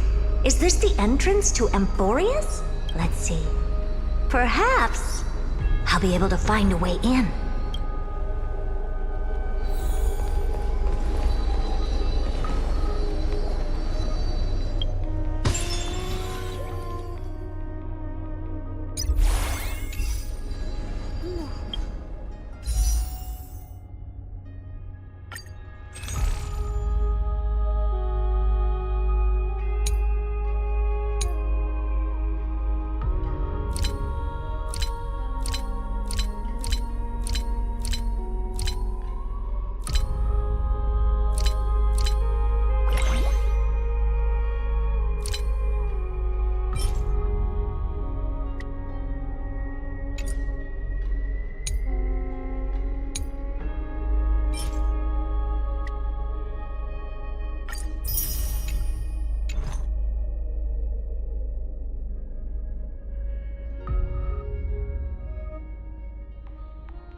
What's this?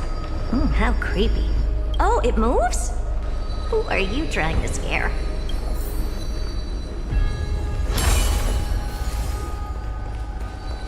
Oh, I finally found your traces. How esteemed must you be for the great Herda to come out personally? When we return, get ready to become free labor for the simulated universe for the rest of your lives. What's this? A statue? It's ugly. I don't like it. It's either a projection or a fake. There doesn't seem to be much to take note of. Now then, how am I going to get into Amphorius? My deepest apologies, esteemed lady. I'm afraid that you cannot proceed further. Who's there? Your visit, although not part of my calculations, is a pleasant surprise. It's a pity that the preparations are not yet in place to receive you with the hospitality that someone of your status deserves. Are you not going to answer my question? Who are you? I have many identities, and I'm going to have even more in the future. But if you just need a form of address, you can use my common alias. Lycurgus. Lygus. All right, Lygus. But you can't possibly think that I'm just asking for a name, can you? Regrettably, I do not have the authority to share more information. However, standards are always flexible. While not violating the ultimate agreement, I'm able to disclose this piece of information. As you thought, this is the entrance to Amphorius. Now, please, kindly turn back. Amphorius is not a world that you should be involved with, regardless of what kind of magnificent achievements you have accomplished. This place will not open its doors so easily. You seem to understand me very well. Then you should know that I have no reason to listen to you. Your reaction is completely within my calculations. Despite my long years as a watcher, it seems like my assessment of human nature still remains accurate. From you, I'm able to sense a beautiful desire for knowledge, but my answer remains unchanged. Madam, it is with the utmost goodwill that I suggest you return to where you came from. Let's assume for a second that I'm not so well-mannered, and that I insist on uncovering the secrets hidden behind you, Mr. Lygus. How do you plan to dispel this notion of mine? Within the scope of the ultimate agreement, there are 178,244 logic chains at my disposal to convince you. After filtering through them, I have determined that I only require 3 to attain the results that I desire. Oh? I'm all ears. First, for reasons that cannot be disclosed, Amphorius is a completely isolated celestial body. Apart from me, no one else will be able to help you enter. That's not a good argument. Second, if your plan is, as you've alluded to previously, to force me into cooperating by showing hostility, do know that, just like you, I have basked in the gaze of the erudition. I stake my honor and assure you that, in the worst-case scenario, our mutual destruction will be inevitable. Oh? No wonder I couldn't find a back door. When I did a scan of our surroundings, the safety protocols on you are comparable to screwies. How interesting. I assume that you still wish to hear the third logic chain? Of course. Why wouldn't I? Third, even if you exhaust all your means and find a way to break through, you will surely give up once you understand the consequences of your actions. After all, throughout your long life, as much as you'd hate to admit, your conscience has played a crucial role. What a brazen robot. You think that you can actually understand me through your paltry calculations? But since you put it that way, why don't you tell me what these consequences will be? It concerns the third path that is entangled with Amphorius. A path that you and your friends still very much lack understanding of. The destruction. So, if you ignore my warnings and persist in your ways, you will break the shackles of a Lord Ravager. And when that happens, their fury will engulf the cosmos.